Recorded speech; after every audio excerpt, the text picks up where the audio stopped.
A ring of people had gathered on the academy path, watching the scene at its center. A man in academy dress knelt on one knee, holding out a bouquet to a cool, aloof woman with a single ponytail and light armor. The man suddenly gave a jolt and looked down at the flowers in his hand. Wait, wasn't I just napping face down on my office desk? Where's this? Am I dreaming? Yet the feel of the flowers and the noise around me were so real. Rain, I'm not considering marriage for now. And you, proposing to me. Does your father know? The woman frowned faintly. Rain? Proposing? My head buzzed. Make way, please. A few steady voices and the clank of armor came from behind the crowd, and several guards with lion crests on their plates shoved through, hauling up the still kneeling, utterly bewildered me without a word. The bouquet dropped to the ground. I felt the pain of two arms clamping mine tight. This was no dream. I'd transmigrated. The watching students, seeing me carted off by the family guards, gradually dispersed, saying little, treating it as after-dinner gossip. After all, that was Rain, a famous rogue, and nothing strange he did would surprise anyone. In a lavish room, crack, a burly middle-aged man surged to his feet and hurled a teacup beside me, where I knelt before the desk. Look what you've done. You publicly declared your love to Sophia Ward in front of the whole academy? Of all people, you had to fall for her. His palm came down and the entire desk crumbled to dust, while the floor stayed untouched, proof of how precisely he controlled that force. I, Ford Gray, 6th rank Bright Moon Knight, the mightiest lion of House Gray. How could I have a worthless son like you? A lion's majesty seeped from him with his fury. My lord, the sharply dressed man standing straight at his side reminded him softly. Jonas, House Gray's head steward. Ford drew a deep breath and pulled the aura back in. I was numbly listening to the dressing down when my head suddenly split with pain. A vast flood of memories poured in, and I clutched my head and pressed it hard to the floor. Faking sickness again, damn you, Ford cursed. But seeing my pain that didn't look feigned, Jonas frowned and stepped up, probing my body with battle chi, then shook his head at Ford. Ford was taken aback. The boy's head really hurts? I slowly blacked out. Jonas, carry him to his room and send for a few court physicians. Ford lit a cigar. Jonas carried me back and laid me on the bed, instructing the maids not to move me until the physicians came. By the time he returned to Ford, the desk had been replaced, and Ford sat frowning over how to clean up my mess. Sophia Ward was the most dazzling genius of House Ward, a mid-second rank knight at 18, breaking the Empire's record for youngest second rank, and House Ward and House Gray were both marquisates, each commanding several knight orders and warrior companies. Not dukes, yet mightier than dukes. My declaration to Sophia, taken lightly, was a boy's puppy love. Taken seriously, it read as Gray and Ward mean to join forces, and together those two houses could arm wrestle the royal family. How could the emperor not grow suspicious? Knock, knock, knock. Come in. A regal, voluptuous woman pushed the door open, and the lion's face softened. Layla, why have you come? My mother, Layla Russell, settled gracefully and drew several documents from her mana ring. Husband, you're merely afraid the emperor will suspect our House Gray. Before this ferments, arrange a betrothal for Rain quickly, then find a pretext to stir up some friction with House Ward, and the emperor will understand our intent. This is the file on Adele Hill. I've looked into her. She's good. If possible, betroth them soon. Ford's eyes lit up, and he flipped through it. Second floor, my room. Young Master Rain is in no real danger, just a rush of blood and chi. One small vial of this calming potion daily, for a week. The head maid, Eve Julie, took the potion and saw the physician out. I dismissed the flock of fluttering maids, fell onto the soft bed, and stared at the ceiling. A Blue Star wage slave who'd finished a third-rate university on welfare, and somehow I transmigrated into this world of swords and magic. Only, this world's magic was in its Dharma-ending age. Centuries ago, the lord of the super empire that unified the continent, for reasons unknown, ordered the slaughter of mages and the destruction of magic books, and the mage profession was all but extinct. Now the mainstream was cultivating battle chi through various breathing methods to become knights, warriors, assassins. Mages were 1 in 10,000. Even in my own Brisley Royal Academy, among tens of thousands, there were only a scant few. And this body of mine, scion of a knightly house, happened to have no battle chi talent. Couldn't even draw out battle chi from House Gray's super rank, fearless lion breathing method. Yet its magic talent was unprecedentedly strong, all attribute magic talent. Thunder, light, dark, space, all capable. The problem was that the Dharma-ending age had no meditation method worthy of such talent, like a 6-cylinder turbo engine fed only water, cultivation at a snail's pace. The original had thus given himself up for lost, becoming a rogue young master who threw his family's weight around. Recalling the original's absurd deeds, I gave a bitter laugh. Isn't this the worst possible start? The one upside was that the original ignored noble etiquette, which spared me having to put on airs. Knock, knock, knock. In. Eve pushed in a meal cart. Young master, change and eat first. Today there's your favorite azure lobster tail. She was tall. Does the young master wish me to warm his bed?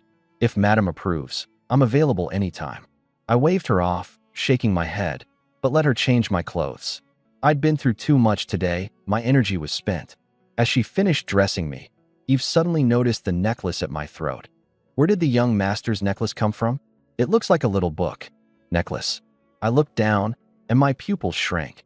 This was the one I'd picked up at a Blue Star Street stall. It had transmigrated with me. Could it be a cheat? Oh, just bought it. Liked the look of it. I kept my face even. Eve asked no more, helped me into house clothes, and brought up several silver-domed dishes.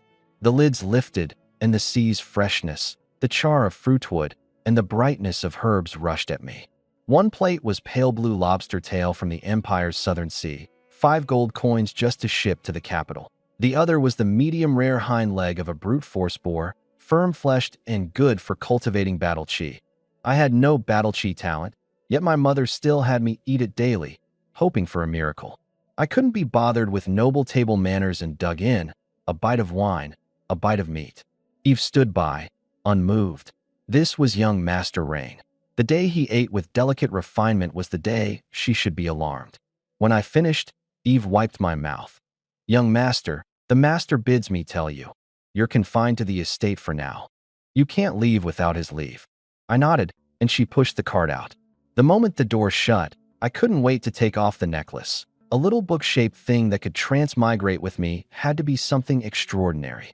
Fire, water, a drop of blood. Half an hour and no reaction. At last I poured what little mana I had into it, and the little book flipped open with a rustle, turned to flowing light, and bored into my mind. I swooned and toppled onto the bed. In my consciousness, a classical, weighty tome stood at the center of my mind, and its name welled up naturally into my heart, the Book of Talents.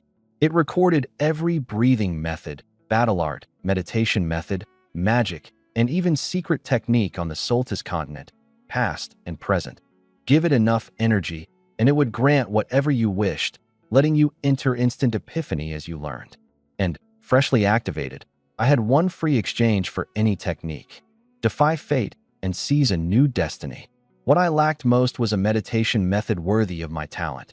At the thought, the ancient book, hereafter the book, rustled through its pages and stopped on one. A world-class meditation method, the Heaven Abyss meditation. Not to be learned by any without all attribute magic talent, on pain of losing all mana at best, or death on the spot at worst. Once mastered, the mana within the body flows on like sea and river, endlessly, expanding total mana without limit, and even when not meditating it absorbs surrounding mana on its own. World-class, said to be cultivable to the very tier of a god. Without hesitation, I touched the book, a golden torrent pouring into my body. Again, the splitting agony of absorbing memory, which I gritted through, feeling that dark gold Heaven Abyss mana within me. Success. With the Heaven Abyss method at first completion, I leapt straight past Intermediate Apprentice from Intermediate Magic Apprentice and became an early first-rank mage in a single bound, the expanded mass of mana multiplying my combat power more than tenfold. What a mage competes on is sheer mana. More mana means more spells. More spells means higher combat power, unlike warriors and knights who must grind technique. I was a noble mage lord, after all. Watching the book dim from bright, I resolved I'd have to find energy-rich things to feed it. Withdrawing from the spirit world, feeling the endless dark gold mana inside me, This was no dream. Cecily. I summoned my personal maid, Cecily Levin. The door opened, and a white-haired girl bowed her head timidly. Young master, you called? One look at her, and I recalled the scenes of the original beating her, and guilt rose in me. I softened my voice as much as I could. Come here. But she dropped to her knees with a sob in her voice. Young master, Cecily did nothing wrong today. Could you please not hit me? I lifted her to the bedside, rolled up the sleeve of her maid's dress, and tightened at the sight of the bruises. Cecily, go ask Jonas for some blood-activating jade salve. Then bring me those magic books I threw away before. She blinked, not catching on, and only when I waited my tone did she hurry off in a fluster. Before long she came back with several maids carrying a heap of magic books, and held out the salve. I didn't take it. You're still so timid. Go find Eve. Have her rub the salve over all your wounds and bruises. Bruises don't look good. Don't skimp. Use it all, and I'll ask Eve how it went. She fretted over the costly remedy, and only when I feigned sternness did she nod and go. After Cecily left, I leafed through the heap of magic books, all collected by my father, Ford, over many years from the four corners of the world, each priceless. With the book's Epiphany boost, the once obscure content read with breezy ease. The first, Raging Thunder Spear, the magic array construction of a first-rank spell. A mage must build a magic array before casting, mastered in a dozen minutes. The second was a fire meditation method, which I tossed aside at once, afraid Heaven Abyss would misunderstand. The third, Barrier, learned. The fourth, Gale Swift Step, learned. As I turned to the fifth, Cecily came back and handed me the emptied salve box. Young master, I obeyed and used it all. She wouldn't dare lie to me, and there was no need to check. Seeing it was late, I sent her off to sleep, but she brought a basin of water to wait on me as I washed up, then turned off the light and withdrew. Worn out, I soon fell asleep. The capital night. House Gray's people began to move. In the back courtyard of the Smiling Morning Post, a band of masked men in black surrounded the trembling owner. Have you finished writing up tomorrow's piece on Rain Gray? Oh, my lords, how would I dare slander young Master Rain? A commoner with no title, his life worth even less than a noble house's dog. The leader patted his shoulder. If we find your words don't match your deeds, humph. The owner hurriedly swore in the name of the god of nights never to publish it. The men vanished in a few flickers. The capital had more than this one morning paper, but this method was used only on those with no noble backing. For those with backers, Jonas would go negotiate terms, and they'd mostly sell House Gray a favor. In one night, the gossip about Rain was barely tamped down. Morning, House Gray's dining hall. Soft light from crystal lamps, red silk tablecloths, gold and silver tableware. Ford and Layla were eating when I came over yawning. Morning. Eve pulled out a chair. The two elders didn't fault my rudeness. I gnawed some bread and drank milk and made to leave, but my mother called me back. Rain, I've chosen the youngest daughter of House Hill for you.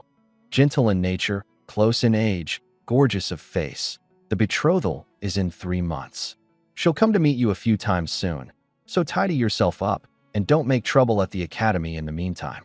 I frowned. Mother, didn't you promise me a free choice marriage? Ford grew agitated. Still free choice? You still mean to chase after Sophia? Layla patted him and explained the whole matter to me. I was speechless. The original really was an undutiful son. Couldn't fancy any of the delicate maids at home, and went out to confess his love only to confess his way into a mess. The original had spilled the basket. I had to catch it. When I finished, I didn't return to my room, but went to find Jonas. Ford raised a brow and asked Layla, has the boy made early first-rank mage? Layla took no notice. Isn't that a good thing? Eat. We still have to see the Emperor in a bit. An early first-rank mage was only just the ordinary standard for an imperial noble scion. In the corridor, the maids bowed one by one. I knocked on Jonas's door. He'd stayed up all night, yet showed no fatigue. Battle Cheese Boone. Young Master Rain, something I can do for you? I sought him out less than 5 times a year, each time after some catastrophe, so his mind had already begun turning over how to clean up after me. Uncle Joe, does our house have any treasures that boost mana? Phew. He secretly let out a breath. Not trouble after all. We do. Follow me to the family vault, young master, and pick for yourself. The vault was underground, heavily guarded. You passed 5 barricades and presented a jade tablet to get in. The keeper, Pao Gray, came up to meet us. Young Master Rain, Steward Jonas, what supplies do you need? Pao, young Master Rain wants some treasures that boost mana. Because magic was off the mainstream, mana-boosting treasures were far cheaper than same-rank Battle Chi ones. And since I walked the mage's path, the family had been collecting them for years, a full 5 great cabinets worth. The moment I neared a cabinet, a dense swarm of numbers surfaced in my eyes, each treasure tagged with a pale gold number. The book could mark a treasure's energy for me. I casually opened the nearest cabinet. Ice Stone, a first-rank magic treasure, gives a decent boost to ice mages below second rank. Pao explained, and in my eyes, a number floated over this ice stone, 23. I looked at the dense numbers across the 5 great cabinets and smiled. I'll take the lot. I'll take the lot. Pao doubted his ears, and I repeated it. I'll take all 5 cabinets. His eyes went wide, and seeing my smiling face like beholding a demon, he looked to the likewise stunned Jonas as if for rescue. Jonas put away his surprise. Young Master Rain, what do you want this much for? To use, of course, or did you think I'd sell it? I was one of only 2 direct-line scions of House Grey. Taking all of it was impossible, but most of it might pass. Yet Jonas wasn't easy about it and wanted to ask the family head, who happened to be on his way to the palace. He struck a compromise. Taking all of it needs the head's authorization, which I don't have, but whatever you can use at this stage, I can decide to take out. I'd only blurted it out in excitement, so I nodded in agreement.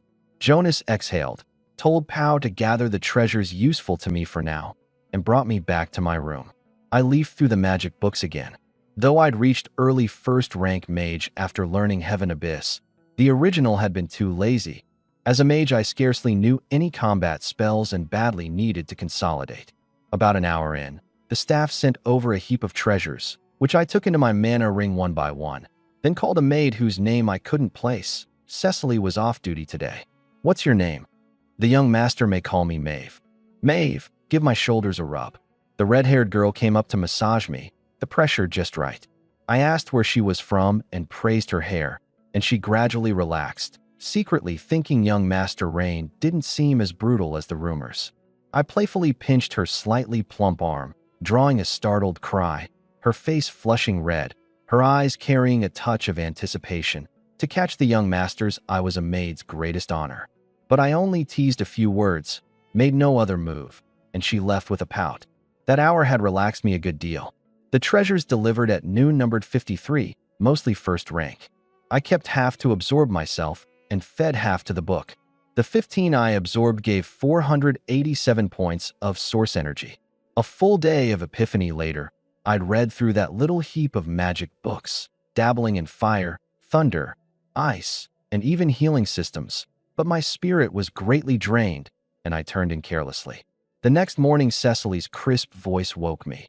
Young master, time to get up, you'll be late. Late? Late for what? The master lifted your confinement last night. You have to go to the academy today.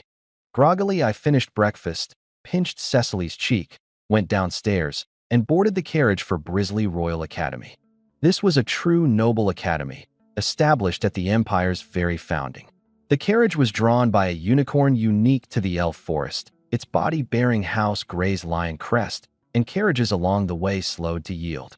At the academy, the coachman set down a small stool. Young Master Rain, we've arrived. I stepped down, and the sight of the majestic academy gate and the youths and maidens disembarking one after another made me feel I'd returned to my student days. This academy occupied a fifth of the capital, with lecture halls, a library, a dueling arena, and a mage tower, all complete. Rain, you good-for-nothing rogue. How dare you confess to Sophia? It was Damon Mick, a mid-first-rank warrior and Sophia's most fervent admirer. House Mick had intermarried with House Ward for generations, and he was one of the few with the best shot at a marriage alliance with her. Provoked first thing in the morning, there was no way my mood would be good. I flashed him a gesture, SHR, imp, and walked on toward the mage tower.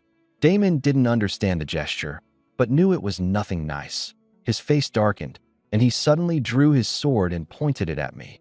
Rain Grey, I, Damon Mick, In the name of the warrior, challenge you to a duel. In the name of the warrior, I challenge you to a duel. The words made me stop. Noble duels came in two kinds: death duels and honor duels. In the former, the winner lives and the loser dies. In the latter, no lives are harmed. The winner takes all of the loser's honor and may further command the loser to do one thing not harmful to family or empire, which the loser cannot refuse, on pain of being spurned by the god sworn to and never advancing in strength again for life. Damon and I had no blood feud. He wouldn't take my life over a confession, and House Mick wouldn't allow it. So what he meant was an honor duel, with the word honor left unspoken. Damon's shout drew a ring of onlookers, murmuring, then egging on, duel, duel. Just as I made to speak, someone rushed out of the crowd and planted himself in front of me, blocking me entirely. Damon, you've a problem. Take it up with me. Don't think of touching my young lord.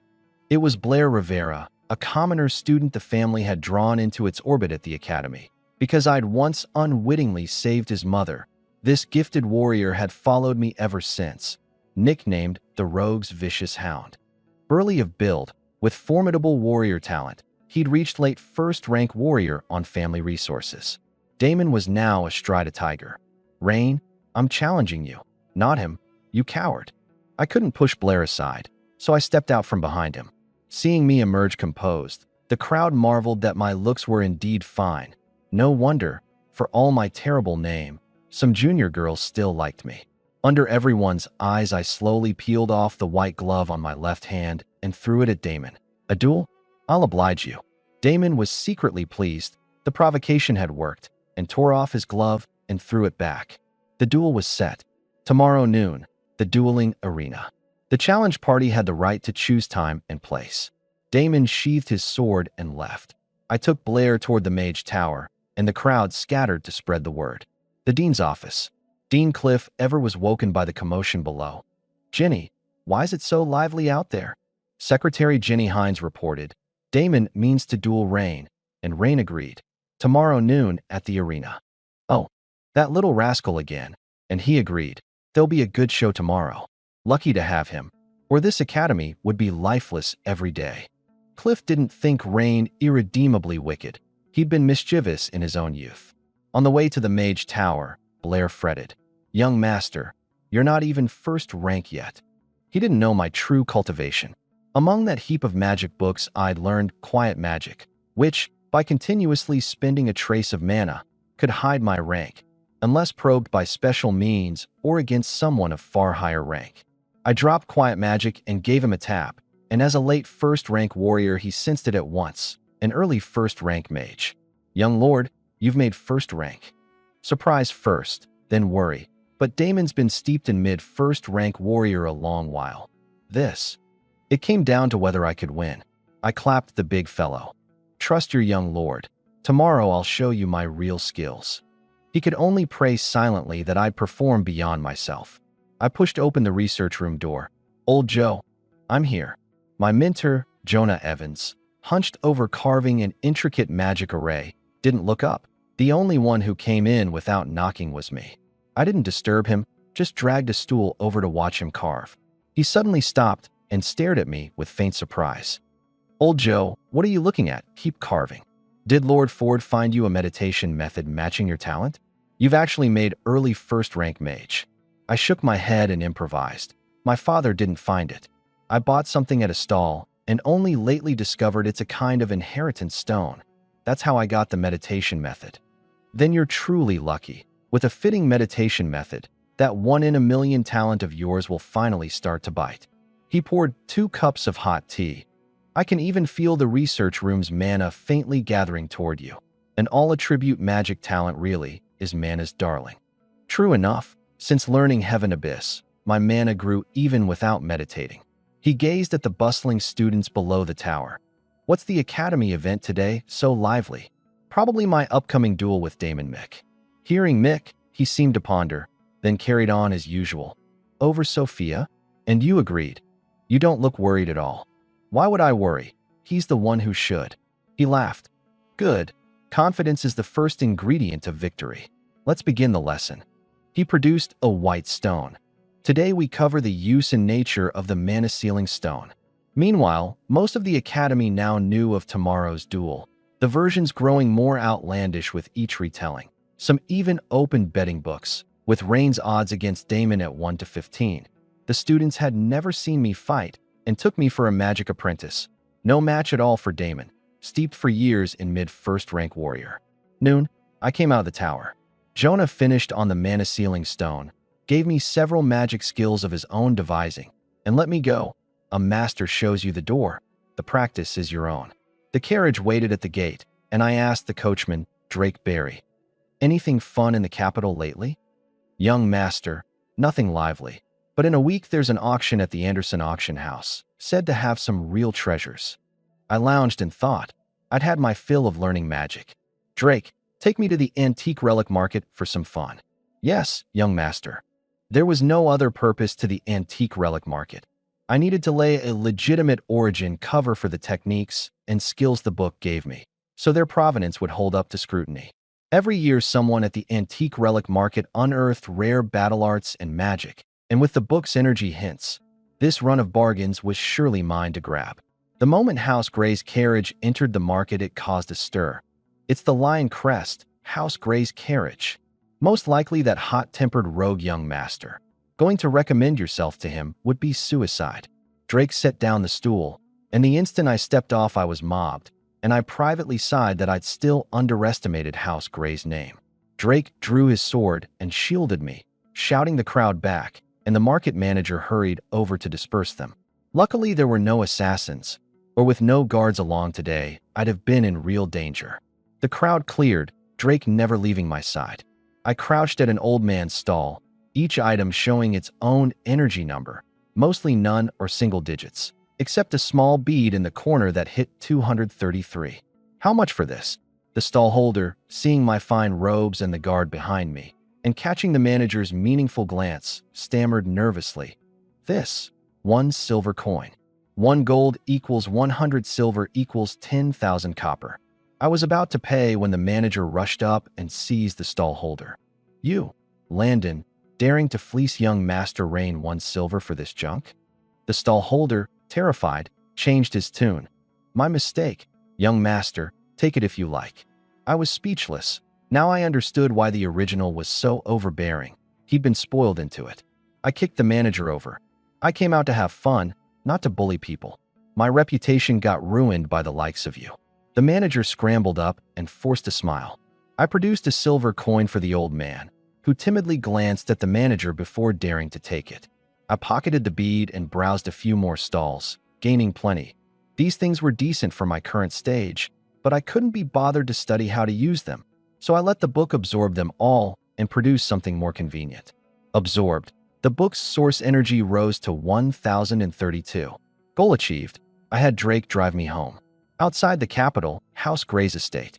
With Cecily's help I changed into house clothes. Cecily, go call a few long-legged maids over. Before long she brought 7 maids, each with her own looks. Young Master Rain, good day. Are you all of age? They nodded. The Empire's coming of age was 16, but the maids House Gray recruited were basically 18 and up on lifetime contracts. I looked over their figures. Every one of them was international model material by Blue Star standards. So, which of you can dance? One stepped out and danced a piece, too elegant, no allure. I frowned. I roughly knew the effect I wanted, but I could hardly demonstrate it myself. A flash of inspiration. I could find someone to teach them. A place like the Moulin Rouge would surely have skilled dancers, the Moulin Rouge being the capital's house of song and pleasure. The dancing maid thought she danced poorly and shrank back timidly.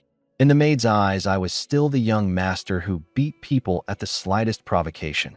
All 7 kept their heads down, the dancers still trembling. I clapped helplessly. Lift your heads and look at me. Don't be afraid. As long as you don't cross a real line, I won't be angry. Relax. Introduce yourselves one by one. They gave their names in turn, and I noted each down. Good. All of you come give the young master a shoulder rub. I'm tired. I lay on the bed, the maids slipping off their shoes to kneel on it and massage me. The scent of young girls filling the air. Ava Richards, Sherry Parker, Iris Meck, Elaine George, Ellie Hutchinson, Rosie Sykes, Emily Hunter, working my feet, legs, arms, and head respectively. Each maid has her own story. I bring out the names first. No matter if you can't remember them, from here on, whenever I mention one, I'll prefix her name with her post. Emily was the one who'd just danced. Cecily stood by feeding me grapes from a fruit plate. The mood was just right when, knock, knock, knock, the door sounded. I straightened my clothes and went to answer. It was Jonas. Uncle Joe, what is it? Young master, the head wishes to see you. I agreed, then turned and instructed. From now on, you're all my personal maids. You needn't do other work. Have Cecily tell Eve, and you'll all room next to mine with Cecily. The maids were glad. Personal maids ranked and earned far above ordinary ones. I followed Jonas to see Ford. I went with Jonas to that same scolding room. Ford sat at the head seat with a black face. Old man, you wanted me? I hear you and that Damon of House Mick are going to duel. Just a duel. I didn't cause any trouble. Is even this your concern? When did I say you caused trouble? I'm confirming. He finished his coffee. A while back, a flame firestone vein was found in the land between our Gray and the Mick holdings, and the split has never been settled. Today I went to discuss it with Brant Mick and happened to hear of your duel. Brant proposed using your win or loss to decide the split. You win, 6-4 in our favor. You lose, 4-6. So I'm asking what your odds are. If they're good, I'll reply to him tonight. I pondered. They'd be 90%, but the way you put it, now I'm not so sure. An honor duel forbids family power, and gear must come from the academy, but who knows whether House Mick will pull something. Ford nodded in approval. Good that you thought of that. Damon's been at mid-first rank warrior a while. House Mick will likely push him to late first rank tonight. If you cultivated battle chi, making mid-first rank tonight wouldn't be impossible, but the mage's path I truly can't help with. Just do your best. Even losing, lose like a man. Hearing his tone, as if my loss were certain, I curled my lip. And if I win? Win. Since I'd come of age and taken up magic, he hadn't seen me fight in 2 years and didn't know my combat power. If you win gloriously and put House Gray's name on display, I'll grant you one not unreasonable request. If you win by cheap tricks, the most you'll get is a little more pocket money. Good. Then if I win, you go tell Mother to bring Eve over to me. Ford was speechless. He'd thought the boy would ask for Night Order authority, and it turned out he wanted a woman. Fine. If you win, the maids at home are yours so long as they consent. But remember, win fair and square. A lion's house does not win like a rat. Good. But I need the mana-boosting treasures in the vault. How many? The more the better. You mean to force your rank up? I have another use for them. He didn't press. All right, but I can't give you all of them. Your first rank now.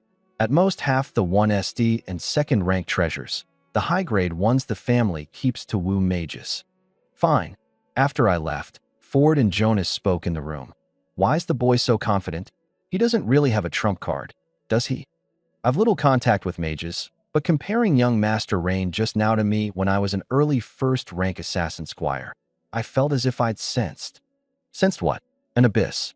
A bottomless abyss. Ford froze, the cigar in his hand slowly catching alight. I returned to my room, looked at the pair of maid's shoes by the bed, and lifted the lump bundled under the covers. Emily? A blue and white-haired little head poked out. We dallied a while, skipped here, all adults at play by mutual consent. I ignored the servants who brought treasures that evening. I took these 213 treasures into my mana ring.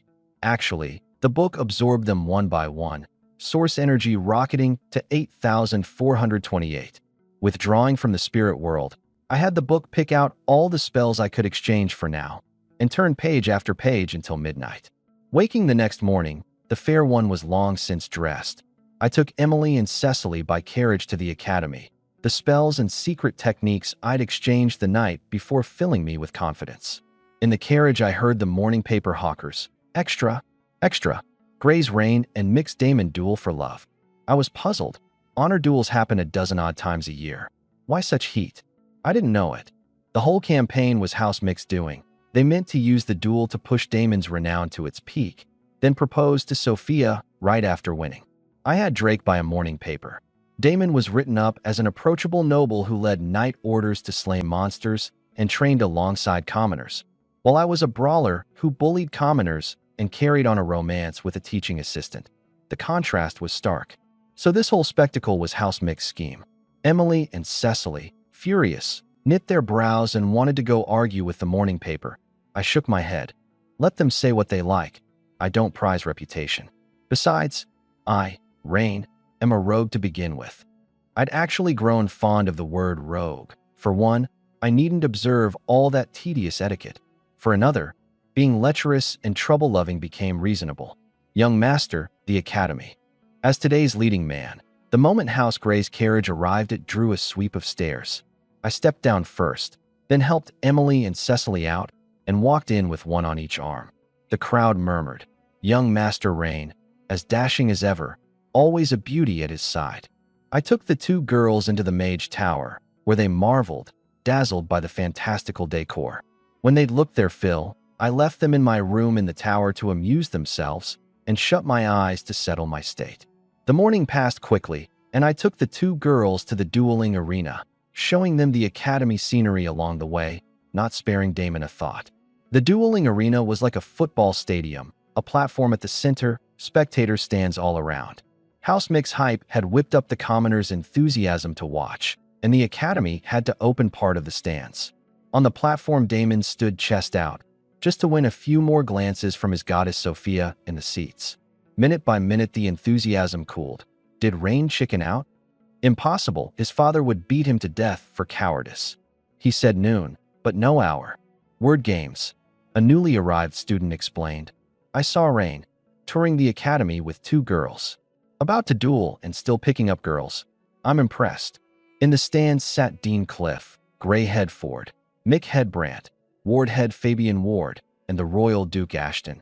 Even mages who seldom went out had come, curious to see what the academy's little mage had grown into. Brandt, smoking a cigar, was impatient. Ford, why isn't your boy here yet? He hasn't lost his nerve, has he? Ford's face was black, and he was about to send Jonas to look when the stands suddenly stirred. Look, Rain's here. I'd just arrived with the two girls, every inch the dashing playboy. Handing them off to Blair, I prepared to take the stage. I entered, the crowd's fervor peaking, a wall of cheers. Mostly House Mix planted shills and bandwagoning commoners. The voices for me quickly drowned out. Damon, sunbaked for a long while, sneered wearily. Rain, if you're scared, don't come embarrass yourself, dawdling till now. Calling you a shrimp really wasn't wrong. I said noon, sure, but I never said which hour. Damon scolded me for not understanding noble etiquette. I couldn't be bothered, most loathing people who used etiquette to lord over me. A teaching assistant had a batch of weapons and gear carried in. You two may hand me your mana rings for safekeeping. Drawing an item from a ring during the duel counts as an instant loss. We both shook our heads and picked gear from the rack. My mentor Jonah frowned and asked the dean, "Since when does our academy have mana sealing stone gear? This is unfair to Rain." He'd studied the mana sealing stone deepest and noticed first. The other mages protested in turn. The dean was baffled. Secretary Jenny checked the records and murmured in his ear, and his face fell. Mick Headbrandt spoke up. It doesn't break the rules. The rule is only that academy-held gear be used. The academy has mana sealing stone gear, so why can't Damon use it? Cliff's face darkened. I only just learned myself. Last night the academy was gifted a batch of gear laced with mana sealing stone powder, and the donor was none other than Mick Headbrandt. Bang! Ford shattered his chair. Brandt, you're courting death? Turning these schemes even on your own side. His aura flared full. Brandt, sweat on his brow, still bluffed. What law says House Mick can't donate gear to the academy? The academy has it, so why can't Damon use it? The crowd was struck dumb. The Empire's laws on mages were imperfect, and the loophole had been exploited.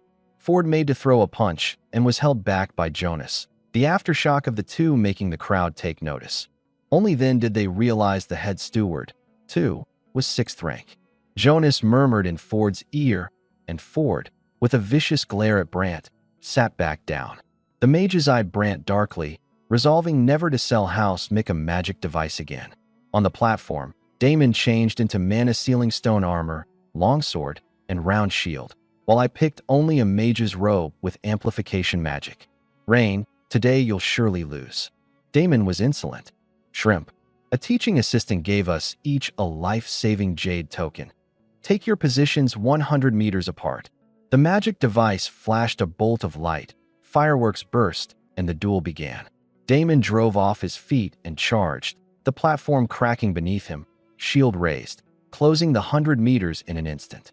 In my hand, I condensed crackling thunder, raging thunder spear, and hurled it. The thunder spear struck the shield and shattered, leaving not the faintest mark. Damon closed and swung, guard's cross slash, which I blocked with barrier, then stomped earth tremor to unbalance his footing and seize the chance to open distance. Thunder is one of the most destructive magic attributes. How could that shield be unscathed? Insulation? Damon scoffed. I told you you'd lose. My gears laced with mana-sealing stone powder, terrifying magic resistance. How do you expect to win? I wiped the blood from my face with water heal, one riddle solved, and a new one born. Mana-sealing stone was so expensive, and the Academy had a whole batch of gear made from it. It had to be Housemix doing. Listening to the arena roaring for Damon, a flicker of madness kindled in me. Mages had been silent too long. Then let me show you all what a true torrent of magic is. My body was wrapped in faint light, my mage robe edged with gold, and I floated slowly into the air. The lost secret art I'd burned all my source energy to exchange for yesterday. Today, it would bloom. Magic secret art. Instant casting. The instant I triggered it, countless magic arrays surfaced in my eyes, and above the arena appeared innumerable phantom spears of light element. The fierce glare like a host of little suns stinging the spectators' eyes shut, the arena forced to raise a barrier. A dense canopy of light spears hung inverted in the air, like blades of judgment. The situation flipped abruptly, the crowd cheering for Damon falling silent. The bigwigs in the stands sat up straight. This was nothing like the mage who wilts after a few spells of the books. The mages cried out, "Is that instant casting? This many light spears. The mana must be staggering. Does he have a teacher? I want him as my closing door disciple." Cliff and Jonah exchanged a glance, each seeing the storm in the other's eyes. "Did you teach this boy that?" "I only taught theory. What he's using now I never taught, because I can't either. He actually found a secret art like instant casting. Not only that, at first rank he condenses this many light spears. His mana is a dozen odd times the same rank peers. More staggering is his mana recovery speed. All attribute talent, refusing no element. The whole arena's mana gathering toward him." Ford leaned over. "So can my son actually win or not?" Biting down hard on son. "Jonah, with that levitation and that terrifying mana recovery, he already stands invincible. Damon, dance for me." The inverted light spears poured down one after another, and Damon, a late first-rank warrior, dodged and wove and blocked what he couldn't dodge, each block like taking a siege ballista bolt. As the light spears ran out and he made to sneer, I beckoned and hundreds of thunders appeared in the air, the sky darkening as if to rain. Thunder roared, followed by fire swords, water spears, and spells of every attribute in succession. Damon seemed to be fighting the whole world. The spectators gaped. Even Sophia, watching, felt the pressure. So this is a mage? The students stopped their chatter. Is this really that worthless rogue? If he's worthless, what does that make me? He hit it too deep. 2 years without a move, and one move stuns the world. Before absolute strength, even his vices were recast as a genius's quirks. Damon, you're so unlucky. My teacher just finished lecturing on mana-sealing stone yesterday, and you bring this against me, courting death. Mana-sealing stone counters magic, but there's a limit to how much mana it absorbs. Past that limit it no longer seals. The words barely landed, and Damon's left pauldron couldn't bear it and shattered. Impossible. Why do you have this much mana? Did you take some forbidden drug? The books are the books. I am me. I crossed my arms, looking down on him. I, Rain, the all-attribute mage of the Dharma-ending age, will surely return magic to the summit of the world. In the dark clouds a sword slowly took shape, majestic and grand, rivaling half the platform in size. Its tip pointed at Damon. The sword of Damocles. Under my control, the sword of Damocles slowly shrank and drifted into my hand. The mages were struck speechless. This was the most powerful first-rank spell recorded in the Mage Tower's archives, able to gravely wound any second rank. its drawback being that it usually required a first-rank mage to exhaust all his mana and life force to construct, hence called Lone Soldier magic. Could an early first rank really do this? And he'd even controlled it to shrink, raising its power further. Condensing it paled my face. Only Heaven Abyss's lavish mana recovery let me barely pull it off, and what it spent was not only mana but spirit. Damon, it's over. The Sword of Light drifted slowly toward him. Damon, like prey locked on by a primeval beast, instinctively dared not move, screaming inside for himself to move. Damon, move. You're the pride of House Mick. At last he swung an all-out strike. Crimson setting sun, his longsword melting instantly against the light sword. At the hair's breadth, his jade token shattered and teleported him out of the arena. The light sword crashed into the platform. Boom. Half the dueling arena was pulverized into a deep crater, and even the barrier rated to block fourth-rank attacks trembled faintly. The silent arena erupted with cheers. Rain. Rain. I descended from the air and swayed wildly along with the crowd. Louder. The bigwigs in the stands shook their heads helplessly. Rain was still Rain, only that from today on, no one would ever call him worthless again. Sophia watched my smug self with a complicated look and turned to leave. My sudden rise had given this imperial genius a sense of crisis. Even that last sword, she had no real confidence she could take. She had to go train at once. In the restroom, Damon was a wreck. His father Brant came in to console him. Who hasn't failed? What's terrible is fearing failure because of it. We all underestimated Rain. He hit it too well. Misjudging his strength, that's my fault too. Take the lesson. Next time we'll trip him up too. Damon's fighting spirit rekindled. He returned to the arena, came before me. Rain, I lost. By the rules you may command me to do one thing not harmful to family or empire. Say it.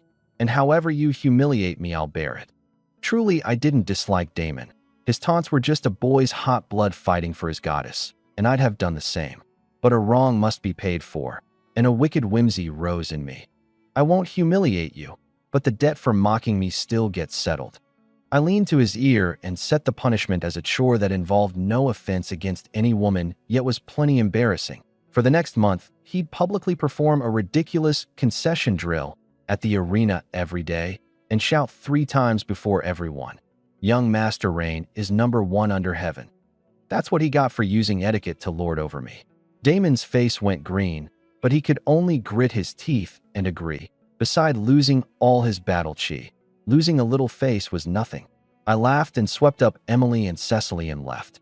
Seeing Damon's rather not live face, Brant heard it out and could only laugh and cry. Humiliating as the punishment was, it did no real harm to bone or sinew. That Rain boy, wicked but with a sense of measure. Just as I made to take the 2 girls and leave, Ford, the dean, and a host of mages walked up and stopped me.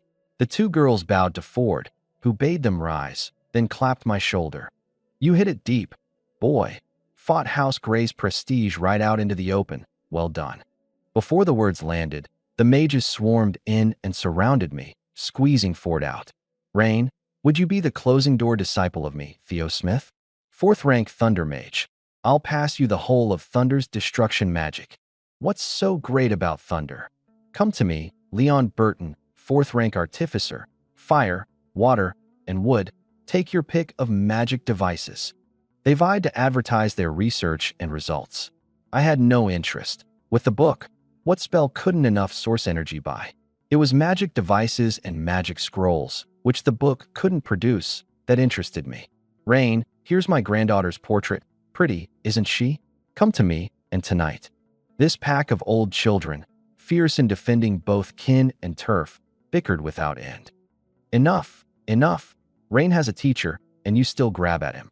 Dean Cliff cut in with Secretary Jenny. Jonah laughed. With Rain's all-attribute talent, one teacher means the other attributes go to waste. Why not teach him together? Each of you has your strengths and weaknesses. The mages hit it off at once and decided to teach me jointly. Then the apprenticeship gift. I'd just opened my mouth when Ford smacked the back of my head. You little brat still want an apprenticeship gift? So many teachers to teach you, and you press your luck? He made to smack again when a host of unfriendly gazes pinned him. You'd strike our newly taken precious disciple? I took the cue and threw myself into the arms of an old grandmother mage. Grandma, it hurts. Keely Jefferson hugged me and rubbed my head, eyeing Ford with a fiercer and fiercer glint. She was the dread poison attribute mage, voodoo witch, a fourth rank who'd studied the way of poison a lifetime. Ford's scalp prickled. Seems I have something on at home. I'll be off first. He bolted for the academy gate, Jonas following. The mages instantly switched to fawning smiles, stuffing gifts into my pockets. Rare magic books, treasures, magic devices, handed out like they were free. I grew close too, calling each one Grandpa, Grandma, Uncle, Auntie. They bade me come to the tower tomorrow, when they'd set a special course schedule for me. I took the two girls back to the villa and looked over the gifts. Dozens of vials of advanced healing potion, useful even to one of my father's tier, various mana-boosting treasures, Selena Stone, Iridescent Feather, Storm Sapphire. Not a number among them below 500. Staves and mage robes that amplified magic, and my favorite, a 5th-rank space magic device from Teacher Leon, bigger even than my father's. I had Pow appraise them, kept the ones with special functions, and fed all the purely mana-boosting ones to the book. Source energy rose by 9,797, and added to the rest, finally broke the 10,000 mark. Knock, knock, knock. Jonas came to relay a message. The master summons young Master Rain. I followed him to the head's office, pushed the door open, and saw Ford and Layla being all lovey-dovey. Ford coughed twice and composed himself. Quite the brat. You can even act out your old man now. If I hadn't run fast, I'd have taken at least 3 poisons. His tone was reproachful, his face glowing. Whose fault is it you wouldn't let me take the apprenticeship gift? A teacher giving a disciple a first meeting gift is only right. Layla laughed softly. Ford told me everything. Rain, you're grown now, and I've watched Eve since she was little, so I'm at ease. From now on, she's with you. I eagerly poured my mother tea. Mother is the best. Seeing the matter settled, Ford shooed me out to go on canoodling with Layla. Neither elder asked where my meditation method came from. Everyone has their secrets. Back in my room, Eve was chatting idly with Emily and Cecily. Seeing me look at her, she flushed faintly and made to disrobe. I hurried to stop her. What are you doing? Am I such a sex-starved young master in your eyes? My face turned earnest. Eve, I do like you. That's true, but I didn't bring you over from my mother to be a vase.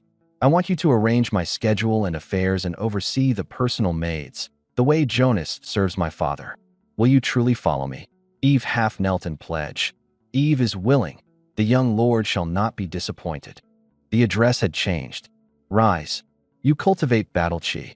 Yes, ordinary talent, mid-2nd rank assassin. How old? 22. I closed my eyes, entered the spirit world, and took out an inheritance jade stone. Eve, this 10 Directions 1000 Shadows breathing method is for you. A super rank assassin breathing method, of quality scarcely beneath House Gray's fearless lion breathing. Eve received it solemnly, sat cross-legged on the floor, and pressed the jade to her brow to learn it. I had Cecily keep watch at the door and took out travelogue of the Soltis continent to pass the time. The original's memory held none of this. I had to learn it myself. Before long, the jade's glow faded, and Eve opened her eyes full of astonishment. It was the same rank as the family's most vital, fearless lion breathing. What generosity from the young lord. You've learned it. Yes, but isn't this breathing method's grade too high? I shot her a look and said no more. I meant to raise her as a true confidant. Lights off. Let me see its abilities. The light went out, and Eve's figure vanished. However I tried, I couldn't sense her, and only by calling on Heaven Abyss to command the surrounding mana did I barely catch her. Several shadows knelt on one knee before me. Young lord, this method lets me create and control shadows in the dark, cultivated to 4th rank. I could even control an enemy's shadow to assassinate, and it advances fast. I'm confident I can reach 4th rank assassin within a year. In darkness, she was indeed formidable. Eve stayed that night, skipped here, mutual affection. Waking at dawn, the fair one was no longer at my side. Eve led several personal maids in to dress me, reporting on the clock. Young lord, this morning you'll first go to the tower to study with the mages. This afternoon your betrothed, Miss Adele, comes to call. Uncle Jonas bids you take leave from class if you have any this afternoon. If not, come home early. I finished breakfast, kissed Iris at my side, and instructed Eve. My coachman says there's an Anderson auction this week. Clear everything off my schedule that day. I mean to enjoy myself. Eve smiled. The auction is in 5 days. The invitation reached the family head a month ago. I gave her a parting kiss and rode to the academy. On the way, I heard the morning paper hawkers. The debut battle of the Empire's genius mage, young Master Rang. Yesterday's mighty display defeating the long-famous Damon had spread across the capital. Look, House Gray's carriage. The crowd marveled in awe. At the academy, the moment I stepped down, I was ringed by students with awe and envy in their eyes. I'd proven it by my deeds. I, Rain, the genius mage of the Dharma-ending age. My combat assessment at the academy now even neared Sophia, the most gifted warrior of recent years. With fame comes trouble, and romantic fortune too. Junior and senior girls slipped me love letters now and then, and I took them all with a smile, infuriating some male students into gnashing their teeth and plotting an anti-Rain alliance. Below the tower, Dean Cliff lay rocking on a rocking chair, waiting for me. Only he could lounge so in this solemn place. Rain, you're here. He handed me a gold-edged course schedule, lessons only every morning, afternoons free. Today the dean himself would teach me. The dean teaches the kid personally today? Cliff, the highest 6th rank mage of the academy and indeed the empire, the same rank as my father, with space, water, wood, and healing talent, space foremost. Yes, that line of yours yesterday, return magic to the summit of the world, struck me right in the heart and reminded me of my disciple. It stirred a wish to take another. Dean, you have a disciple? I took one in my youth. He died in a power struggle. I wasn't serving in the empire then, so you wouldn't know. A wave of his hand formed a magic array, and we teleported to the tower-top research room, plain inside, but for shelves of weighty books. How's this space magic of mine? Want to learn it? If you can master teleportation, then short of a space-sealing treasure, you couldn't get yourself killed if you tried. Space magic was rare in the Dharma-ending age. The book pricing same rank far higher, so learning from the dean was naturally best. Sure, I've long wanted to. Only my old man wouldn't let me come to you before I made 1st rank. The dean's eyes wandered. That? How did you come by that instant casting secret art? I lied. Bought a jade token at the antique relic market that triggered a restoration of its luster. Turned out to be an inheritance jade for instant casting. He sighed. Inheritance jades are single use, so there's no help for it. Well, fate didn't favor this old man. Come, first I'll teach you the basic teleport array. With the book's epiphany boost, my terrifying learning ability astonished the near 100-year-old man, deepening his conviction that I was one who could carry magic to glory. In one morning, I not only mastered teleportation thoroughly, but also learned the dean's self-created space blade. I poured the weary dean a cup of cool tea. That's enough for today. Practice these 2 space spells more. Oh right, you have instant casting, getting old, getting muddled. More practice also deepens your perception of space mana, which is a hidden benefit. In certain environments, it often has unexpected uses. I took my leave. The dean bowed his head in thought. Looks like I'll have to make a trip to the Mage Association for Rang. A trace of memory in his eyes. The moment I left the research room, I was surrounded by mages inviting me to dine. I begged off, citing my betrothed's afternoon visit, and promised to call on each next time. Under the envious gazes of the few mage students, I took the magic stairway down the tower.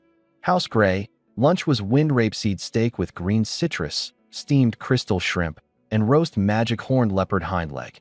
I labored through it with knife and fork. Rain, when you've eaten, go upstairs and tidy up. Your mother prepared a meeting outfit for you. I nodded and took Eve up to wash. Out of the bath, I dried my hair with a wave of airflow and changed. One look at the Viscount's formal where Mother had prepared, and I frowned, making Eve swap it for my usual clothes. House Hill's procession arrived. The head, Charlie Hill, dismounted and bowed grandly in the knight's salute. Marquis Gray, Madam, young Master Rain, good day. House Hill was a new Viscount, beside the old Marquis of Gray like a star beside the bright moon. Ford laughed. Charlie, you were the 5th captain of my Lion Knight order once. No need to stand on ceremony. Where's that girl, Adele? Charlie waved toward the second carriage. Adele, your Uncle Ford is calling you. No response from the carriage.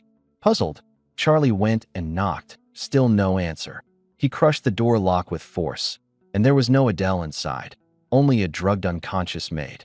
Adele's disappearance threw Charlie into a panic. Noble's prize face above all, and to make a marriage appointment, then stand it up, was a public slap to House Gray. He roused the maid, who could only say she'd eaten dessert with the young miss that morning and passed out.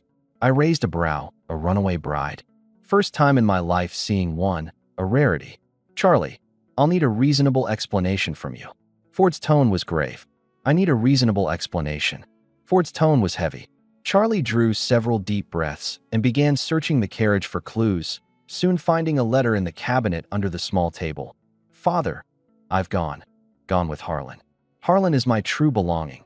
He's kind, brave, upright.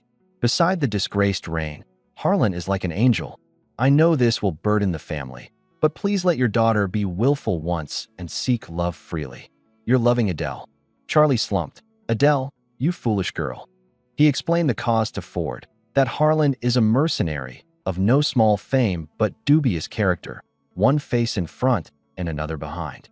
I warned Adele long ago that he was no good man. She didn't believe me. A few days back, when Steward Jonas came to discuss the betrothal, I confined Adele. I never imagined she'd. Ford handed the letter to Layla. Charlie, I'm very disappointed in you. It seems these years of placid living have cost you your night orders vigilance. Charlie bowed his head. Layla said, the pressing thing is to find Adele fast. If she's still chaste, the betrothal can continue. If not, I wasn't pleased. Continue? Mother, you know mercenaries aren't picky about women. Even if she's chaste, if she's been pawed at, doesn't that make me the chump? My words were blunt, and Ford and Layla both fell to thought. Charlie hurriedly waved his hands. It won't be so, young Master Rain. Adele carries several magic devices on her, and that Harlan, a mere first-rank warrior, couldn't lay a finger on her. And if she takes the devices off herself? Charlie went mute. In the end, Layla ordered a citywide search. Find her first, whatever it took. So large an action had to be reported to the Emperor, and Ford and Charlie set off for the palace. My match with Adele was thus called off. Unburdened of the engagement, I scooped up Cecily and headed back to my room. Eve, will you join us? No, young lord. I must watch the Adele matter for you. Cecily alone is enough to serve you. At dusk, I changed and stepped out of my room. At the door stood the red-faced Iris and Ellie, and one look told me how long they'd been eavesdropping outside. I scooped up the two and went next door to find Eve. Young lord, Miss Adele still hasn't been found. The master and the others suspect she's already left the city. Did they use tracking magic or devices? They did. The master had a mage track her the moment it happened, to no effect. I narrowed my eyes. Then only two possibilities. Either she'd already left the city and was far off, or that Harlan had an anti-tracking magic device. Are there portraits of Adele and Harlan? Eve unfurled two for me, and I memorized their faces. Rewind to noon. Adele, having fled the procession, walked alone through the capital, silently repeating the address Harlan had given her. Capital South, number 173 Goofing Street, the side courtyard. Fine robes and a commoner district drew eyes, but the crowd avoided her like a plague. Noble brats often snuck out to play, and when something went wrong, it was always the luckless commoner who paid. At last she found the somewhat dilapidated wooden door, knocked, and meaning to surprise Harlan, made no sound. Who is it?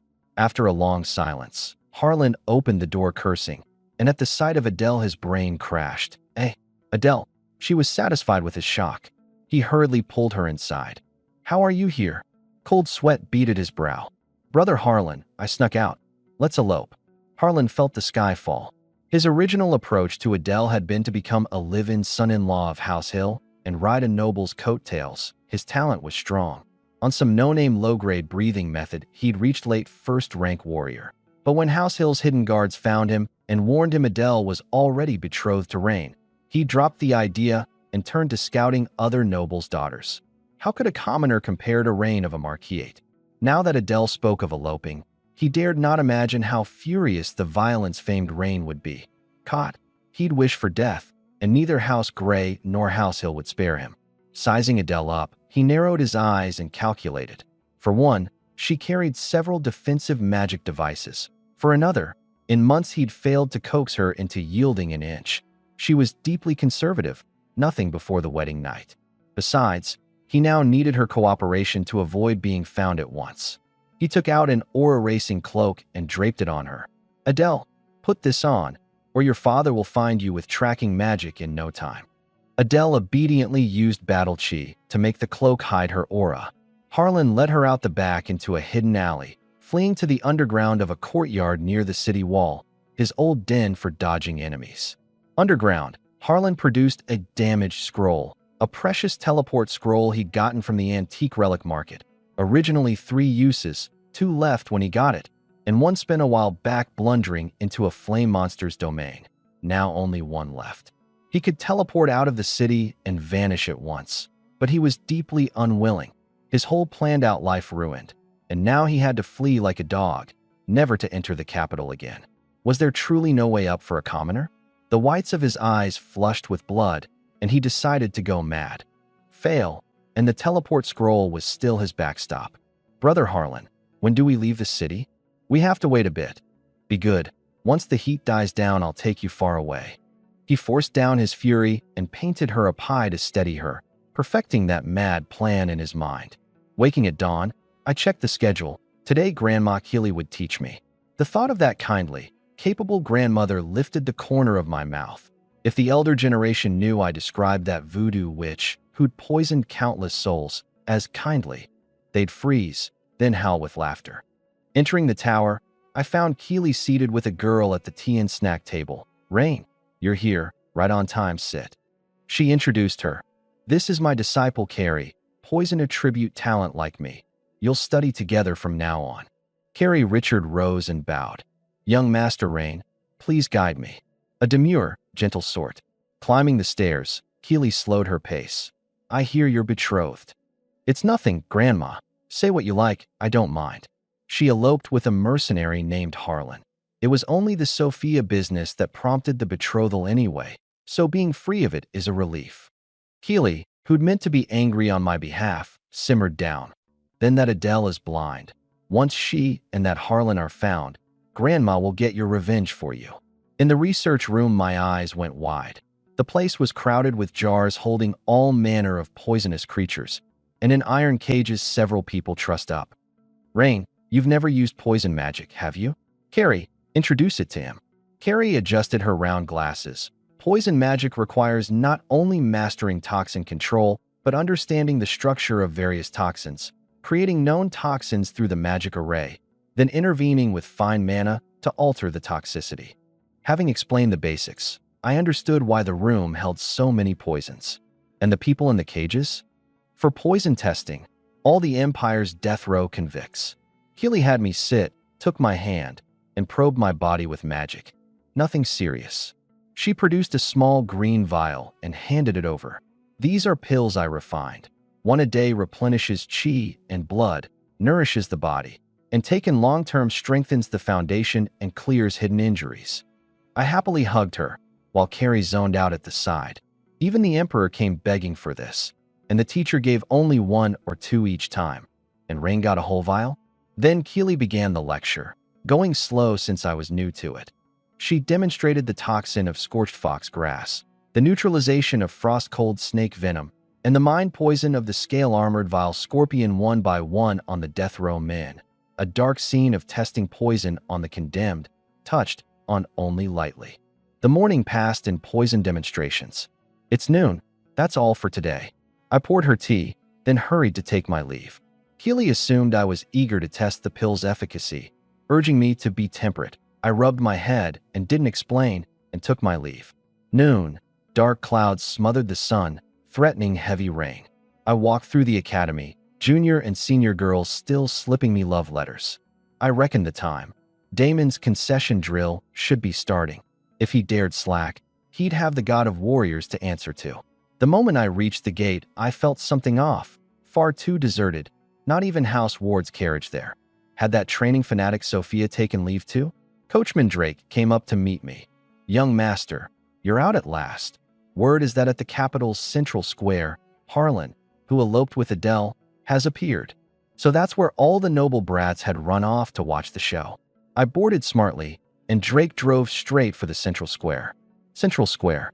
Harlan stood beneath the central statue, facing houses gray and hill, the fastest to arrive and glaring like tigers, plus nobles drifting in to watch.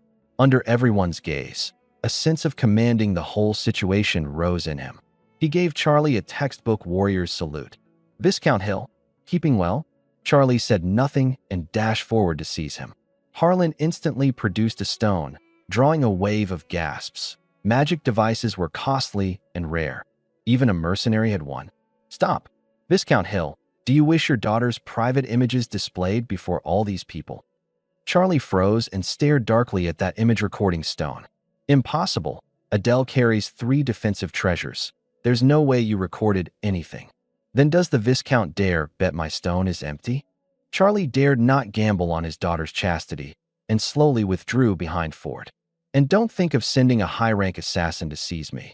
This stone is bound to me. Even if I die or am taken, I can still make it play." Ford waved back Jonas, who'd been about to act. "You appear here with this stone to talk terms. Speak." The Marquis has keen eyes. Ford pondered. Harlan being this composed, he'd surely arranged an escape. The image recording stone alone couldn't threaten for long, and there was only one way to get clean away: space magic. He quietly instructed Jonas to fetch the family's space-sealing treasure and seal the space near the central square. By then I'd arrived too, got out, asked what was happening, and stood off to the side watching as if it had nothing to do with me. Ford asked Harlan what he wanted. A high-grade breathing method and 10 third-rank battle chi treasures. Brant, ever at odds with Ford, jeered as if watching theater. "House Gray's so rich and you asked for just this? Never seen the world." Harlan didn't answer. Ask for too much, beyond Adele's own worth, and you'd push House Hill to throw caution to the wind. And then what was the point of his act? He only wanted to grab some treasures and run. Ford grew more certain the man held a rare teleport scroll. "Fine, but first tell me Adele's location. When the goods arrive, I'll tell you naturally."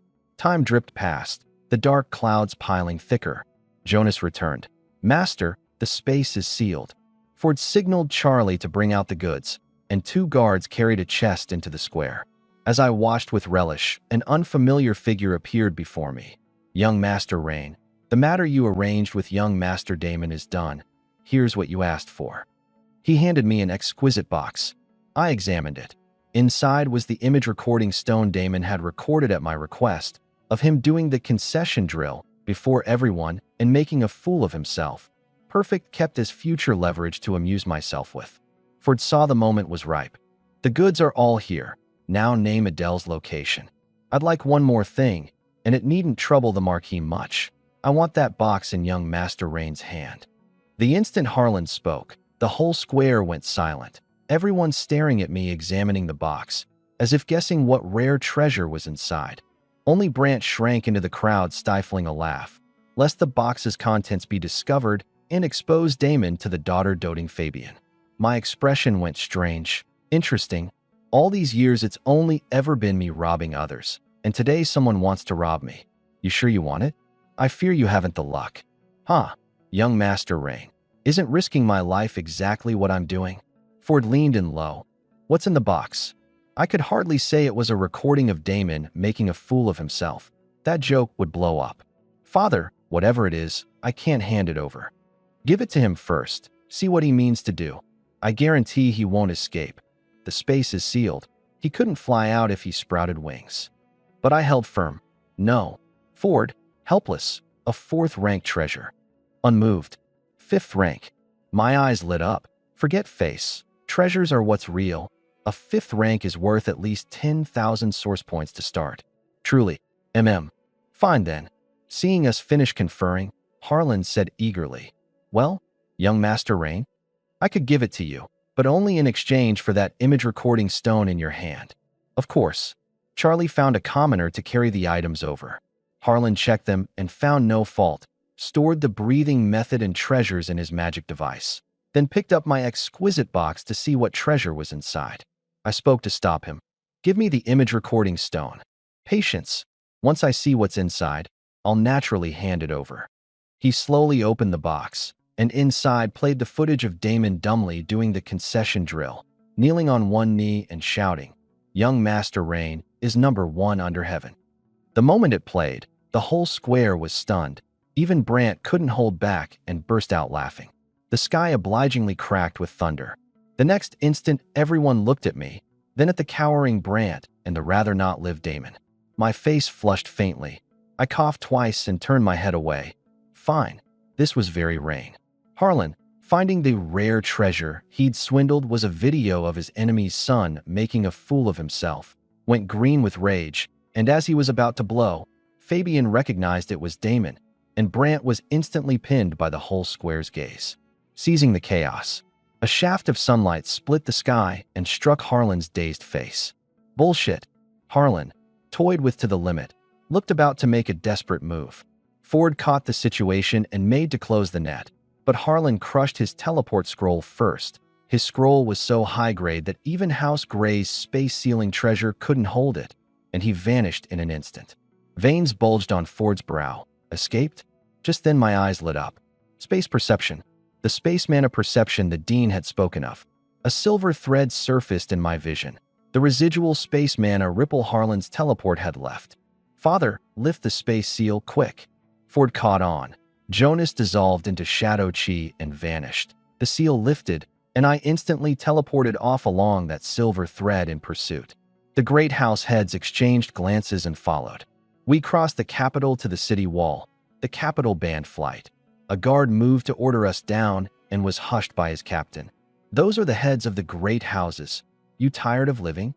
Out the city and into a forest beyond, the space ripple vanished here. At its source I found a damaged scroll and a note, and quietly hid the note in my magic device. Mustn't let Fabian see. Pin it all on Harlan. Father, Harlan should be nearby. I displayed the broken scroll. Brant's pupils shrank.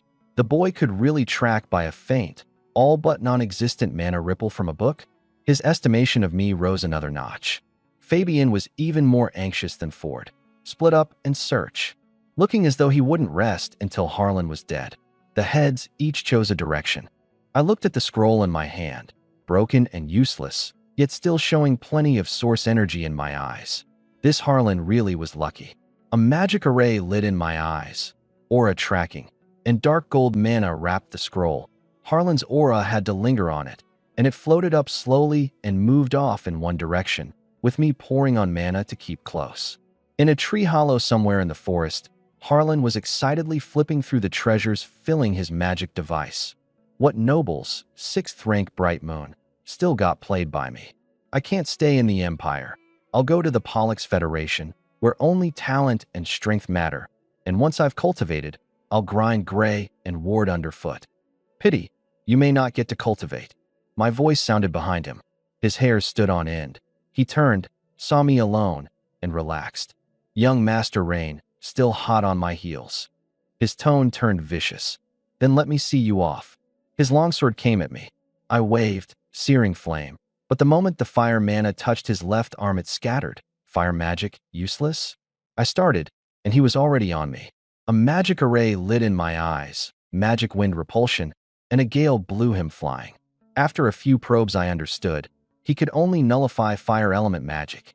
To one with only fire talent, he was a natural nemesis, but to all attribute me. No fire. I still had thunder, had light. By teleporting, he couldn't get near me at all, and with wide area mass attack magic, I soon ground him to exhaustion and unconsciousness. I wanted him alive. Adele's whereabouts were still unknown.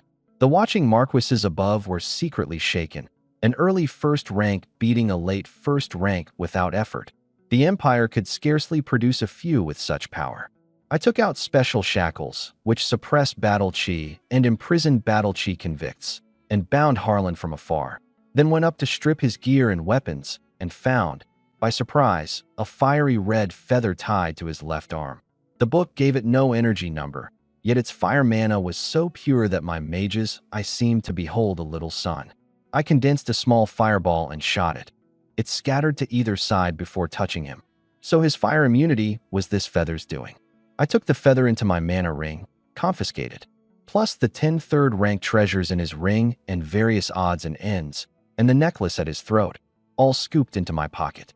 This Harlan had no shortage of treasures: a high-quality teleport scroll, a custom image recording stone, a mysterious feather, a solid little child of fortune. It made me look like the villain. Harlan woke, his eyes dull then brightening. "Young Master Rain, you've won. I can tell you Adele's location, and besides, I can offer you an opportunity. Could you spare my life?" "An opportunity? Let's hear it." Let me tell you Adele's location first. The opportunity concerns my little life." "Where's Adele?" "In the underground of an unnumbered little courtyard by the capital's west wall, 2 cypress trees out front." I hauled the chain to drag him back, and he panicked. "There's still the opportunity." "Say it, then talk as we walk." "Young Master Rain, could you let me go first?" "The opportunity is no small matter. It's about a secret realm." The words "secret realm" out. The forest fell silent a moment. Even the few above stopped their talk. A secret realm, an exceedingly rare wonder of the Soltis continent, an otherworld independent of the continent, the storehouse, plantation, and trial ground of mighty ancient powers, each one brimming with treasures and opportunities. The Empire's very origin traced to a great secret realm, yet even now the Empire held no more than 2 hands' worth. You know what a secret realm is? Of course. I, Harlan, am a mercenary, but I've read books. Then why not go yourself, since you know? Can't. It's not yet the realm's opening time. You even know the opening time? He was silent a moment. "Young Master Rain, I've shown my sincerity. If you want to know more, you must swear to the god of magic to let me go, or I'll not say a word to my death." Above, Ford blocked Brant and Fabian from eavesdropping. "A junior's opportunity. You old things mustn't snatch it." The 3 fell to arguing over finders keepers. "Swear? No need. I'll drag you back and have Grandma Keely whip up some poison, and you'll spill everything." Harlan's hair stood on end. "Then I'll sever my own heart meridian and die, and you'll get nothing." "Oh, now you've gone from using a secret realm opportunity to save your life to suicide. Better to die and leave you knowing nothing." I sat cross-legged on the air and looked at him a long while. "Then how do I know what you say is true or false?" Harlan swore to the god of warriors at once.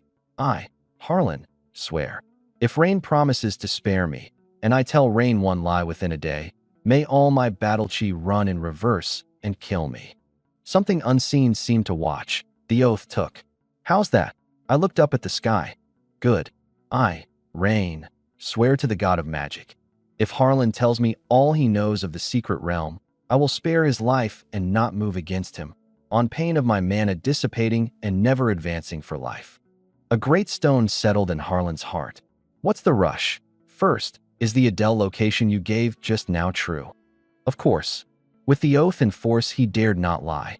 I had him lean close and tell me of the realm in a low voice. The few above were speechless. I glanced up, plainly guarding against their eavesdropping, and Ford blocked the 2 who tried to use battle chi to listen.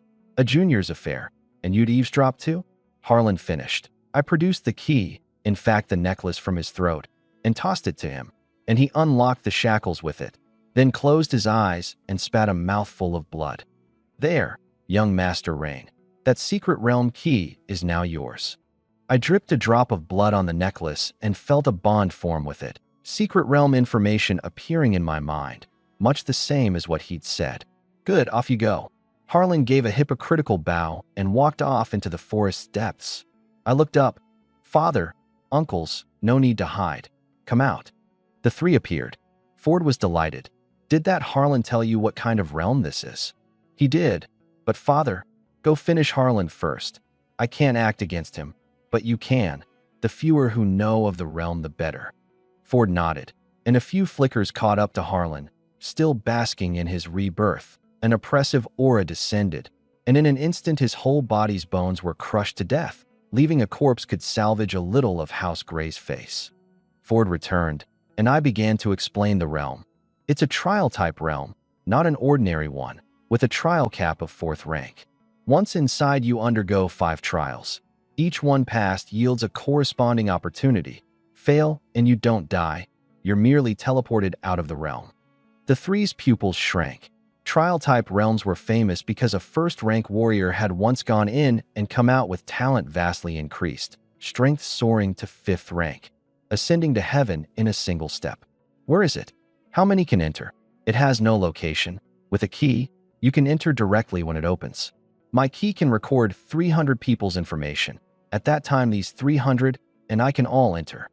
300 was no small number, and currently only 3 houses knew. Enough. I made to explain the precautions, but Ford stopped me. The slots weren't settled with the 2 houses yet. Too early to say. The group started back. Ford brought me home fast. The estate reached in minutes. Charlie waited anxiously and bowed first. Marquis Gray, Marquis Ward, Marquis Mick, young Master Rain. Ford clapped his shoulder with a laugh. This time you owe Rain proper thanks. Without him we couldn't have caught Harlan. Charlie was overjoyed. Catching Harlan meant his daughter was found, and bowed to me in gratitude. I told him Adele's location, and he set off at once with his guards. Ford took me and the 2 house heads into the meeting room, instructing Jonas to let no one near. Brant, Fabian, Rain caught the man. The key is Rain's. If you want into the realm, oughtn't you show something for it? Fabian spoke first. My house ward wants 100 slots, 1 4th rank treasure per slot. Ford glared. 100? You take 100, Brant takes 100, and that leaves my house Gray 100? 20 per house, at most. Fabian was displeased and dragged out, your Rain stole my daughter's underwear, to beat down the price. I spat out a mouthful of tea that I could not own up to. Luckily Brant, fearing it would drag in Damon, cut in to divert the talk back to slots. After a round of wrangling, it ended at 50 slots per house, each slot for 1 4th rank treasure plus 10,000 gold. Rain, how does your key record information? Just bring the person to my side. When does the realm open? I closed my eyes and felt the necklace's information. About a month from now. The 3 frowned. A month from now was precisely the old emperor's birthday banquet, the timing nearly the same. Coincidence? But they didn't dwell on it. The time to pick people was ample enough. The 2 houses took their leave to settle their first batch. Only Ford and I remained in the meeting room. This is a windfall. With this batch of treasures, my Lion Knight Order's strength climbs another tier. Father, shouldn't these treasures be mine? I found a realm. Ford coughed. What use does an early 1st rank have for 4th rank treasures? The family will save them for you. No deal. Give me at least half. Half? 54th rank treasures?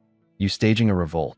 He earnestly bargained my pocket money up to 5,000 gold, and seeing I wouldn't budge, made up his mind. How about this? I'll call Fiona back to be your guard. A crisp, capable figure surfaced in my mind. Fiona Vick, a knight captain of the Lion Knight Order, 3rd rank, the most untamed rose of the order. The original had been smitten the moment he saw her a year ago and had begged Ford for her, only to be refused every time. Truly, I'll write the transfer order tomorrow. Done deal. Ford's mouth twitched. Be temperate. Don't drain your chi and blood at such a young age. It's fine, I've got this. I produced Grandma Keely's little green vial. Ford's eyes went straight. Azure Sea Greenwood pills? Keely gave you this many. Azure Sea Greenwood pills? It was my first time hearing the name. These pills are made from dozens of precious medicinal materials, especially the exceedingly rare Azure Sea Essence Pearl among them. Taken a full month, they greatly strengthen the foundation. His eyes lit up. Son, give your old man one. I quickly gripped the vial, but couldn't withstand his burning gaze and laboriously parted with one. Ford was overjoyed, carefully stowing it in a jade bottle. Wait here, I'll go write the transfer order. Fiona will be here by tomorrow evening at the latest. He left humming a tune, muttering that tonight he'd reclaim his vigor and show Layla who was head of the household. I laughed helplessly. Tonight Mother would suffer. Back in my room, I pillowed my head on Eve's lap and took out the secret realm key. I'd lied. It actually recorded not 300, but 500 people. I had Eve register the qualification to enter the realm, and a mark flashed across the back of her hand. The maids looked on with envy. A secret realm, opportunities beyond count. Throughout history, magnates who rose by a realm were too many to count. I smiled. Come, all of you get one too. Even if you gain no opportunity, broadening your horizons is good. I registered the qualification for each of them. Ford's office. Charlie came again. I wish to discuss the marriage of my daughter and Rain with the Marquis. Ford frowned. Would I let a girl who caused such a stir in the capital into my house gray? Besides, I've no idea whether the things Rain said happened to Adele. Charlie swore to the god of warriors that none of it had, and that all three of Adele's defensive magic devices were intact. But Ford waved a hand. Even if what you say is true, can I control the rumors out there? The betrothal is off, and that's final. Charlie sighed and took his leave. In the corridor, a thought struck him. If the Marquis was a dead end, what about Rain himself? My room, Jonas relayed. Viscount Hill is in the reception hall with Miss Adele. He wishes to thank you in person. I waved to send them off, but Jonas's line, the treasures among the gifts should be of no low grade, instantly pulled my attention back. I straightened my robes and declared righteously, since Uncle Charlie has come personally to thank me, I must make the trip. In the reception hall, the dazed Adele and Charlie awaited me. Charlie pushed a box over. In my eyes, it showed 6,546 source points, stressing every which way that Adele was still chaste and begging me to look after her at the academy. I took the box and nodded. Of course, with me here, no one at the academy can bully Adele. After some pleasantries, Charlie left. Back in my room, I opened the box, a lotus exuding rich mana, which I planned to ask my teacher about tomorrow, along with the feather. I took an Azure Sea Greenwood pill, a wave of heat flooding through me, skipped here. Night, House Mix Estate. A pitch-black figure slipped out in secret, heading for the capital's several morning paper shops. I rose at dawn in high spirits, didn't wake the maids, washed up with water magic myself, and locked the door on my way out. Couldn't let the household see the debauched scene. Drake's carriage was fast and steady. Morning, young lord. The rogue's vicious hound, Blair, had arrived too, beefier still after a few days apart. We talked as we walked. Blair, what rank is your breathing method now? High grade, a family reward. Run of the mill. Once I had enough source points, I'd get him a super rank. Suddenly, a commotion drew us over, the onlookers parting at the sight of me. It was Adele, ringed by several people. Acting all pure, you ran off with some man. What's the harm in a little fondle? A young brat egged it on and reached to grab Adele. My face darkened, and I stepped up and seized the lecherous hand. Who dares meddle with my Kent's good? He turned, saw me.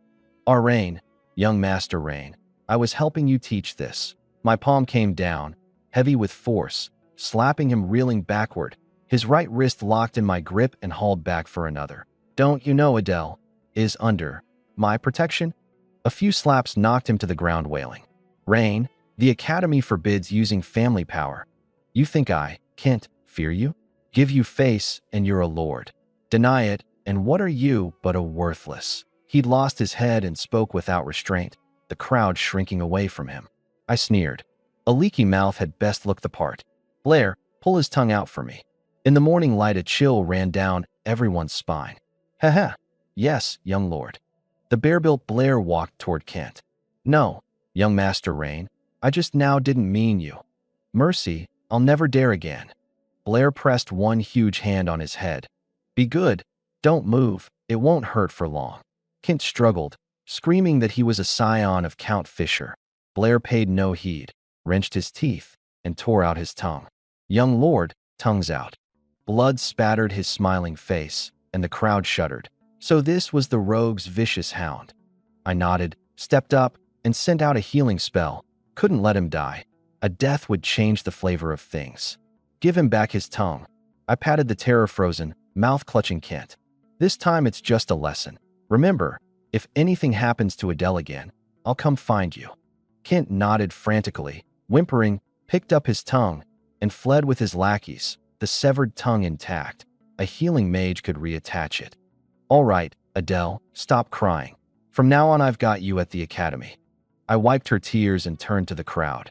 Anyone with no eyes who troubles her, go to the Warrior Academy and find Blair. If Blair can't beat them, come to the Mage Tower and find me, and I'll see who else wants to play with me, Rain. Every person my gaze landed on bowed their head, not daring to meet my eyes. Adele flushed faintly. Thank you. Brother Rain, go to class. Blair, stay with her. The two walked off, and the crowd scattered. That aura of Rain's just now, I didn't dare breathe. Never thought he'd still protect Adele after all that. Word is Adele actually just went on a little outing. Today I had a magic device class with teacher Leon Burton, 3 attribute talent in fire, water, and wood, and a master of magic device crafting, a true 4th rank artificer, with 2 in 10 of the Empire's annual magic devices coming from his hand. Rain, you're something, such strong mana perception, you could track Harlan by a faint mana ripple. All thanks to my teachers. Mana perception can't be taught. It's pure talent. You were born to be an artificer.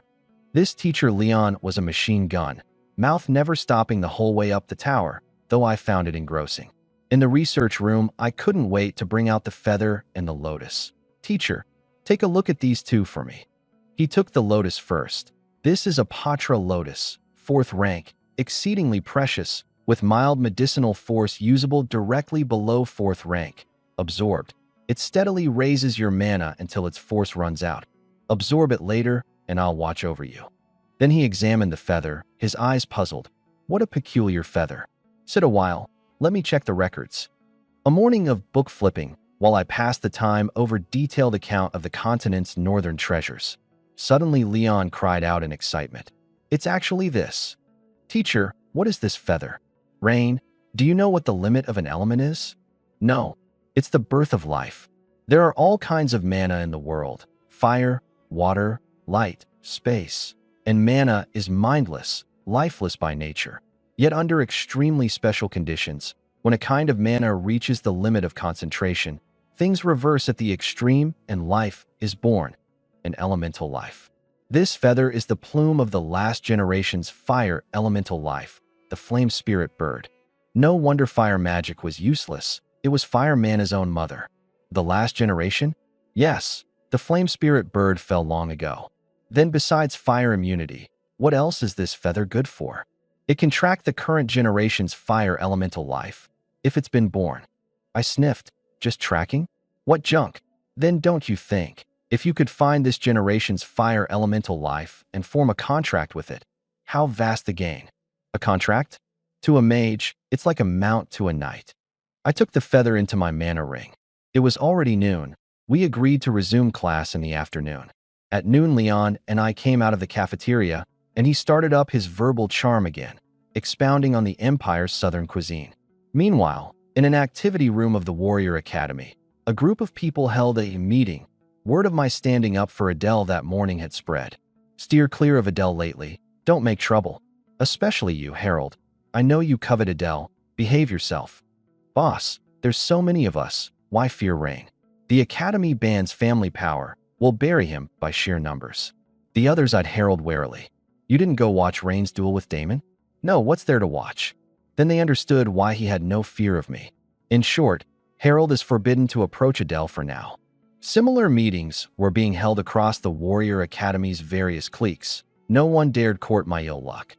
Provoke someone both strong and unreasonable, and he'd not only eat your interests, you wouldn't even know how you died. At dusk, Leon and I parted, several magic devices he'd made in his spare time now on me, 4th rank at most, enough for my current use. The moment I reached the academy gate, I was bewildered by the situation. Drake waiting, plus 2 squads of family guards on watch. Young master, the secret realm has been exposed. I raised a brow. Seeing the guards, I understood they were sent by my father to protect me. The key was on my body. Home first. Back at the estate, I could feel a different atmosphere. Jonas waited. The master and Marquis's Mick and Ward have gone into the palace. How was the realm exposed? Few people know. It was exposed on House Mick's end. Rest in your room first. I'll call you when the master returns. Before long, Jonas came to fetch me. Entering the meeting room, I found Ford and Brant arguing. Brant, how do you manage your people? Now everyone in the capital knows of the realm. Who knows how much of the cake we'll have to split off? Brant fell silent. House Mick's head steward's betrayal had truly been unexpected. Who'd have thought he was a man enraged at the church, and that the realm's opening time coincided with the old emperor's grand birthday? That pact from the church surely meant to use the realm to make a play. Fabian played peacemaker. The cake's been split, sure, but you got resources in return, didn't you? Then I'll swap resources for your house ward's realm slots. Will you? Fabian went mute. Father, I came in. Ford's fury ebbed. Rain, You're here. Sit. Let me explain the slot distribution. Ford laid out the result of the afternoon's palace talks. Originally 3 houses split 300 slots. Now every noble in the capital knows, and all want a slice. Now Gray, Mick, Ward, and the Royal Ashton each get 50. The remaining 100 the royals distribute to other nobles, each slot for 1/4 rank treasure plus 50,000 gold. Because House Mick's negligence caused the leak, Bran has decided to give 10 slots to House Grey, so we now have 60. Oh, and since you found the realm, I've decided to hand you those 10 mixed slots to distribute. He gave me several royal minted coins, each representing 1 slot. In the days before the realm opens, people will come to you with coins to be recorded. Rain, don't give them out carelessly. This is your best chance to build a power base. Good, I understand. Fiona's already arrived. She's practicing at the training ground. Mind your safety lately. The key is on you. I thought of Fiona, then of that 5th rank treasure. Father, the 5th rank treasure you promised at the central square. Ford's face fell. You really think we old things couldn't tell the box held Sophia's? Forget it. Go fetch it from the vault yourself when the time comes, lest you say I don't keep my word. I pushed the door out. Off to see my Fiona darling. At the training ground, the tall, crisp ponytailed Fiona was wielding her long sword with fierce vigor. I said nothing and watched quietly. After a long while she couldn't bear my gaze, sheathed her sword, and gave the knight's salute. Good day, young Master Rain. As a 3rd rank knight, so long as she was unwilling, I couldn't force her, so she didn't fear me like the others at home. You know why my father had you brought back? I do. From now on I'm your personal bodyguard. Then come, fetch something with me. On the way I half-jokingly tried to tease her and was rebuffed, dignified and unservile. Please conduct yourself, young master. Fiona still wishes to keep raising her strength. Another cultivation fanatic, like Sophia. Fine, only refuse the young master now, and later when you want my pointers, you'll find me hard to reach. At the vault door the guard wanted a token. I hadn't brought one. No token, no entry. The master's standing order. Is my face not more reliable than a token? No. I laughed and cried, and had him call Pow. Pow explained and apologized for the guard captain. What's to learn? Am I that petty? If I can't get in, you go in and fetch me a 5th rank treasure. 5th rank? Young master, what for? A 5th rank isn't to be moved lightly. I've cleared it with my father. Yes, young master, a magic type 1? Any magic type will do. Just send it to my room. I left with Fiona. Back in my room, Eve and the maids had long since tidied it. With the realm exposed, the estate's people stayed indoors, so today no one met me at the gate. The maids swarmed up fawning, not noticing Fiona behind me. Fiona was puzzled too. Weren't they saying Rain was brutal and irascible? Why are these maids still fawning? Eve welcomed her in and introduced her. Elaine, sitting on my lap, asked, Young master, who's that elder sister?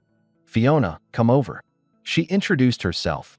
Fiona Vick, 7th Squad Captain of the Lion Knight Order's 3rd Battalion, early 3rd rank knight, henceforth young Master Rain's personal bodyguard. Hearing 3rd rank knight, the maids looked envious. Ellie took her arm and asked about cultivation methods, the others crowding in too, and Fiona began to explain. I smiled and didn't stop her. I love nurturing protégés best. Once I had source points to spare, I'd give each mate a world-class cultivation method, and my squad of battlemaids would be complete. Knock, knock, knock. Pow delivered the treasure, and seeing the room full of maids, withdrew to the door, handed the box to Eve, and closed it for good measure. I opened it. A beautiful crystal, fed straight to the book. Source energy rose by 14,751, total 23,876, with quite the rich guy feeling. Seeing the maids still clustered around Fiona seeking pointers, I feigned hurt. The young master's hungry, and none of you care for him. The maids hurriedly split up tasks, Ellie and Iris coming to Nestle in my arms, Maeve taking Elaine downstairs to order the meal. Seeing her students snatched away, Fiona frowned, but said nothing given the gulf in station. I chuckled inwardly. Hooked at last. By magic whisper, I told Ellie and Iris. The young master has an important task for you too. Wouldn't you like Sister Fiona to spend every evening with you as well? The two blinked, then took the order.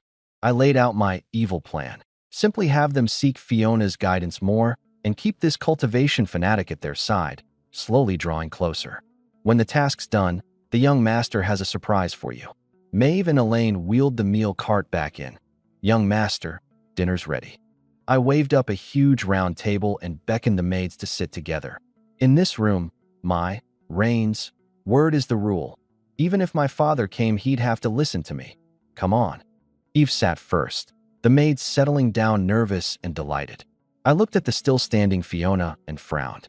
Fiona explained coolly, "Young master, I already ate when I first arrived at the family." "Fine, suit yourself. The room to the right of mine is yours from now on, connected by an inner door. Go take a look." She pushed through and went in. The maids and I dined, and they gradually relaxed, eating delicacies they'd never tasted and growing all the fonder of the young master. After dinner, just as I sat on the bed, I felt a membrane within me break through, mid-first rank mage, mana up a small notch, the mana factors in the air all faintly leaping as if cheering for me. Only a few days and I'd broken through a small stage, without even using treasures, not even the Patra Lotus Charlie gave. The Heaven Abyss meditation was terrifying. The keen sensed Eve noticed too. "Young master, you broke through?" The maids gathered round to congratulate. "Only a small breakthrough. Tonight, Ellie, stay with the young master." The maids shot Ellie an envious glance and pushed open the inner door for next door. I cut the light, the moonlight just right, skipped here. An hour later, Fiona next door stopped cultivating. "They should be done eating by now. I'll go over and keep teaching them."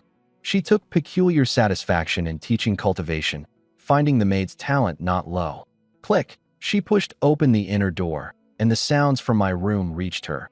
Her brain went blank, and when she snapped as she slammed the door shut, sat in a chair flushed and trembling, downed several cups of cool tea before easing a little, and returned to the carpet to cultivate and press down her stirred mood.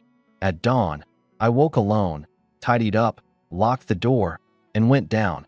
In the corridor, I met Jonas come to find me. "Where's Fiona? Isn't she your guard?" "Still resting." I didn't wake her. Jonas assumed she'd worn herself out warming my bed the night before, and nodded. "The capital's restless lately. Mind your safety to the academy. I'll assign a family hidden guard to protect you." "Good, a female one, Uncle Joe."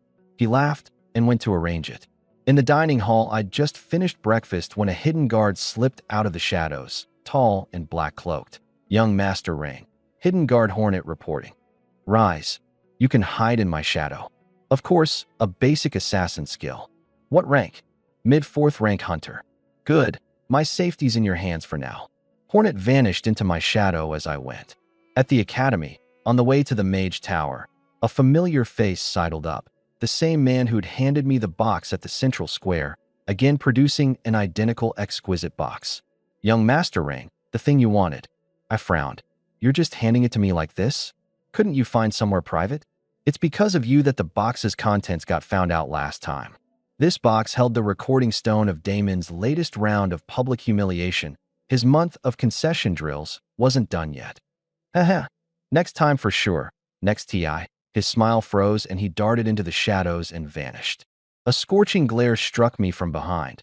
I turned and saw the one person I least wanted to see, Sophia Ward. Sophia had meant to go to a cafe with a friend and ran into me on the way, conferring with a furtive man and producing that box she couldn't forget. The instant I saw her, I stowed the box in my mana ring. Sophia swept up to me like a gust of wind and grabbed my arm. "Rain Gray, care to explain that box just now?" Her eyes glinted with menace. Her friend Anna Mitchell looked on with relish. I played dumb. "What box?" "I've no box in hand. You just put it in your mana ring." Unable to keep up the act, I lifted my head, drew a deep breath, and smiled, sticking up a thumb. "Sophia, your night's outfit today is very tasteful." Time seemed to freeze. Anna doubled over laughing. "Huh. Rain, you're a genius." Sophia snapped too. "Rain Gray, you lecher." She drew her sword and slashed. I had no intention of taking a mid-second rank knight's fury and teleported clear. I suddenly appeared beside the laughing Anna. "What are you laughing at?" I lifted a hand. A whirlwind spell flipped her skirt up, revealing teddy bear print underwear. Anna froze with an eh. That even stunned Sophia into stopping. You've quite the taste too, teddy bear print. Anna flushed crimson and pressed her skirt down. Rain Gray, I'll kill you. She drew a long whip and lashed out. I teleported about dodging, running and ducking Sophia's sword at once, fleeing toward the mage tower, no fighting allowed inside. The two girls gave fierce chase, turning the peaceful campus upside down. Hey, isn't that Sophia and Anna? Who are they chasing? Rain, obviously. Who else would dare provoke someone like Sophia? I teleported into the tower and escaped for the moment. Rain, stay in there if you've got the guts. Let your Annie catch you, and I'll snip it off. Sophia only glared daggers at me, and under that gaze I got goosebumps and turned to follow my teacher up the tower. Anna grumbled, "Is that guy always such a creep?" Sophia sighed. "He used to be brutal, like a man of stone that'd blow at a touch. Now the savagery's gone, but he's turned extremely lecherous and shameless. Let's go. We'll deal with him another time." I overheard, and there was nothing I could do about it. When class let out at noon, I didn't rush from the tower, afraid that little she-devil Anna was lying in wait, and stayed in my room a good while before going down. No sign of the two at the door. Looks like they didn't ambush me. I stepped out, reassured. But the moment I left the tower, someone inside used a message scroll to report, and Anna, mid-meal, got it at once. "Miss, Rains left the tower, heading for the gate." The two dropped their cutlery and dashed off. The more I thought, the wronger it felt. Anna hadn't ambushed me. I teleported all the way to the gate, and just as I boarded the carriage, the two came rushing up, faces full of frustration. I mouthed at them, teddy bears and stripes both very tasteful, with a thoroughly punchable grin, and the two were furious enough to burst. The carriage rolled down the capital's main avenue, family knights guarding both sides, Fiona, who hadn't risen this morning, among them. "Drake, don't head home yet. Make a stop at the Moulin Rouge." Drake started, and only when Fiona showed no reaction did he comply. The Moulin Rouge was a house of song and pleasure on the capital's central street. Its madam, Margaret Young, had seen grand scenes, yet even she was startled at the sight of this elite knight escort, and hurried out to greet us. "Young Master Rain. Come in, come in. Lucy and Liva were just speaking of you the other day." "Speaking of me?" "Of my gold coins, more like. I had the knights come in 2 shifts to eat while the rest stood guard, but the knight captain insisted on duty and wouldn't relax. I nodded and let them arrange it, and went in with Margaret and Fiona. The first floor was for dining, the second floor and up for pleasure, and I'd only ever come to watch the dancing.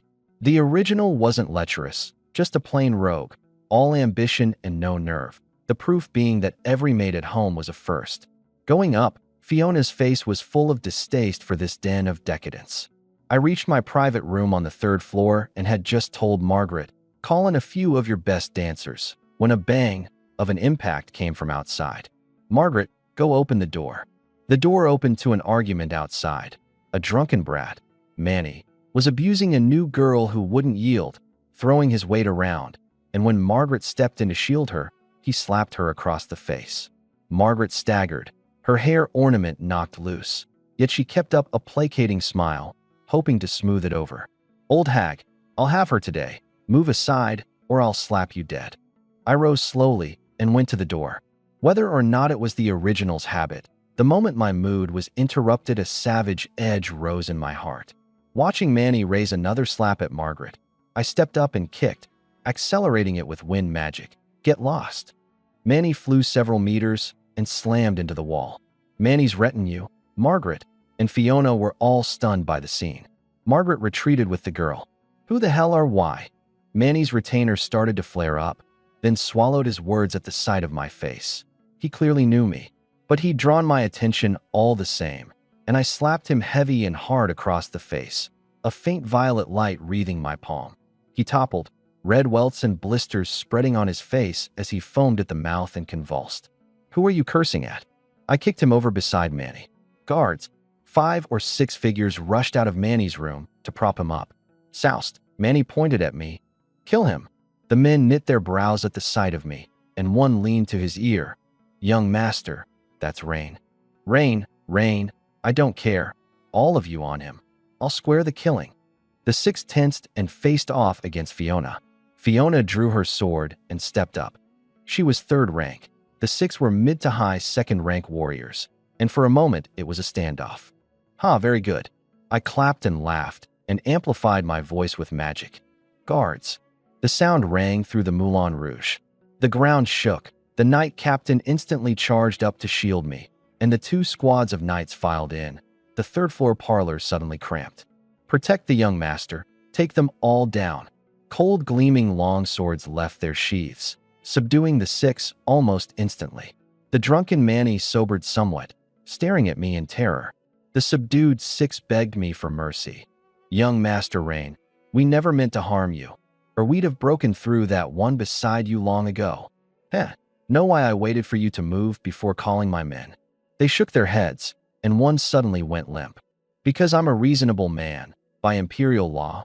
A commoner who assaults a noble, whatever the noble's standing, faces the death penalty without exception. Their pupils dilated. The knight captain looked at me. Young master, what to do with them? I touched Fiona's scuffed light armor. Kill them. The long swords fell like blades of judgment, six heads dropping, blood spurting and dyeing the third-floor hall red. The knight captain shielded me with a battle-chi barrier. Not a drop touched me. Manny, splattered with blood, shrieked in horror. I walked through the blood toward Manny, who'd wet himself and was crying for mercy. I patted his bloodied face soothingly. Don't be afraid, Manny. The moment he quieted, I gripped his head and smashed it into the floor with a bang, dislocating his jaw. When you get home and your father, Marquis Torres, asks, say whatever you like.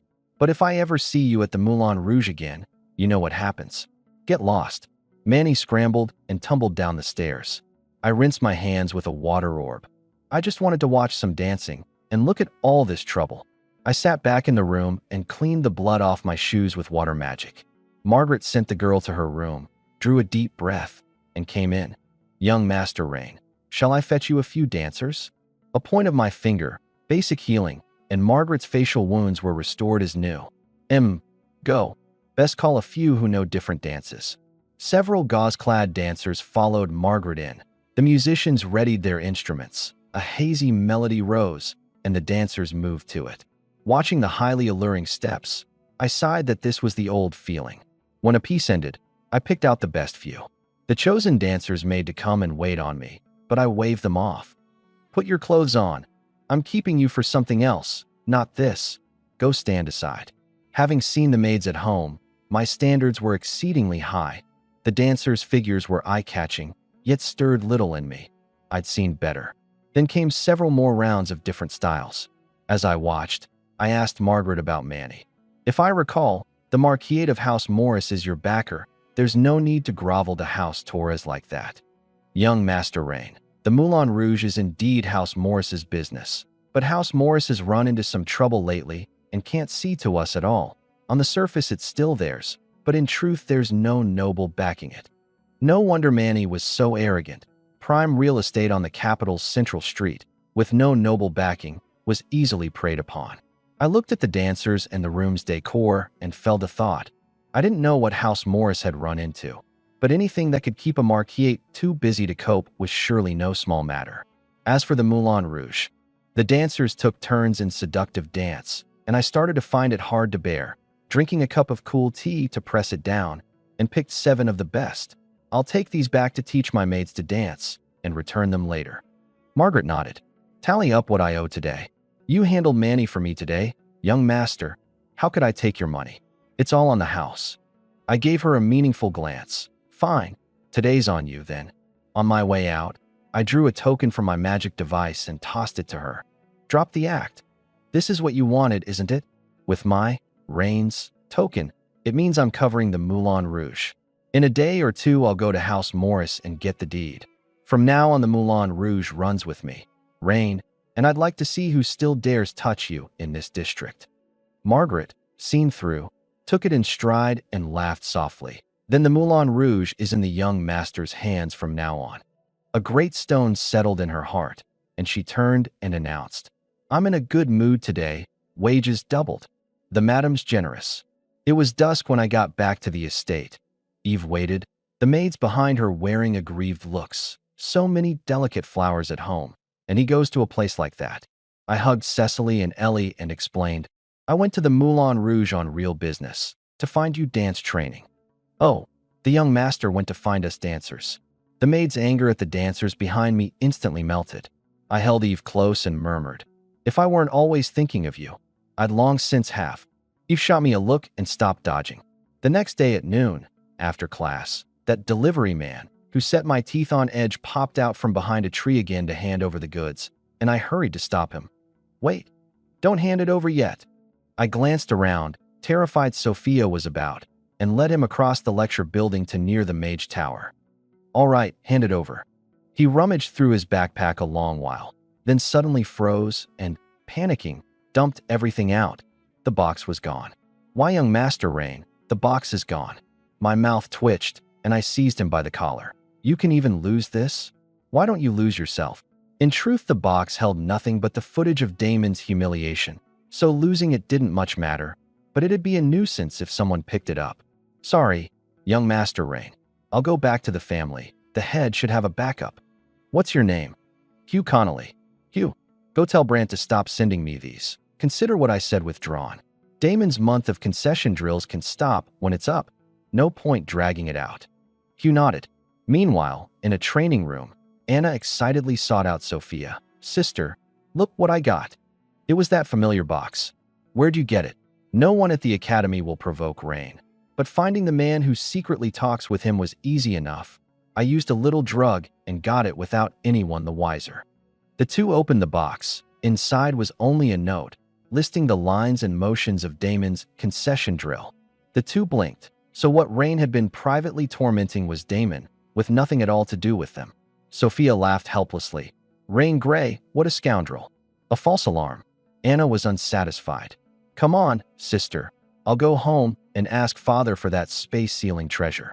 Next time we'll see how he runs. I was riding the carriage to House Morris, outside the capital.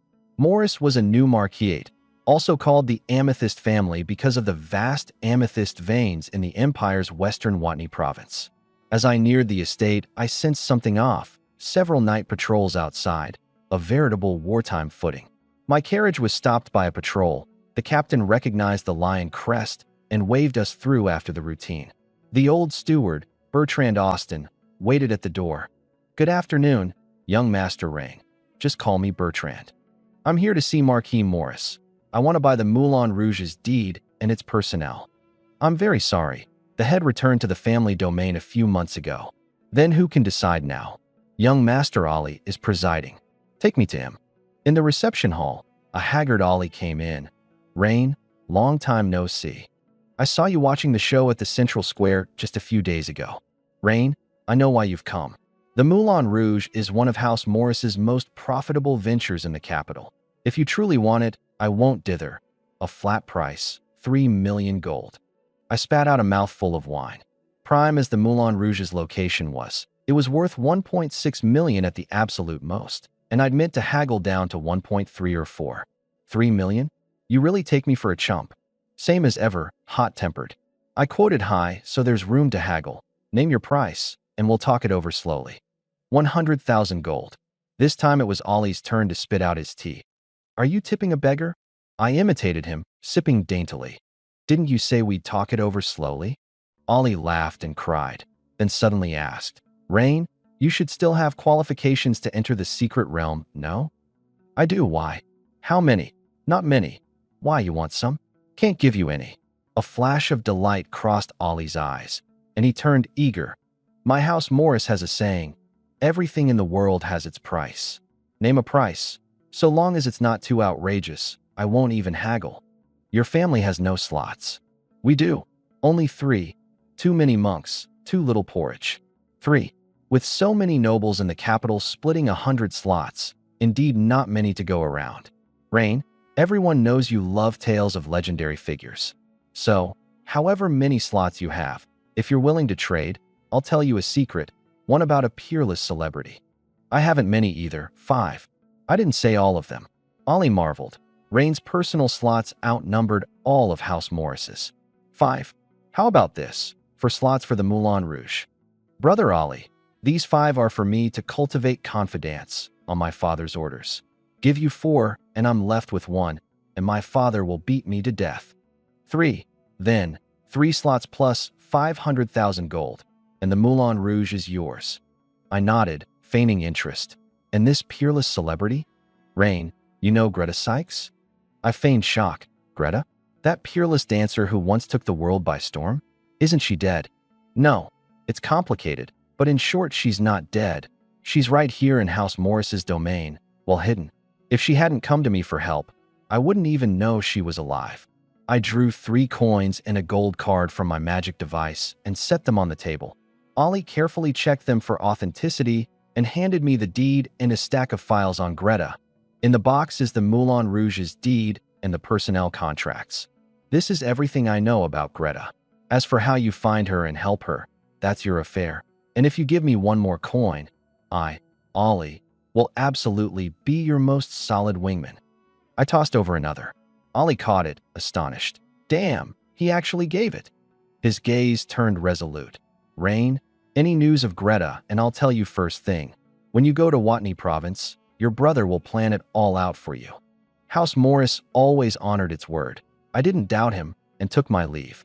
Ollie took out the 4 coins to admire them, both valuable and good for winning over key family members. A servant came to report trouble again on the second young master's end, and Ollie sighed heavily. Compared to other nobles, I still prefer dealing with Rain. At least it's not exhausting. The capital, Moulin Rouge, 3rd floor. Margaret gazed in a daze at the deed and contracts in my hand. In a single day, I'd taken actual control of the Moulin Rouge. She bowed. Young Master Rain moves like thunder. From now on, Margaret and the sisters are in your hands. I've always been generous with women, especially beauties. Watching the dancing, I asked, what's the Moulin Rouge's monthly take now? Last month, about 12,186 gold. On average, around 11,000 a month. Roughly 132,000 a year. I flipped idly through the ledger and tossed it back on the table. Now that it's changed hands, some things will change too. Margaret's heart tightened, but she said nothing. With not a single one of my people in the Moulin Rouge, there was no way I'd be at ease. Everyone come downstairs with me. Call all the relevant personnel to the 1st floor, whatever they're doing. If a guest objects, have him come down to the 1st floor and take it up with me. The hall was full of cursing. One hot-tempered guest roared at Margaret. I paid, and now you say there's a problem? Margaret was far more composed now, with the colossus of House Grey behind her. There is something today. Your money will be returned in full. If you object, you may go downstairs and find the Moulin Rouge's owner. A group clamored downstairs to demand an explanation, and the moment they came down and saw me sipping tea, their voices dropped at once. The bloodshed of a few days ago on the 3rd floor was still fresh. Where's Ollie? Didn't you say the boss was on the 1st floor? Margaret kept them in suspense. The Moulin Rouge changed owners today. The new owner is young Master Rain. Does anyone have something to discuss with the owner? I obligingly crossed my legs and gave a humph, and the crowd shivered. Since it's young Master Rain's business, of course I've no objection. I didn't flare up. I just took over today, so naturally I need to look things over. Your money will be returned shortly. A quick-witted one hurried to say, money's no matter. Consider it a gift to congratulate you, young master. And they all slipped away. They were the ones who refused it, not me who withheld it. When the guests had cleared, I had Margaret close the doors and looked at the people in the hall. From now on I, Rain Grey, am the owner here, and with the change of owner, the rules changed too. The innate aura of a noble pressed down on the whole room. Even the worldly wise Margaret felt the pressure. First, starting today, this place is renovated, within a month at the latest, and renamed the Dream Pavilion. Second, I'll send people to audit the books at random. Whoever cheats or slacks knows my methods. Third, in a while I'll have someone give you special training. Learn it well. Fourth, I finished laying out the rules, and seeing the women's spirits low, I chuckled inwardly. This was exactly it. After the stick comes the carrot. Many rules, but perks too. The Dream Pavilion will henceforth have monthly, quarterly, and annual awards. Each month, whoever earns the most for the pavilion gets the monthly award, an extra 30% of the gold she earned. The quarterly award, judged every 3 months, gives 40%. The annual award, judged yearly, gives 50%, plus a surprise bonus. I'd adapted my past life's company incentive scheme and brought it over. Hearing this unheard of incentive, the women's gloom swept away, and they murmured among themselves. Margaret was dazed, tighter management, yet with perks like these the sisters would surely throw themselves into earning for the dream pavilion. Today's a day off. Yes, owner. Back at the estate, I was summoned by Ford. Frowning at the ledger entry. Expenditure this morning, 1,300,000 gold, he said. 1.3 million? You actually dared spend it? House Gray's annual tax revenue is only 17 some million, and you spend a tenth of it in one go. I bought House Morris's Moulin Rouge with it. The Moulin Rouge? That brat traded it to you? Didn't he say nothing under 3 million? I produced the deed. Ford snatched it in a flicker and examined it, and after a good while it sank in. The boy hadn't lied to him. His face cleared from dark at once. So you went to take care of real business, Rain. Good. You finally started thinking of the family. I snatched it back. Who said it's the family's? This is my own property. Ford didn't mind. Yours is the family's, isn't it? And drew an invitation from his magic device. This is the invitation to the Anderson auction the day after tomorrow. You've told me you mean to go. As it happens, I'm returning to the family domain that day to pick the realm entrance, so you'll attend the auction in my stead. Jonas will accompany you this time. He's seasoned and will tell you when something good comes up. The family's prepared 20 million gold. Buy what you can, but don't force it. Got it. While I'm out of the capital, behave. Don't go provoking Sophia again, you hear? Seeing me brush him off, Ford curled his lip too. Off you go. On the day of the auction, the academy was deserted. Most nobles had gone to the capital's largest auction house. The Anderson auction was run by the merchant Anderson family, middling in power, with no ambition to contend for supremacy, perennially moving among the great factions, and every auction turned up rare treasures, so the great powers let them do business and host. That morning, after I'd tidied up, the proud-chested Ellie at my side and the threads of aggrieved gazes made me smile. All right, all of you go get ready. We'll go together. The maids squealed with joy, offered good morning kisses, and changed out of their maid dresses, each in her own style. Jonas waited downstairs, smiling and saying nothing as the flock came down. Fiona curled her lip. Such a philanderer. Too many to fit in one carriage. Jonas ready to second, and the two set off with the family knights. The maids all wanted to ride with me and crammed into one carriage. Fiona and Jonas took the second. The carriage slowed as it entered the city. It was auction day, and though the capital's main avenue was broad, it was packed, roadside stalls sprouting like bamboo after rain, faster than the inspectors could clear. No one dared crowd House Gray's carriage, and after some effort we drove out of the traffic and reached the auction house. The approach was jammed solid with carriages, so Drake drove straight for the High Noble VIP lane. Only counts and above could use it, and reached the entrance smoothly. The auction staff came to greet us. I handed over the invitation, and the man glanced at it casually and returned it. The invitation was a token of status. I didn't need it, and even without it they'd have covered for me. Judy, show young Master Rain the way.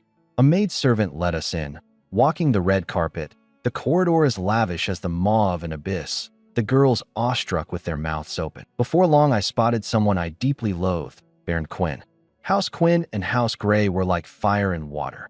If relations with Sophia's House Ward were a 70, then with House Quinn it was a -70.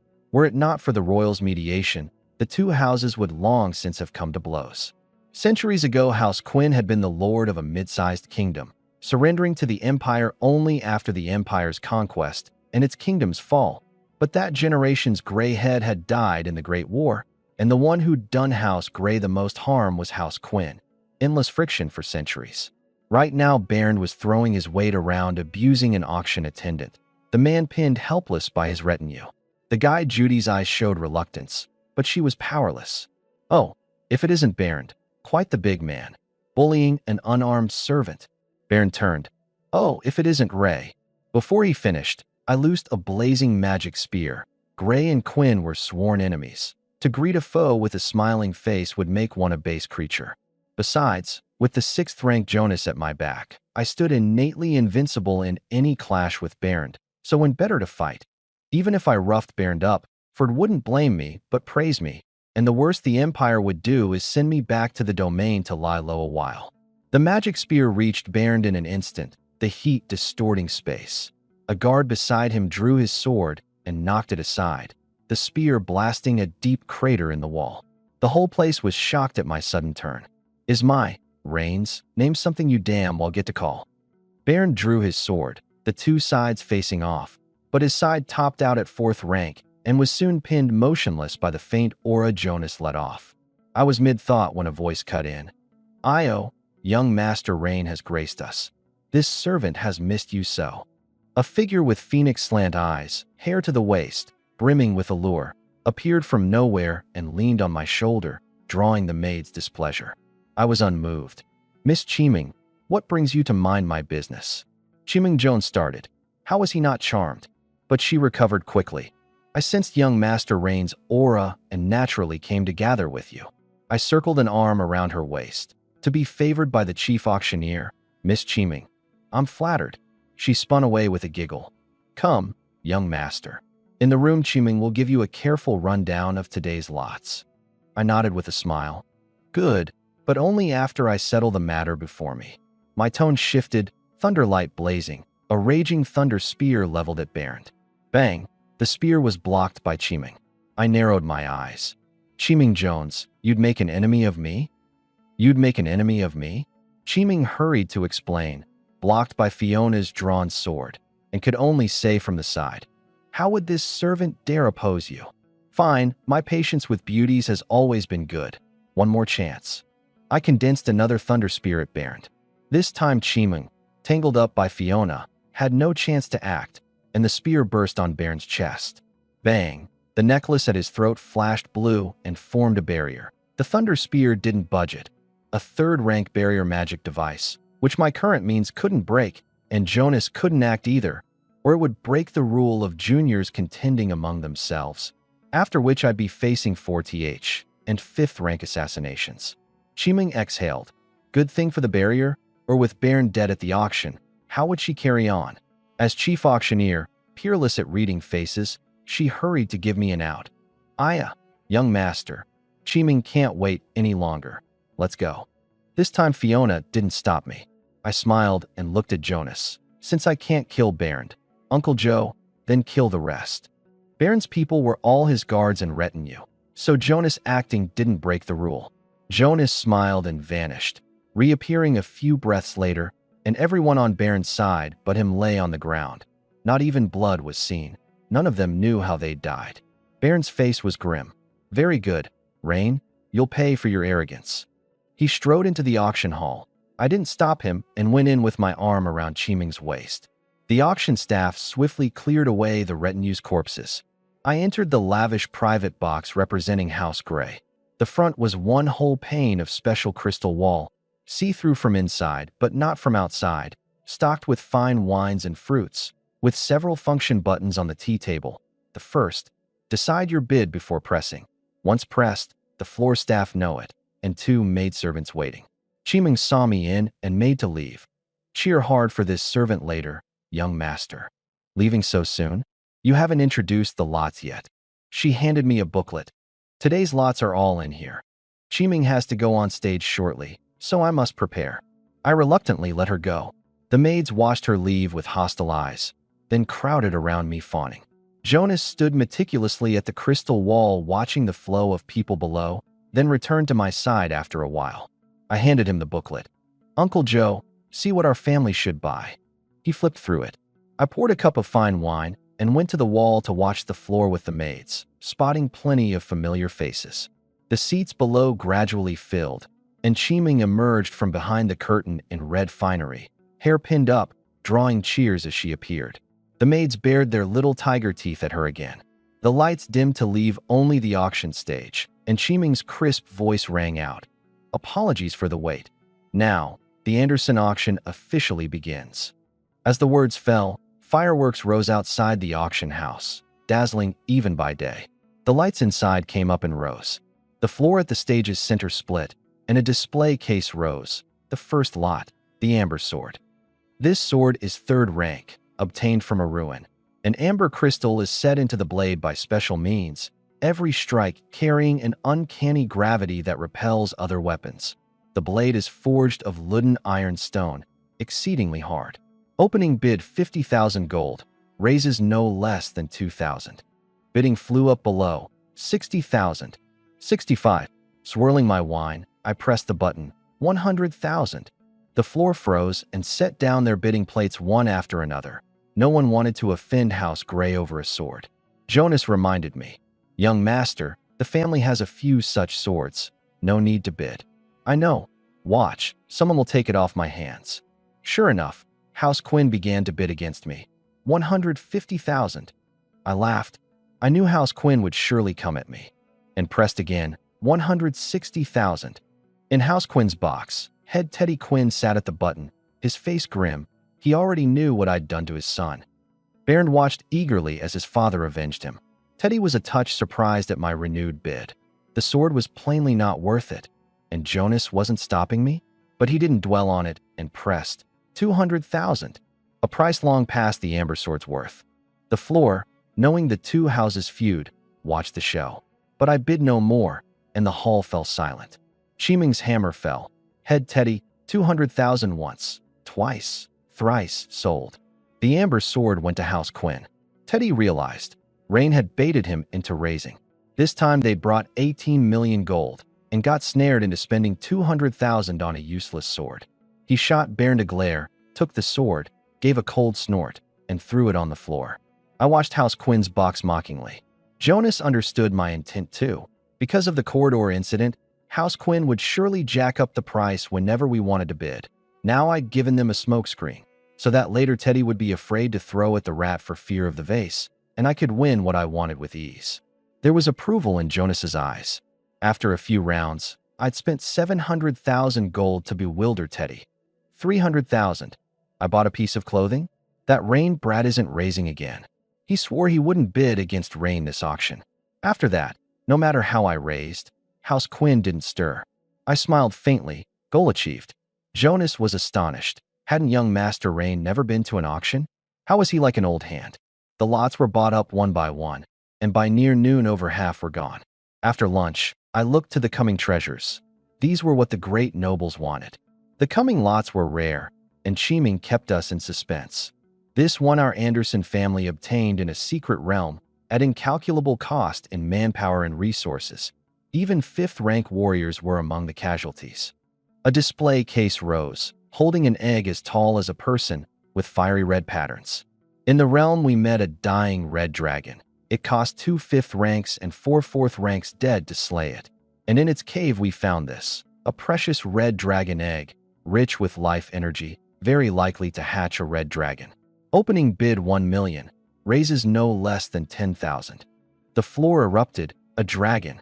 A freshly hatched whelp already had 3rd rank combat power, and an adult's reached 7th rank. Bidding flew up.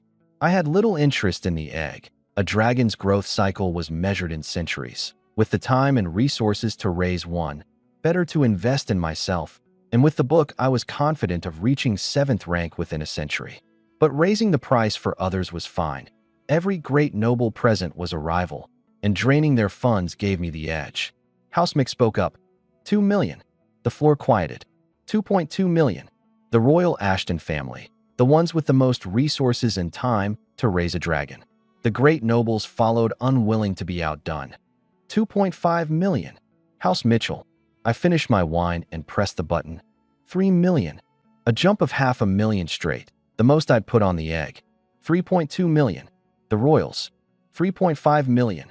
House Ward, pressing down the royals. The maids gaped their little cherry mouths at these numbers. They'd seen a few thousand gold at most. 4.5 million. House Mitchell. Brant flung open his crystal wall. Lyman, have you lost it?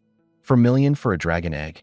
The houses threw open their walls one after another, trading snide remarks, and I slowly opened mine too. The great houses revealed themselves, and the auction hit its climax. Rain, how come only you've come? Where's Ford? Father has business. He sent me. The houses glanced at the flock of maids in my box and curled their lips, saying nothing. No one wanted to provoke the unreasonable me just now. The great heads bid against one another and traded curses. I had Eve feed Cecily a sip of 10,000 gold a bottle wine and teased her. That sip just now was worth half a year of your wages. Cecily's eyes went wide, and I rubbed the white cowlick on her head. Cecily is my priceless treasure. I wouldn't trade her for anything. 5 million.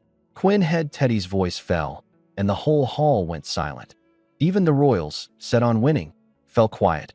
5 million for a dragon egg wasn't worth it, not counting the raising costs after. 5 million could buy a 6th-ranked treasure. Chiming's hammer fell. Head Quinn, 5 million once, twice, thrice sold. Congratulations to Head Quinn on the dragon egg. The great nobles smirked at Teddy. All that for an egg with such a long growth cycle? Not bidding on the next item? And the next held that. The dragon egg case lowered, and the display case that rose held a heart still faintly beating, wreathed in electric light and flame. My brow rose, mischief churning in my gut, and Cecily in my arms read my expression and shot the nobles a pitying look. Another noble was about to suffer. Chiming waved her little fan. This is called the heart of the Thunderfire Lion King, taken by slaying a 5th-ranked Thunderfire Lion King. It gives a powerful boost to lion-type mounts and can even awaken Thunderfire tribute talent. Consumed by a human, it greatly strengthens battle chi and raises Thunderfire magic resistance. Opening bid 600,000, raises no less than 10,000. The crowd glanced at me, pointedly or not. The only one present with a lion mount was House Grace Ford. Sure enough, I bid 700,000. The floor's hopes died. 800,000. House Quinn. Baron made a throat-slitting gesture at me. 1 million. My face was blank. Teddy stared hard at my expression. Snared by me earlier, he couldn't tell now whether I truly wanted it. I followed with 1.6 million. Teddy sneered. So Rain does mean to win it for Ford, then keep raising. 2 million. The heart of the Thunderfire Lion King was hoisted to a height that wasn't its own. Ha, taken in at last. I sipped my wine and sneered. Teddy's heart lurched. Rain, keep going. I hear Ford's lion is advancing. What? Out of money. I'll pass. House Quinn really is rich. Who knows how much of the Empire's tax you've embezzled? Oh, my father's mount has indeed reached the time to advance, but he found what he needs long ago. This heart's neither here nor there. I was just playing with you, Teddy Quinn, or why else would you spend 2 million on it? Ha. My mockery echoed through the hall. Teddy's aura came at me like a cold, venomous snake, blocked halfway by Jonas's aura, the two clashing in presence, the floor below, as if amid a tempest. Teddy, your name's a good one, same as a dog I used to keep. Fighting is forbidden in the auction hall, a rule of many years. The royal Ivan Ashton spoke up, and the two withdrew their auras. Suddenly Teddy spat a mouthful of blood. Father, Baron panicked. The nobles started at Teddy's injury, then looked to the smiling Jonas. To wound a middling Teddy in a clash of auras, Jonas was strong. Their estimation rose another notch. I raised a brow at Teddy, and suddenly a faint red light rose in my eyes, and I said something no one expected. Uncle Joe, let's kill him. The whole place went dead silent. Teddy's muscles went taut. A madman. This man is a madman. Jonas, too, started and slowly turned to look at Teddy. As the words fell, the auction hall was deathly still, even Chiming's smile frozen. Teddy stared hard at Jonas, terrified he'd act. The royal Ivan stood, too shocked to speak. This Rain's killing intent was far too heavy. He'd kill a marquis in a public place? But what could he, a 4th rank, do? He could only pray silently they wouldn't truly fight. The nobles were all shaken. If it came to blows, would Rain, if he found one of them an eyesore, kill him too? He was already killing a marquis. Killing a viscount or two for sport wasn't out of the question. Bang! The door of my box was kicked open. What are you doing, you brat? Ford pushed in. His arrival made the temperature rise and broke the deadlock. He coughed twice and pressed the button to close the crystal wall. Carry on, everyone. Rain acts without weighing things. I'll have a word with him. With the wall shut, the lesser nobles below all relaxed. Ivan sat back down, Teddy eased. A voice reached Chiming's ear. Everyone, there was a small interlude, but it's past. The Anderson family has decided all hammer prices this auction will be at a 10% discount to soothe your spirits. Next is the Siren Stone. In the gray box, Father, why'd you come back? Oomph. My heart was thudding and my eyelid twitching the whole way. I knew you'd cause trouble at the auction. The moment I came in, I saw you about to kill Teddy. Yes, I want him dead too. But this is a public place, with no cause and no reason. What would you kill him with? You think that Marquis's robe on him is for show. So I kill him. So what? Might makes right. Even if the Empire pursues it, with Teddy dead, would the royals trouble House Grey over a dead man? True, no one would tangle with House Grey over a dead man. But think, Rain, if we really did that, where's imperial law? Kill everyone who provokes us. And even if the royals don't pursue it, my House Grey would slowly vanish from history. Don't make the whole world your enemy. Noble dealings aren't all killing and fighting, but human relations and worldly sense. The string of admonitions finally got through to me a little. Seeing me drop the notion, Ford turned to Jonas. Old Joe, how could you go along with this brat's nonsense? After a few rounds, Ford opened the crystal wall and sat at the head seat, Jonas standing behind him, while I sat to the side with the maids. Chimeng bowed. Welcome, Marquis Grey. This next item comes from a sunken ship ruin in the Empire's southern sea. A display case rose, holding a stone marked with an unknown sigil. Ford's expression turned serious. Yes, you've seen right. This is the heart of the Dickens. The Dickens is an exceedingly rare species of the Soltis continent, deer-like in form, every part with mysterious functions. Dickens' blood heals wonderfully. A small amount can return a fifth-rank powerhouse to his peak. The Dickens heart can prolong life. Records say at least 5 years. For its singular nature, it's now all but extinct. None living have been seen in centuries. The nobles couldn't hold back, life-prolonging things being their favorite. Stop explaining, just auction it. The heart of the Dickens, opening bid 5 million, raises no less than 50,000. 5.1 million, 5.2 million. Bidding was fierce, and the great houses on stage began to bid too, the Royal Ivan first. 8 million gold. Jacking the bid straight up. The auction ran its course and wrapped up that evening. With the family's 20 million, I'd swept up no small haul. Several days slipped by after that, and the next thing worth telling happened back at the academy. Anna's whip tip came heavy and hard, shattering in one blow the stone wall I'd raised, though the wall did block the whip from lashing on. The two of us traded moves, and because it was so near the mage tower, the mages inside threw open their windows to watch with relish. They knew a bit of the situation below and firmly believed I wouldn't lose, taking it from me just horsing around with Anna. Only my mentor Jonah and the fourth-rank artificer Leon keenly sensed something was off with me today, yet couldn't say what. In a hazy moment I slipped, and Anna's whip lashed straight across me. Crack. Luckily, a magic device on me sent out a pulse and knocked the whip flying. Anna instantly hurled a small knife-shaped thing. It struck that device of mine, and the device failed at once. I raised a brow at the fallen knife. An anti-magic throwing knife? It could disable a same-rank magic device for a while, a good thing. I bent to pick it up and stowed it in my mana ring. Anna was furious. This is a fight. Can't you take it seriously? And flew in with a whiplash, which I bent backward to dodge. Then she kicked straight at my chest. Barrier. A blue barrier blocked in front of me. But the moment her foot struck it, the barrier proved so brittle it shattered at a touch, and her foot drove straight on toward my chest. Anna started and tried to pull the force. Too late. I took the kick full in the chest, spat a mouthful of blood, flew off with the kick's momentum, slid a long way along the ground, and lay there, unconscious and limp on the spot. The whole place froze. Anna was the most shocked. She'd thought that barrier would block her kick, never expecting it so brittle. Anna, the reacting Blair, seeing me kicked flying, went berserk on the spot, his eyes blood red. The still-dazed Sophia heard his roar and met Blair's furious downward cut with her sword flat. Bang! Driven half to her knees, the ground cracking for meters around, the web of her hand splitting and nearly losing her grip on the sword. Blair ignored her and swung a heavy blow at the still-stunned Anna's head.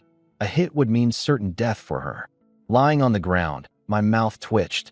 All right, this is a true brother, all in when it counts. Just as I made to rise and save her, Sophia flew in and met the blow midair with her sword flat to shield Anna. But with no point to release the force in the air, she was blasted away. Anna, oblivious to the danger beside her, only stared at the unconscious me. As Blair swung at Anna again, the mages watching from the tower reacted, a blue barrier shielding her. Jonah leapt straight from a window and tapped a finger at the berserk Blair, clear mind spell. A wave of coolness passed through, and Blair gradually came to. Young lord. He dropped the great sword and ran to me. Jonah gave the dazed Anna a clear mind spell too, then paid her no more mind. Grandma Keeley hurried over, fed me several advanced healing potions without a word, then laid a hand on mine to check with magic. Her brow knit tighter and tighter. How is this? The wound, it's nearly healed. It just looked so grave a moment ago. The unconscious, me discreetly scratched her palm with a finger, and Keeley at once laughed and cried inwardly. This boy, making me worry for nothing. She didn't expose me, but played along. The crowd gathered round, all the more anxious at her furrowed brow, Anna and Sophia most of all. If I truly came to harm now, with Ford's temper, internal strife in the Empire wasn't impossible. Keeley swept the two girls a sidelong glance and rose, brows knit. I've given Rain healing potions, but the wound's no light thing. He'll need to rest a while. She looked at the two girls. You're all Academy students. How could you strike so hard? Drawing a chorus from the mages, whose sparring isn't pulled at the last. Anna bowed her head, tears welling. I'm sorry, I didn't mean to. The mages pressed no further and used magic to wrap me up to take back to the tower to rest. Watching everyone's backs, Anna suddenly spoke. How about we help too? In that instant, Jonas seemed to see the corner of my mouth lift. He rubbed his eyes, and looking again, I was still that frail thing. So he took it for his eyes playing tricks. Keeley nodded. Fine, you two come give me a hand. Anna pulled Sophia along. Blair fretted at my side, then suddenly heard my magic whisper. Blair, go home. The young master's fine. I just put on a show for those two. Don't blow it. Just come visit me these next couple days. Blair shot Anna and Sophia an odd look and, to keep up the act, kept a worried face. Looks like someone's in for it. In the tower, a crowd carried me back to my room. Keeley waved off the colleagues packing the place. Out. All of you. What's the crowding for? I've given him advanced healing potion. He's in no danger. He just needs rest, and you've tracked the carpet filthy. You too. Out as well. Wait at the door, I'll call you. The last was to Anna and Sophia. The crowd dispersed, remembering to magically clean the carpet. Anna shut the door, leaving only Keeley and me. All right, Rain, get up. I flipped off the bed in one motion and eagerly poured her tea. Grandma's the best, didn't expose me. Keeley laughed and cried. You've no idea, that mouthful of blood gave me a fright just now. So you're faking illness. Will you recuperate at the family or in the tower? In the tower. I won't go home for now. Oh, Grandma, I'll write a letter. Pass it to Blair to deliver to my father. Or if father really learns I'm this badly hurt, the Empire won't know peace. She nodded. I wrote the letter, explained the situation, and added an instruction for the maids to learn dancing well with the dancers while I was away. I handed it to Keeley, who stowed it in her magic device. Lie down. I'll call those two girls in. Keeley stepped out, instructed the two girls, and went to find Blair. Anna and Sophia pushed in, and seeing me awake, Anna felt a touch guilty under my gaze, while Sophia did not. What are you here for? Still want to fight me? No more fighting. We came to help the teacher look after you, since I'm the cause of this. Oh, I was thirsty, and Anna instantly poured tea and brought it to the bedside. I want you, Anna, to feed me. She started, but said nothing, sat by the bed, and held the tea to my lips, then glanced at the unwilling Sophia. Sister, you go back. One of me is enough here. Take a letter to my father for me, saying I won't return these few days. She wrote a letter too and handed it to Sophia, who took it and left. The room quieted, and Anna spoke first. Rain, what happened to you today? Your magic felt so weak. Something's indeed gone wrong lately. I let my mana show, and she was puzzled. Blue mana? Weren't you gold before? That's the problem. Or how could I let you run wild today? Someone might have gotten hurt. You humph. Anna pouted, but, mindful that I was a patient, didn't argue. House Gray, Ford frowned at my letter. Didn't I say not to provoke Sophia? And now faking illness. He slapped the letter on the table. Blair, go tell Rain tomorrow. Faking illness is fine, but stop scheming on Sophia. Yes, master. Then to Jonas. Have the family mages carry on as usual. The boy won't be back these couple days. Assemble them when he returns. Give this letter to Eve. House Mitchell. Lyman mused over his daughter's letter. A fight? Rain gravely hurt. Staying in the mage tower? Then recalled Anna borrowing the space-sealing magic device a while back, surely to use against Rain, and his doubts cleared. Since Rain lay gravely wounded and couldn't lay a hand on his daughter, he gradually relaxed. Yet gazing at the blue moon out the window, he still felt a vague, unaccountable foreboding. Deep night, the academy ablaze with lights, students still hard at study. In my room in the tower, I woke from a nap and started faintly at the sight of Anna asleep slumped over the bedside. Looking at her fresh sleeping face, a touch of guilt rose in me. I won't tease this little girl anymore. To avoid disturbing her, I used magic to lift her slowly onto the bed.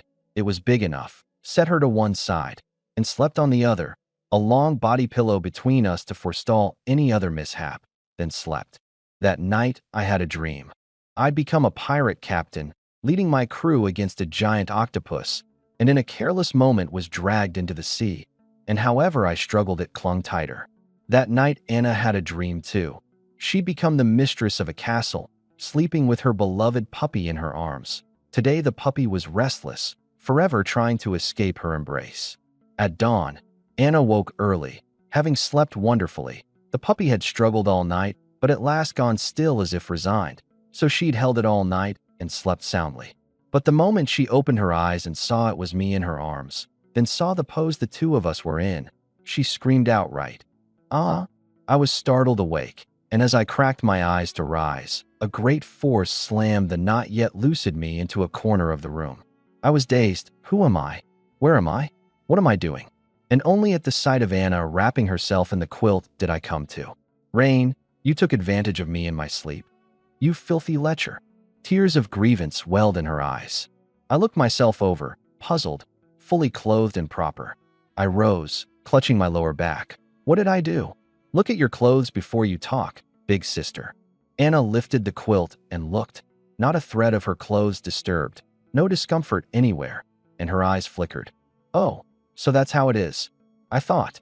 She exhaled, got off the bed, and seeing me clutching my back, came to help me to the sofa. Rain, how do you feel today? I'd meant to say awful, of course, then thought better of it. In this state, Anna and Sophia likely wouldn't chase me hard anymore. Goal achieved. Besides, I had the challenge business to attend to.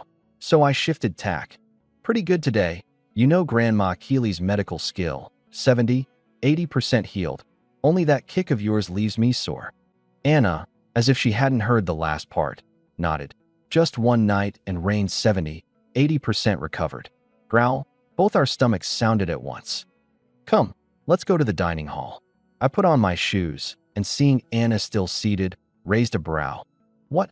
Want to wait for your sister Sophia to go together? Anna pouted and muttered under her breath.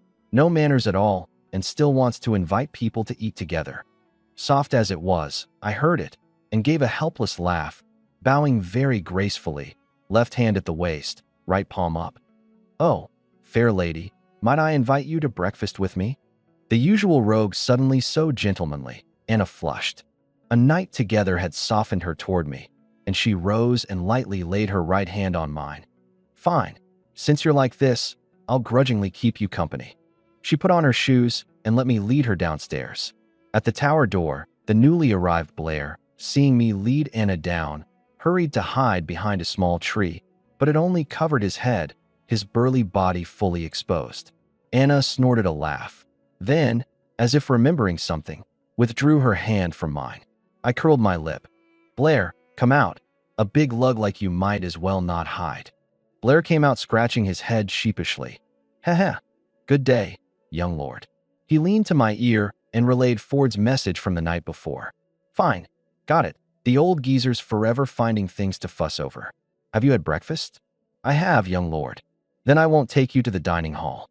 Blair tactfully left without disturbing me. I made to take Anna's hand again. Her hand really was soft. Years of wielding a long whip and not a callus on it. But she withdrew it again, seeming embarrassed. I didn't press. and walked ahead to lead. The morning students were few, and everyone who saw me and Anna froze, then stared in wonder. Thick-skinned, I didn't care, but Anna flushed crimson under the stares. "What are you looking at?" The crowd quickly looked away, though some still cast odd glances. Inside the dining hall, free of onlookers, Anna eased. But just inside the door, "Anna?" It was Sophia. She came over and looked at me. "Rain, you're better?" "More or less. Thanks to Grandma Keeley, I can move fine." Then she looked at Anna. "You too are." Because Anna and I looked just like a campus couple. Anna hurried out from behind me and grabbed her. "Oh, it's nothing." Rain was hungry and wanted the dining hall, so I escorted him. She dragged Sophia up to the second floor. I smiled, found a table, and ordered. After breakfast, I wiped my mouth with a white handkerchief, and seeing Anna and Sophia still whispering on the second floor and glancing at me now and then, I smiled and paid them no mind and walked out alone. I didn't return to the tower for class. The mages, seeing me gravely wounded, had given me a few days off, and I could use the time to finish the book's assessment. As morning students filtered in, the youthful campus air made me feel I'd returned to my Blue Star school days. I strolled, looking for people with a golden mark above their heads, while the passing students looked at me with a faint yearning in their eyes. What was this? The girls' yearning I could understand, but the boys too? I was about to grab a student to ask when a voice cut in. "Young Lord." It was Blair. "Why aren't you in class?" "Mornings are all theory. I don't like listening." "Then walk with me." On the way I asked him, "Notice any change in the young master today?" "No, young lord. You're as handsome as ever." "Then why do they all look at me with that yearning?" Blair looked closely and was puzzled too, and with my leave brought over a male student. The student stammered, trembling. "Young Master Rain, what did I do wrong?" Blair, "Nothing. Just tell us why you looked at my young lord that way." "Oh, my father told me about the auction house business a while back and had me get close to young Master Rain at the academy, so that when he's in a good mood, he might grant or sell my family a few realm slots. So that was it. No wonder everyone looked at me so." I pulled him up. "Fine, off you go." But he rose and hesitated, then steeled himself and half knelt. "Young Master Rain, I, Casey Bush, am willing to follow you, to guard you to the death and never betray you. I'm willing to swear it to the God of Knights. Will you accept me? Follow me? You don't know my, Rain's, evil name?" "I do, but compared to those who scheme behind people's backs, I'd rather follow you." For the first time, I took this rather timid youth seriously. The scene fell silent. Even students rushing to class stopped to watch, all wanting to know my decision. Amid first-rank night, lower middle by academy standards, I said slowly, "I'll give you time to cool off. In 3 days, if you still want to follow, come find me at the Mage Tower." I patted his shoulder and left with Blair. Casey rose from the ground, his gaze resolute, and walked toward the Knight's dojo. And in this very moment of resolving to follow me, the future commander of the Iron-Blooded Wolf Cavalry, the Iron-Blooded Wolf King, Casey Bush, was born. "Blair, have the family's people at the academy look into this, Casey. Put his file on my desk by tonight." "Yes, young master, I'll go now." After he left, I kept looking for a challenger. At last I spotted one with a golden mark above his head, a male student, early second rank. I stepped up and stopped him. He started, "Young Master Rain, you wanted me?" An unfamiliar face, probably not from a great house. I knew nearly all the great houses' science. "What's your name? Which family?" "I'm Bentley Wick, not a noble. A merchant's son. I study at the academy only thanks to House Ward's generosity." Though he was a second-rank warrior, a merchant's son likely had no top-grade breathing method, easier to handle than a noble's son. A fine first opponent. "Your academy dress," says warrior. "Care to fight me around?" Fight around. "Young Master Rain, I can't beat you. That move of yours at the arena could kill me 7 or 8 times over." "It's fine. I won't use those mass scale spells this time." Bentley was nearly in tears. A world of difference in station. Lose and it's fine, but win and who knows what trouble follows. "I daren't. Just a plain spar. Win or lose, I won't welsh. You look strong and my hands are itching. Pure sparring. If you're worried, you can even keep your life-saving jade token." He thought it over. He and Rain had no history, so he probably wouldn't be singled out for trouble. This was likely a whim, and nodded with difficulty. All right. When do you want to fight? The dueling arena. Plenty of room to cut loose. You free at noon today? Yes. I'll come to the arena at noon. Good. I made to return to the tower to rest and prepare. Bentley sighed. The dueling arena. Huh. I'm going to lose face at noon. Normally, the arena drew few, but once word spread that Rain was sparring there, the crowd would be anything but small. Yet humiliating as it was, he made up his mind. At noon he must lose to Rain, or even if Rain graciously said nothing, his merchant father, with his many heirs, would grow wary of Rain over this spar and cast him aside. He didn't go to the warrior dojo, but turned home to talk it over with his father. At noon, word had spread from somewhere, and many knew I was sparring Bentley. Those done with lunch mostly streamed toward the arena, in clusters, swapping intel as they went. Heard Bentley provoked Rain. Buffed. Your info's stale, let me tell you. I was one of the Academy's rare celebrities, and rumors flew. In the arena's restroom, I looked out the window at the packed stands, a bit puzzled. Why so many? I didn't know. At noon break, students with nothing to do, especially the ones without girlfriends, had flocked over for the show I'd stirred up. The moment Bentley entered, the crowd jeered. Bentley, you're finished. Provoke Rain and still want to stay at the academy? You've got it coming too. The more Bentley heard, the more flustered he grew. Have I really offended Rain somewhere? I came out of the restroom, frowned at the jeering, and seeing Bentley's poor color and fighting spirit, amplified my voice with magic. Quiet. What's all this? Whoever spread the rumors, come tell me. I look for a sparring partner, and you all point and gossip? Don't want to watch, then get lost. Look at the state of Bentley. If he doesn't bring his real skill in a moment, you lot want to fight me instead? Under my menace, the crowd ceased mocking Bentley. I walked over to him, seeing his spirits still low. Want to switch venues? It's fine, here's good. He'd talked himself round too. Rain had explained it was just a spar with no grudge. He'd lose to him in a bit. A little face lost, but wasn't that just what the crowd came for? Then, young Master Rain, shall we begin? But I shook my head. Bentley, swear to the god of warriors that you'll bring your real skill this spar. I don't want you throwing the match. This wasn't me being difficult, but a must. If a challenge target threw the match to let me win, it not only counted the challenge a failure, but docked 2 chances, which I could accept even less than a loss. Bentley was puzzled. Surely there's no need. There's every need.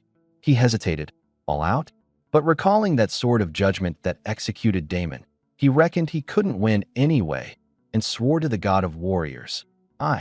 Bentley, swear to go all out this spar, or never advance in battle chi for life. I exhaled in relief and handed him a life-saving jade token. No referee. We each fall back 100 meters and begin, agreed? He donned light armor and assented. Then, thinking of something, I drew 3 third-rank treasures. It's a spar, so there must be a prize. These 3 are yours if you win. Bentley's eyes burned. His father had many heirs. He got only 1 third-rank treasure a month, but thinking he was meant to lose, he said nothing. Seeing him ready, I drew the dark gold mark above his head into my body, signaling I accepted the challenge, and the 2 of us fell back. Distance set, a glance exchanged, the spar began. Bentley drew a crossbow and loosed 3 bolts in a clatter. The crossbow bore a faint magic sigil that greatly sped the bolts. I sped myself with wind magic and flickered aside in a few dodges. Dodging the bolts, my blue mana surged, and stone spikes shot up under Bentley's feet. He flipped clear of the range with a few rolls, not forgetting to fire a few bolts back, all blocked by my barrier. I hadn't expected him to be a ranged specialist. Seeing the crossbow useless against me, he stowed it at his waist and drew a fine-looking treasure bow, drew the string, battle chi condensing into a red arrow, and loosed. Bang! The arrow came with a sonic boom, arriving in a blink. My pupils shrank, a magic array flashed, and I teleported away, the arrow blasting a great hole where I'd stood. Bang! Another arrow. I waved a blade of space to meet it, blasting up thick smoke. I watched the smoke closely, not doubting for a second another arrow would come. Feeling my mana slowly recovering inside. Without Heaven Abyss's boost, my all-attribute talent still recovered fast, just not as monstrously. The smoke cleared, and I started. Bentley already had 3 arrows knocked, waiting. Careful, young Master Rain. 3 arrows in succession, the huge recoil flinging even him back several meters. I teleported 3 times to dodge them all. The spectators yelled, "Young Master Rain, use your sword of judgment." One shot him. They didn't grasp my sword of Damocles and lumped it under sword of judgment. I sneered inwardly, sword of judgment? Without Heaven Abyss recovering my mana, how would I use it? I could manage the mass scale spells once or twice, but if they didn't land, then what? I paid them no mind, watched Bentley gravely, blue light flashing in my eyes, and several thunders crashed down from the sky. He dodged in time, but couldn't beat lightning. Took a few, blocked them with his armor for only light wounds, his movements a touch slower. I seized the chance and pressed in, slowly condensing a blue orb in my hand. A magic bolt compressed to the extreme. Psionic Surge. Fired, then followed up with Ice Soul Magic Arrow and Blade of Space to seal his retreat. Bang! Dead center, an explosion to the sky. Suddenly a sword light cut out of the blast. Bentley's figure flying out, his longsword already at the throat of the still stunned me. Young Master Rain, I win. The whole place was in an uproar. In all his time at the academy, this was the first anyone knew how deep Bentley had hidden his skill. In truth, he'd nearly conceded a moment ago, but recalling his pre-match oath, he'd had to bring out his hidden strength. Even at the cost of offending me, he wouldn't sever his own warrior's path. I was faintly dazed, lost to my own carelessness. Looking at the at-a-loss Bentley, I smiled and didn't welsh. "Bentley, you win. Only the first challenge, no matter." As the words fell, the dark gold mark I'd drawn from above his head dissipated within me. Bentley came to and sheathed his sword. "It was you holding back, young Master Rain, or I'd never have one. A loss is a loss. I can take that much." I tossed the 3 promised treasures into his arms. He caught them in a fluster, protesting he daren't accept, and I just curled my lip and pressed them on him, then drank a vial of mana recovery potion. Suddenly, I spotted a figure in the distance, Baron Quinn, also with a mark above his head. Dark mischief churned in my gut. Heh, an exceedingly evil plan slowly took shape in my mind. Meanwhile, the crowd in the arena was still frozen in shock. Rain actually lost? Rain actually lost. No one had expected it. The crowd had come to watch my torrent of magic sweep over Bentley like rotten weeds, but I hadn't used the torrent at all, and the sharp-eyed even noticed I'd lost that golden glow from before, that air of arrogance and divinity. Seeing me and Bentley leave together, the arena buzzed, and people began to doubt my strength. How did Rain lose? Why didn't he use the Sword of Judgment? I came to see the Sword of Judgment. It wasn't like this in the Damon duel.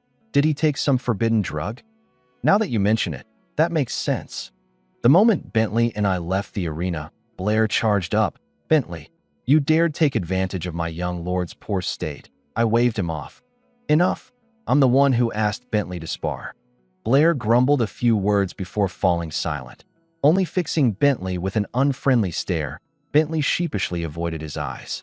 "Bentley, the spar's over. I'll head back." "Oh, before it, I looked into a few things about you."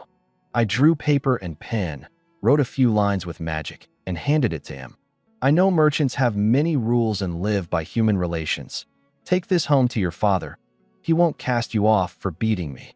Bentley's eyes filled with gratitude. "Thank you, young Master Rain. I'm off." I took Blair toward the tower. Bentley watched our backs and the letter in his hand, and an unnamed seed quietly took root in his heart. Time slipped by, and half a month passed quickly amid my hunt for challengers and the challenges themselves. My daily ruckus at the arena brought that deserted place to life, and the academy had to send people to manage it. Many came to spar now, but my matches were without doubt the hottest, everyone packed. Today, as a match ended, the referee called, "Victor, Shelley Elliott." The dark gold mark within me dissipated, and I let out a breath. Lost the 3rd challenge too. On talent alone, I'd fought the early 2nd rank Shelley to a near draw, but lost by a hair in the end. I rose and left, the crowd cheering Shelley's name.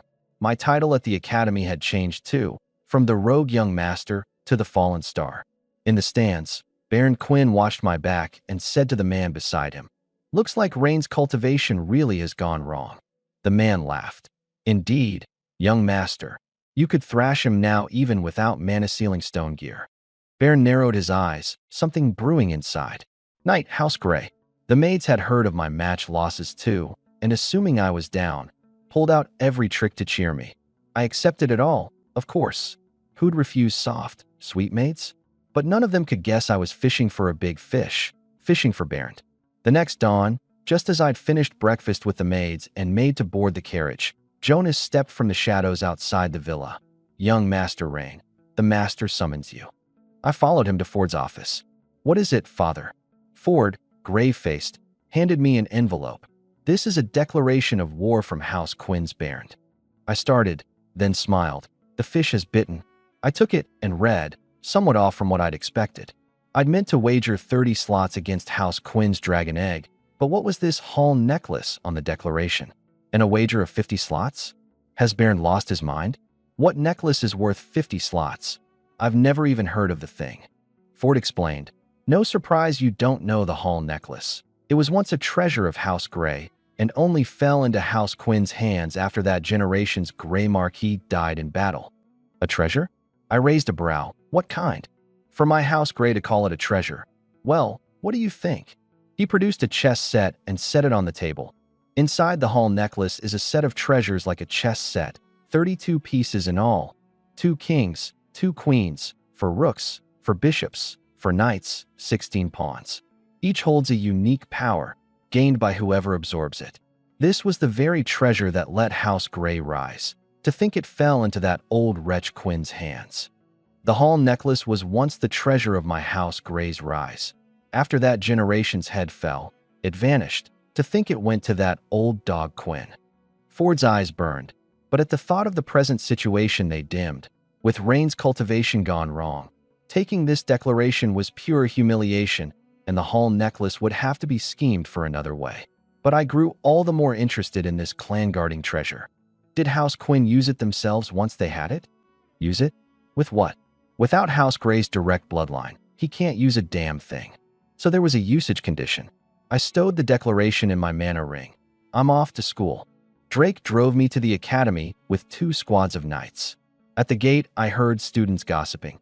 Heard barons challenging Rain to a match. Big stakes. 50 secret realm slots. What? 50? That many. I paid no mind and went straight in, to the dean's research room on the tower's top floor, and pushed the door open without knocking. Dean, I'm here. Cliff adjusted his glasses and set down a tome. Ah, Rain. Last night, I searched every academy archive and found not a trace about your condition. Back from the Mage Association a few days prior, he'd given me several physical exams. All readings normal.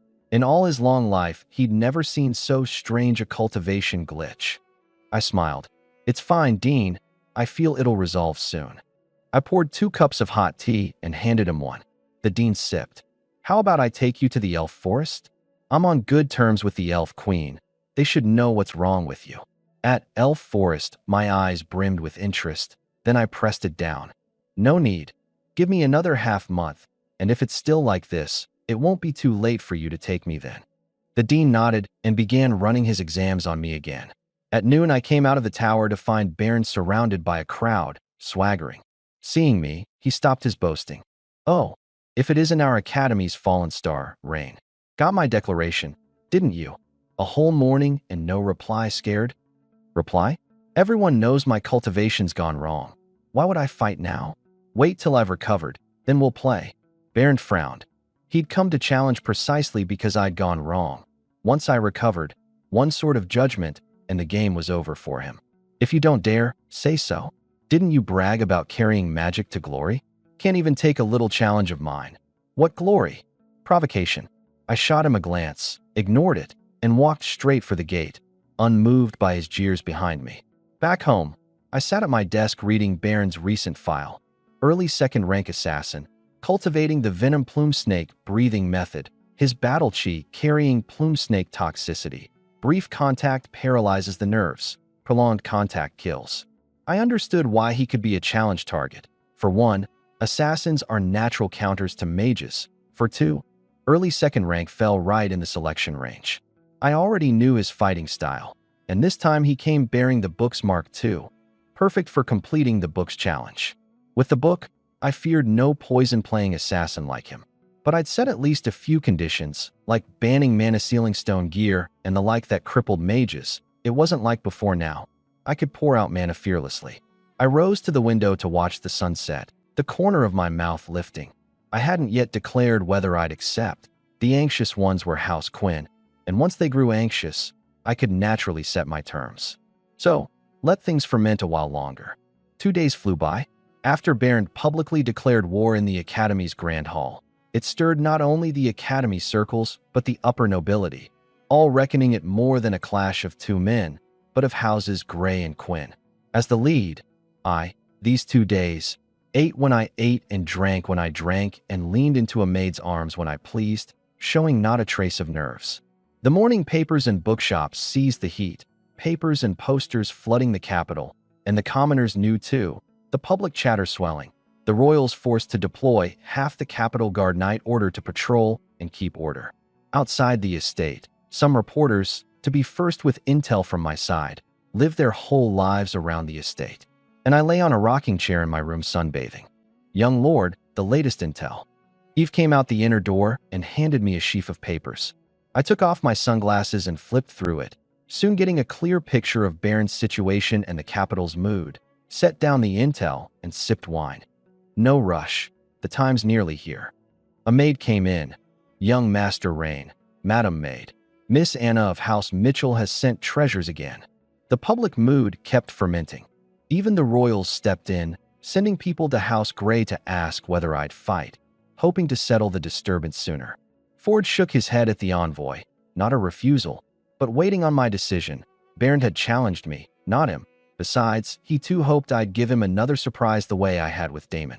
After a few more days of fermenting, I finally rode to the academy. The reporters bitterly camped outside swarmed me as I left, blocking the road before my carriage. I drew the curtain, and a reporter asked eagerly, "Young Master Rain, will you accept? Have these days at the estate been spent thinking up a way to beat Bernd?" I said slowly, "I know what you want to ask, but I won't say it here. I'm going to the Academy's Grand Hall now. The first 3 to arrive may each ask me one question. Whether I answer depends on my mood." The reporters sprinted for the Academy with all their might, and only then could my carriage move. At the Academy, the moment I stepped down, I was like a bright lamp, watched everywhere I went.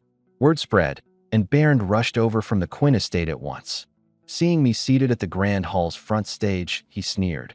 Rain, hidden away all these days and finally out. Done being a turtle in its shell? The whole hall's eyes turned to me. Unhurried, I drew out the declaration. Bernd, why should I fight you? I, Rain, never do anything without a prize. Isn't the hall necklace a prize? It was your House Grey's clan treasure once. Uffed, that's no prize. You've also made my family put up 50 slots. That's at most a wager. In my book, a prize is for fun. You want me to accept, you give me a prize, or why should I play with you? Bernd frowned, glanced at the middle-aged man beside him as if hearing a whisper, and nodded. Fine. What prize do you want? No. A prize alone isn't enough. Everyone knows my cultivation's gone wrong now. If you want to face me, a prize alone won't do. Bernd was speechless, but for the sake of those 50 slots he bore it. Win this, and his position in the family would be unshakable, the future headship surely his. So many demands, what else do you want? If you want me to accept, I'll lay out a few rules first. I said no mana-sealing stone and the like, and Bernd nodded crisply. Fine, I never planned to use it anyway. You're awfully timid. And the prize? The prize, since it's not a wager, must be fun enough. How's this? If I win, you kneel on the spot in the arena, kowtow 10 times to me, and call me Grandpa 10 times as you do it. The words out, the whole hall erupted, everyone staring at me in horror. Bernd flushed red, holding it in. You, impossible. Oh, what a pity then. I've stated my terms. You don't accept, so I'll just go. I turned to leave for backstage with a face full of regret, silently counting down inside. 5, 4, 3, 2, wait. Bernd, rack his brains as he might, couldn't believe he'd lose, and stopped me, gritting his teeth. Fine, I agree. If you win, it's as you say. With my back to the crowd, the corner of my mouth lifted, and I turned. Good. Then I, Rain Grey, accept your challenge. The grand hall boiled over. The day of the match came quickly. People had been claiming seats at the arena since the night before. Under the pressure of public attention and both houses fanning of the flames, the Academy had to deploy the hugely costly broadcast crystal array, like Blue Star's television and cameras, with subarrays scattered across the capital for a live feed. In my room at House Gray, I went over Baron's file from 5 days ago. Today he'd only be stronger. Honestly, at this moment my mood was indeed a bit excited. Handing the file to Eve, I rose and gave each maid a good morning kiss, then looked to Avril. Seeing every maid kissed, she froze in place at a loss. But recalling that I'd never forced her these days, even leaving the night activities to her if she didn't want to join, she finally steeled herself, stepped up, and lightly kissed my cheek. "Young Master Rain, I wish you a smooth journey." Then she hid bashfully behind Cecily. I smiled, progress of a sort. In the corridor, Jonas relayed, "The Master bids me tell you, don't mind this match. Lose and House Gray can afford to lose. But if you win, kill Bernd outright if you can. Never mind anyone else. Quinn Head Teddy has the heads to hold him in check." Got it. I rode to the Academy. At the arena, the moment I arrived, the atmosphere peaked. Not only were all the great heads present, but the royals sent someone too. Surprisingly, the Emperor's eldest daughter, Princess Caroline Ashton. Her presence meant even the Emperor took interest in this match. As I geared up and entered, the stands roared both names. Suddenly, a voice from the front row, "Brother Rain, you mustn't lose. I bet 500,000 gold on you. You win, your big brother quintuples it." The Moulin Rouge's former owner, Ollie Morris, hollering from the front. My mouth twitched, betting addict.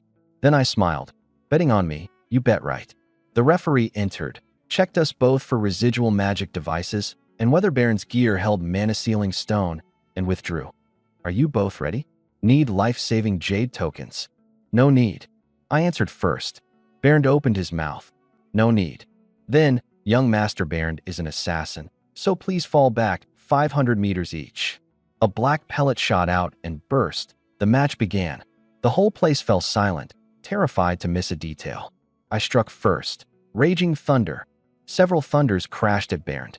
Fast as he was, one struck him, but a turn of battle chi and the paralysis vanished. He drew 2 short knives and closed fast. Earthquake impact. The ground quaked beneath him, forcing him to halt and steady his stance. Thorn entanglement. Vines bound at him. He slashed them with both blades, his form slowly vanishing. I sneered and waved. Reveal stealth. Unexpectedly, his invisibility wasn't broken. Instead, he appeared behind me and stabbed straight at my neck. A hit would mean instant death. Repel. A powerful pulse around me flung him off, and I teleported away. Reveal stealth failed? Book. Swap me a higher grade reveal. The book picked an exceedingly high grade, Eye of Truth piercing. Priced at 6,000. I curled my lip, a bit of price gouging, but exchanged it anyway. Bernd cloaked again, and the stands sweated for me. As long as he stayed cloaked, I'd stay on the back foot. "Rain, run. Let me see you in a sorry state." His voice came from nowhere. A magic array flickered in my eyes. Thorn entanglement. Explosive flame. Falling thunder. Blade of space. Every spell hammering a spot in the arena. Bernd cursed inwardly and was caught by the vines. How could he possibly see me? He hacked them fast, but my spells were faster, all landing on him. Boom. A mushroom cloud rose. Ah. He charged out of the smoke at me. Only lightly hurt, it turned out, having used heavy battle chi as a barrier to avoid a grave wound. I retreated to open distance. Seeing it was enough, Bernd flung several poison needles. As expected, anything the book chose as a challenger had a trump. I dodged in time, but one needle still struck my arm. He laughed and pulled back. "Rain, that's my condensed plume snake king venom. Without the special antidote, just wait to die." Plainly meaning to grind me down with poison. In the stands, Ford frowned. Petty tactics. I narrowed my eyes and cast on myself. "Purification," Bernd mocked. "Useless, unless you know the Church of Light's holy light purification." Before the words landed, my holy light purification appeared. The toxin within me swept clean. Bernd's grin froze. "Huh? You know this too? Are you really House Grays, not the Church of Lights?" Seizing his stunned moment, blue light flashed in my eyes. and sharp earth spikes shot up under his feet, one driving straight through his arm. Ah! The agony cleared his head. He cut the spike and retreated. The villain dies of too much talk. He was the prime example. I said nothing and struck while he was down, my spells unceasing, faintly touching the threshold of spell fusion. His invisibility failing hadn't rattled him much, but his poison failing too, that he could least accept.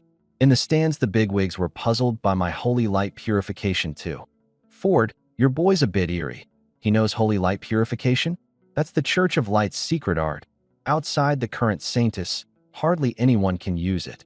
Ford scratched his head, defending his cub. Holy light purification. Well, you know, I collected so many magic books back in the day, and one of them happened to be about holy light purification. The crowd took it. Magic books handed down from antiquity sometimes held unusual records. No surprise there. As they talked above, the curtain fell below. Baron's battle chi, already mostly spent by me, had run dry, and plainly seeing the killing intent in my eyes, he hurried to concede. I yield. Rain, you can't kill me. I was unmoved. Ford had said before I came, kill if you can, he'd cover it.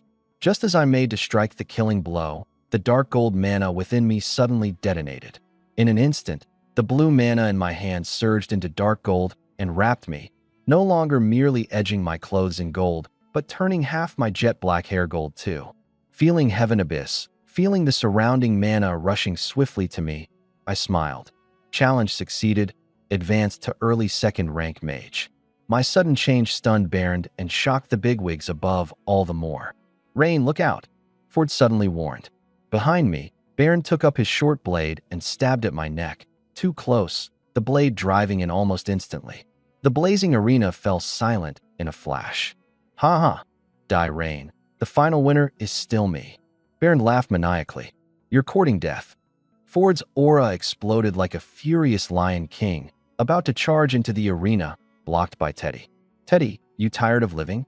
Ford's battle chi churned, and even the ever-smiling Jonas stared darkly at Teddy, the stands locked in a standoff. Just then Caroline spoke slowly. Both of you. Rain doesn't seem to be in danger. Attention swung back to the field. Baron's blade had run through my throat, yet after all this time not a drop of blood had flowed from it. Amid everyone's astonishment, I turned and tilted my head to look at him, as if the blade at my throat didn't exist at all. Get lost. Baron was struck by a space impact and sent flying, the short blade leaving my throat, which was wholly intact, as if nothing had happened. Fallen to the ground, Baron spat blood, dazed. Impossible. Are you man or ghost? In the stands, the most widely learned Dean shot to his feet, murmuring, Elementization? Could this be elementization? Realizing his lapse, he coughed twice and explained, Elementization is an exceedingly special magic secret art. No, call it a magic divine art. Because it's so monstrous, once active, it grants immunity to any physical attack. Remember, any. Even the physical attack of an 8th rank demigod can be nullified. For its singular nature, it's exceedingly hard to master, and when extinct thousands of years ago, I never thought to see it in Rain's hands today. Only then did the crowd grasp why I was unharmed. As the words fell, a powerful suction issued from the airborne me, mana of every kind rushing in without refusal, and all could see a mana vortex faintly forming above my head. The mages present steadied their minds to guard their own mana against leakage, but the Mage Tower students couldn't resist, their mana flowing to me like it was free, saved only by their teacher's timely intervention. The vortex above me grew and grew, dragging in the nearby clouds. Under the play of every element, the once clear sky suddenly clouded over, and the gloomy sky set off the gold radiant me as if I were the only thing in heaven and earth. The bigwigs hesitated over whether to stop me, all checked by Ford's dangerous glare. Whoever touches my son, I touch. The gathered mana didn't enter my body directly, but formed a dark gold ring behind my head. A Heaven Abyss added ability. The Heaven Abyss mana ring. The instant the ring formed, I seemed to grasp something, and grinned and closed my eyes. The ring's color shifted gradually from dark gold to translucent. The space magic verse Dean narrowed his eyes, sensing the enormous space mana contained in that translucent ring. Before long, I opened my eyes. With Heaven Abyss's help, I'd comprehended my first self-created spell, grasping the great void, complete. My hands itched to test its power. I looked at Bernd on the field, smiled faintly, reached out, and clenched hard. Imprison. A translucent sphere instantly wrapped him, an instant cast spell. Once formed, it was indestructible. However, he tried to break it. It stood firm as a mountain, and then it drifted slowly toward me, shrinking and shrinking, until in my hand it was only apple-sized. From his vantage, he was imprisoned in a space, and as it drifted to my hand, I loomed over him like a giant. I clenched hard, and the once indestructible sphere cracked like glass. Crack. Dissolving into motes of white light, and Bernd vanished with the shattering of the space within the sphere, not a trace left. This was my self-created spell, grasping the great void, a semi-comprehensive spell uniting control and damage. Killing Bernd raised no great stir in the arena. After all, he'd struck first to kill me, so my counter was fair and reasonable. I descended from the air, my form gradually returning to normal, and the referee hurried over to lift my hand. Victor, Rain Gray, congratulations on his win. The arena cheered my name. No one cared about the dead Bernd. Victors are always sung. In the stands, Teddy watched the cheered me coldly, gave a cold snort, and made to leave. Ford and Jonas, seeing I was fine, had returned to their seats, and watching Teddy's departing back, Ford spoke. Teddy, the hall necklace? Teddy paused, was silent a long while, drew the necklace from his magic device and threw it at Ford, and turned to leave. Ford caught it, and this time didn't stop him, studying House Gray's long-lost treasure. Some bigwigs had questions about my sudden change of state, but didn't think much of it, taking it for the spot where my cultivation had gone wrong suddenly unblocking, the sort of thing one doesn't ask about even with questions. Having taken the cheers, I returned to the stands. Father, did you take my treasure or not? Ford went wary. What treasure? Take from whom?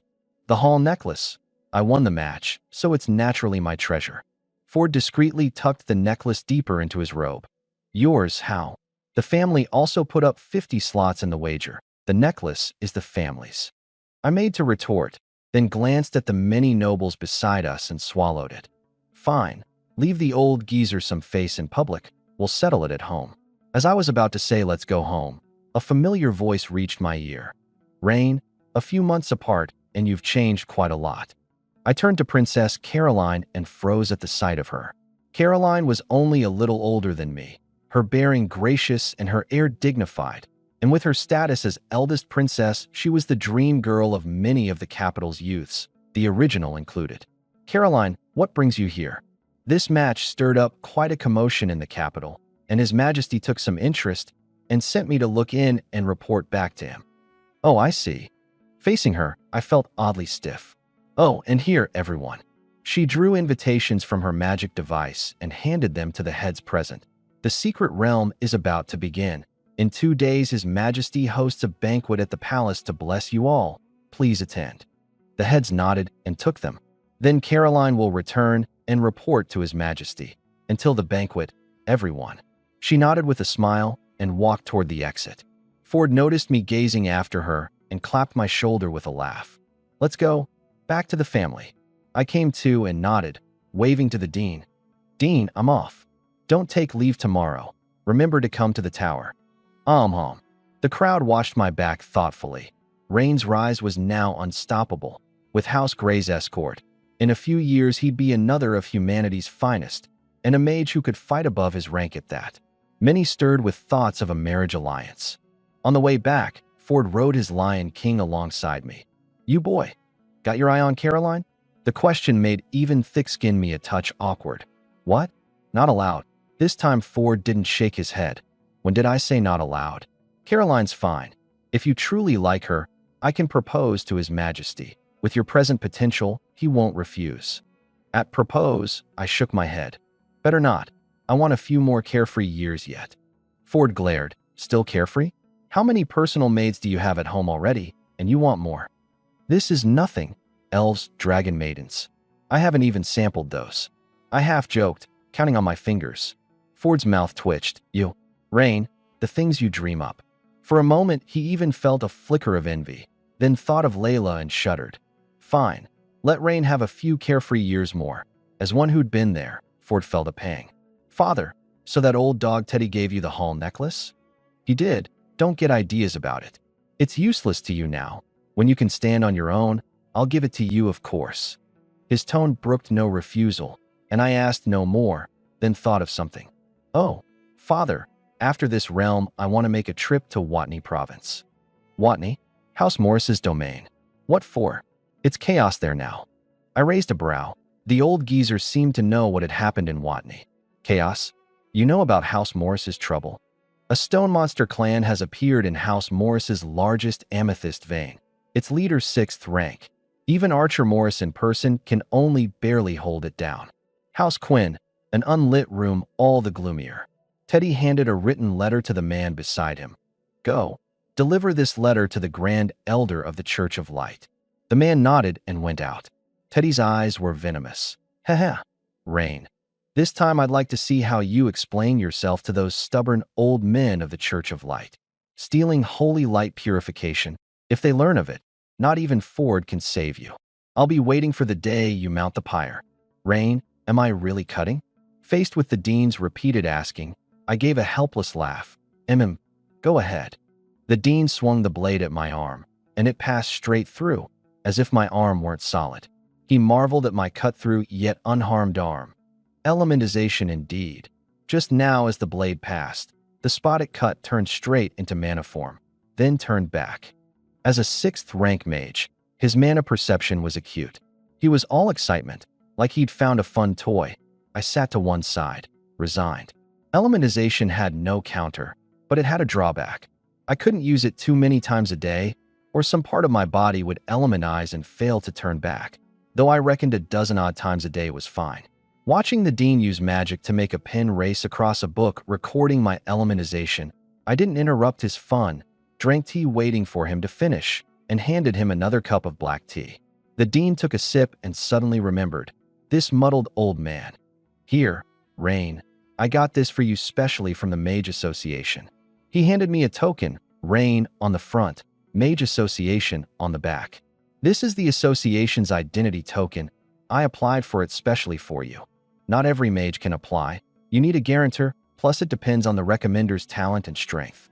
The Mage Association may have declined, but its foundation is deep, with many top-tier powers. In the Empire, this token isn't of much use, but once you reach the association's domain, Mage City, you'll know its worth. Oh, and it holds one qualification to enter the association's secret realm. Don't forget to use it. I smiled and stowed it in my mana ring. Thank you, Dean. I suddenly recalled something. Dean, back when Harlan and I each swore oaths to the gods out in the wild. After Harlan swore to the god of warriors, I clearly felt something watching from the unseen, but when I swore to the god of magic, it was silent, as if no response came. Why is that? The dean sighed. So you felt it too. He shook his head. I don't know either. Not even the Mage Association does. I had the same question once and asked the association's upper echelons. They only gave a vague answer. The god of magic has met with trouble, perhaps fallen, perhaps missing, perhaps imprisoned. No clear answer. Only thus would the god of magic's gaze fail to watch over us mages. I was a touch shaken. The god of magic had met with trouble? Then I rolled my eyes. So, do many know this? Couldn't one make use of it for something? The dean started. It could be played that way? He looked at me oddly. Few know it, and what you say isn't impossible.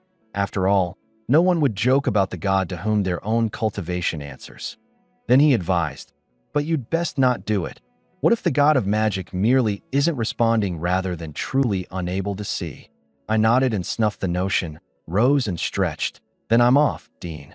Come to me anytime you have questions. A day passed quickly, and the banquet day arrived. At the estate, the finely dressed Ford and Layla, seeing me show no sign of moving, had Ford send Jonas up to hurry me. Jonas knocked at my door. Rosie opened it with a bow and let him in. And the moment he entered, he saw me playing chess with the maids. I rose. Uncle Joe, you wanted me? The banquet's about to start. The master sent me to hurry you. I said I don't want to go. Why insist? Truly not going? I hear many noble misses will attend. Noble misses? Uffed. Some of them play wilder than the courtesans. How do they compare to my maids? Thinking of certain people, I frowned in disgust. Seeing I truly didn't want to go, Jonas nodded and made to leave, but I thought it over. Wait, Uncle Joe, I'll go put in an appearance after all. Make me extra good food for dinner.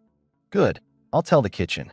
Downstairs, meeting my finely dressed parents, Ford frowned at my casual clothes. Go change into formal wear. It won't look good for His Majesty to see you like this. Dark gold manna rose in my hand and patted my clothes, the manna rippling like water drops, and the clothes shifted with the ripples into a somewhat more formal clothes-fitting outfit. Ford raised a brow. Mages really are convenient. This'll about do. I conjured a water mirror before me to check.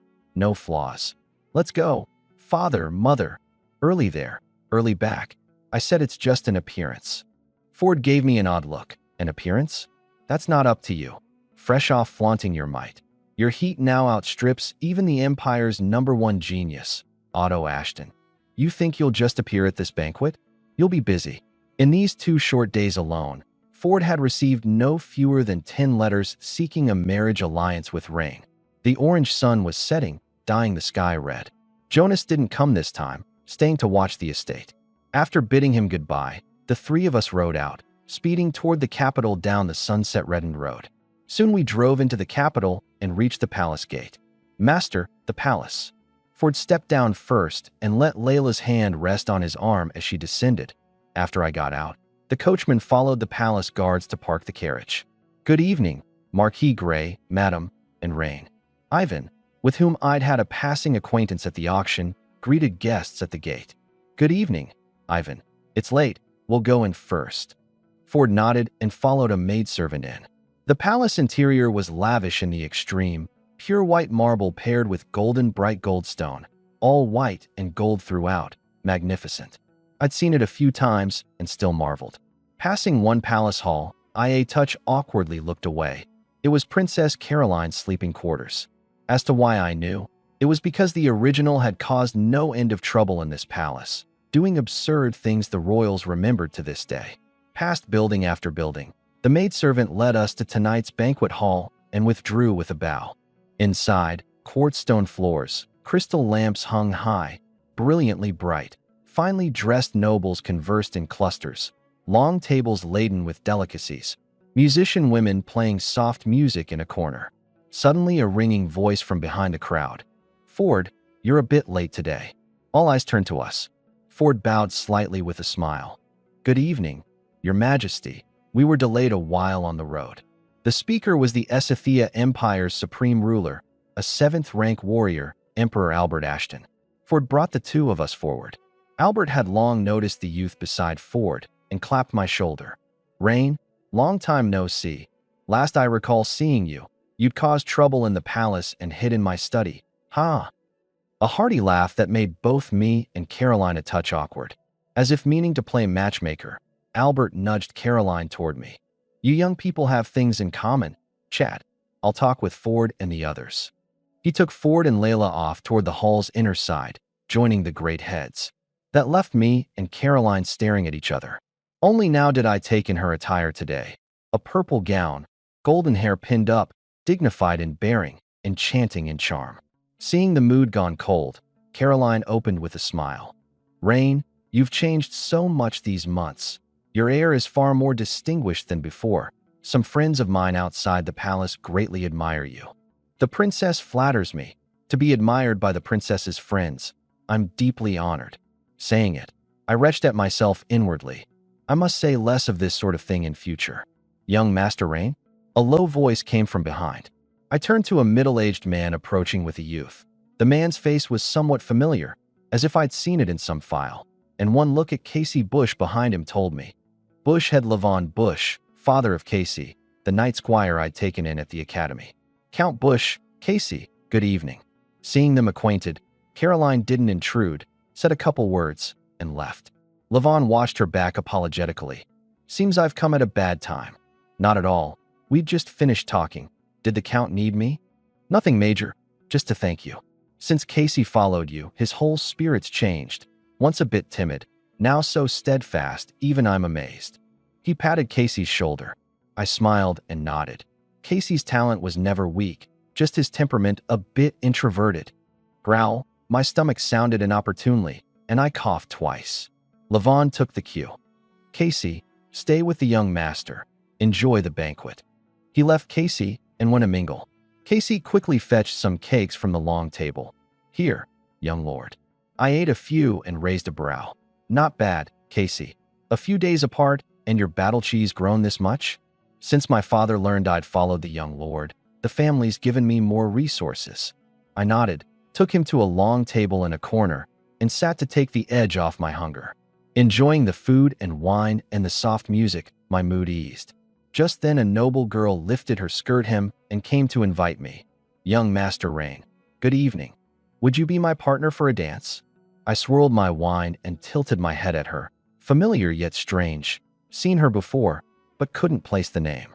Apologies, I don't feel like dancing for now. The girl started, then left with a smile. After her, more girls came to invite, and I declined them all with a shake of the head. At the hall's other end, Anna was in the same situation. Fair Miss Anna, might I have a dance? A viscount's son bowed and extended a hand. Anna knit her cute little brows and grumbled inwardly. The fifth already, so annoying. Suddenly she glimpsed something, and her inner little devil hatched a scheme. Sorry, I already have a dance partner, but if you can win his consent, I'd dance a piece with you. The man's eyes lit up. Anna hadn't refused outright. He said confidently, Then might Miss Anna tell me who he is? There, eating over there. She pointed. The man followed her finger and saw me, savoring wine at the edge of the crowd, and his smile froze on the spot. Miss Anna, your partner is Rain. That's right. He meant to invite me to dance, but got hungry and went to eat first. You know Rain's temper. Get him to agree, and I'll dance with you, naturally. The man froze. Go ask Rain to lend his partner to me? A death wish? At once he said evenly. Oh, so Miss Anna has a partner. My mistake. Enjoy the banquet.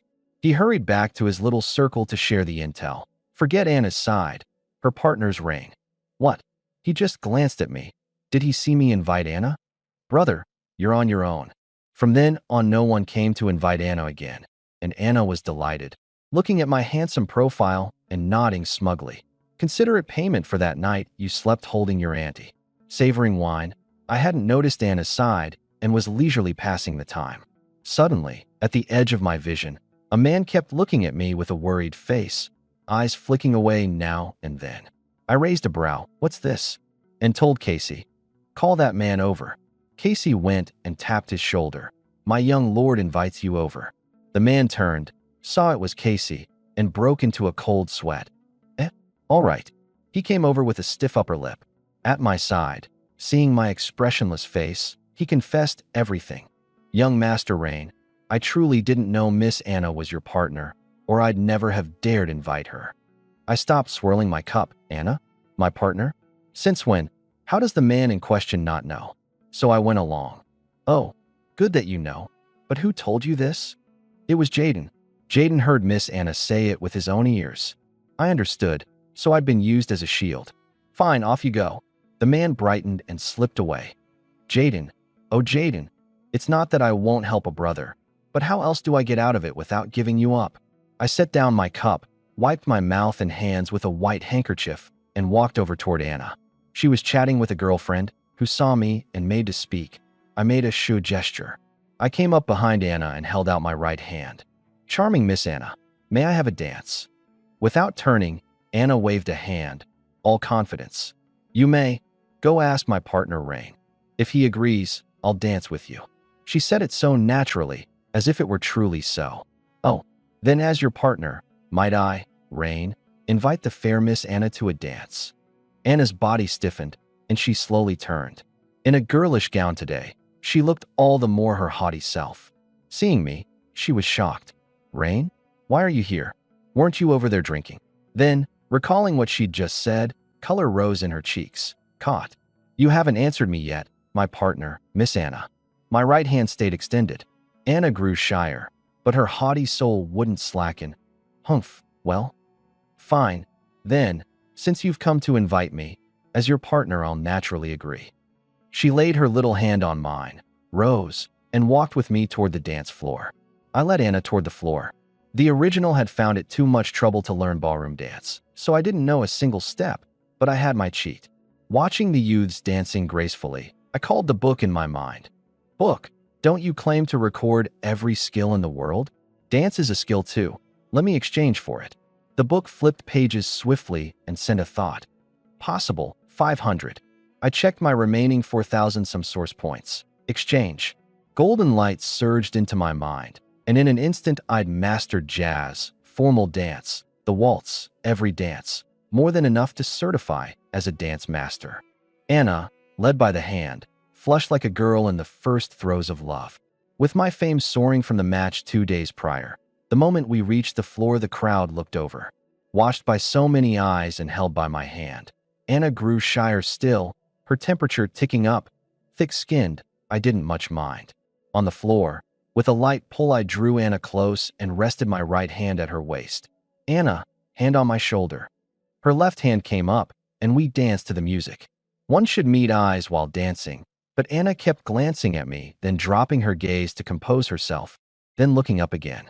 I chuckled inwardly. I do enjoy teasing this little haughty thing.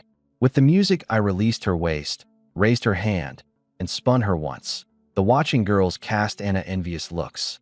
The piece ended, the crowd stopped, and I led Anna off the floor and back to our seats. Anna was still lost in the gaze of a moment ago. Anna. I waved a hand before her, and she came to. Rain? What? Pass me the gold-orange fruit on the long table beside you. Oh. As she reached, she found her right hand still held in mine, gave it a discreet tug that didn't budge, and seeing me pout, gave in. Consider it payment for being your shield this time. She handed the fruit over with her left hand. Eating the gold-orange fruit, I suddenly felt something and turned. Otto Ashton was walking toward me. Red-haired, red-eyed, the Emperor's second prince, born with astonishing knight talent and personally taught by the 7th-rank Emperor, his combat power was fearsome. His last public showing was a year ago at the Academy Grand Tournament. Riding an Earth Dragon, with only early 2nd-rank strength, he'd loudly defeated a late 2nd-rank veteran student, earning the title, the Empire's #1 genius, ever since. By my count, the Grand Tournament was near again, and after a year's cultivation, he was at least a late 2nd-rank knight. He came straight at me, drawing soft murmurs from the crowd. Reaching me, Otto nodded gentlemanly to me and Anna. Good evening, Rain. Good evening, Miss Anna. Then he leaned in and said low, Rain, could I trouble you to come with me? There's something I'd like to consult you on. I blinked, then nodded. Sure, where to? Follow me. He walked ahead. I gave Anna's hand a reluctant stroke, then another, before letting go. Anna, I'll go see what Otto wants. Anna raised a brow and gave a humph. Go on. Why tell me where you're going? I'm nobody to you. Her voice trailed off ever softer, and I didn't catch it. What? Didn't hear the end. Go. The second prince is waiting over there. She gave me a push. Otto, watching the two of us, found his eyes brightening further with delight. I followed Otto to the most secluded corner of the hall, where even the music was faint. As I wondered what he'd brought me to so remote a spot for, Otto explained. Rain, sorry to bring you to such an out-of-the-way place. It's just that what I want to say is a bit embarrassing, and I'd rather others didn't hear. It's fine. What did you call me for?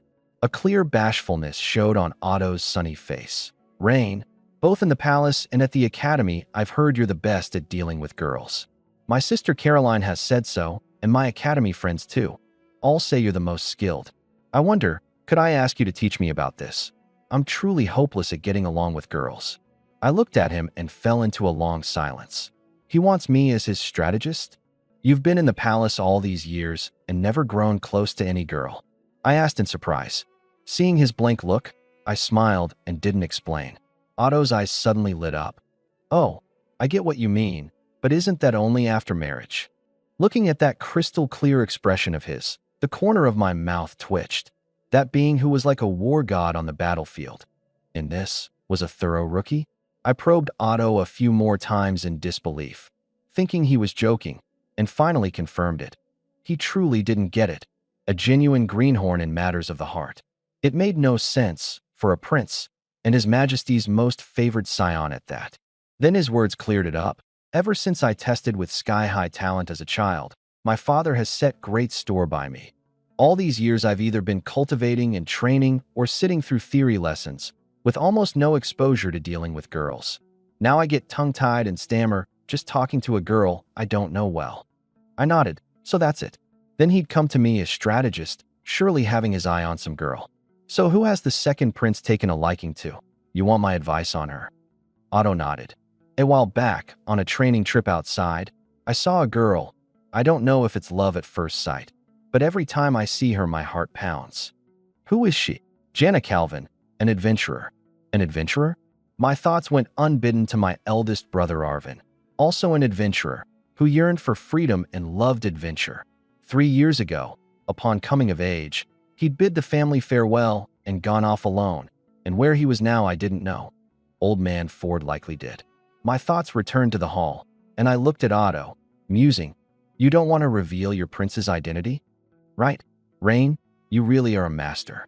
For some reason Jana has a distaste for nobles. She doesn't say so, but I can see the dislike in her eyes when she talks with nobles, so I don't want to reveal myself to approach her.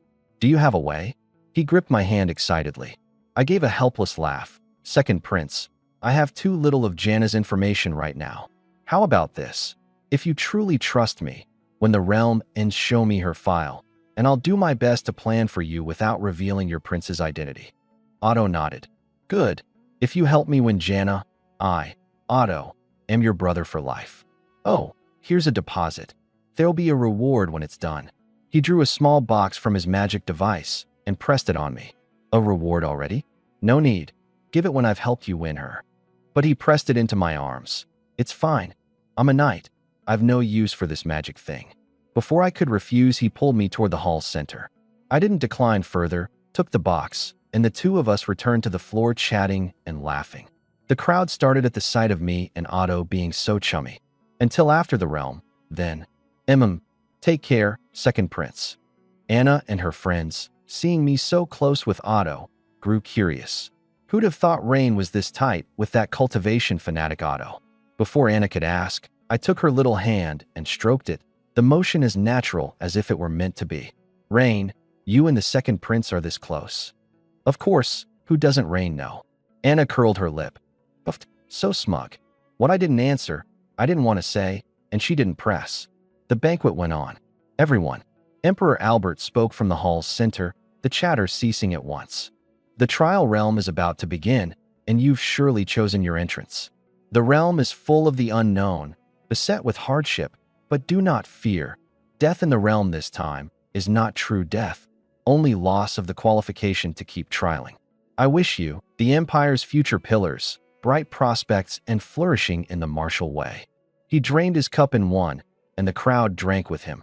Thank you, Your Majesty. Good, the banquet continues. He returned to Ford and the others.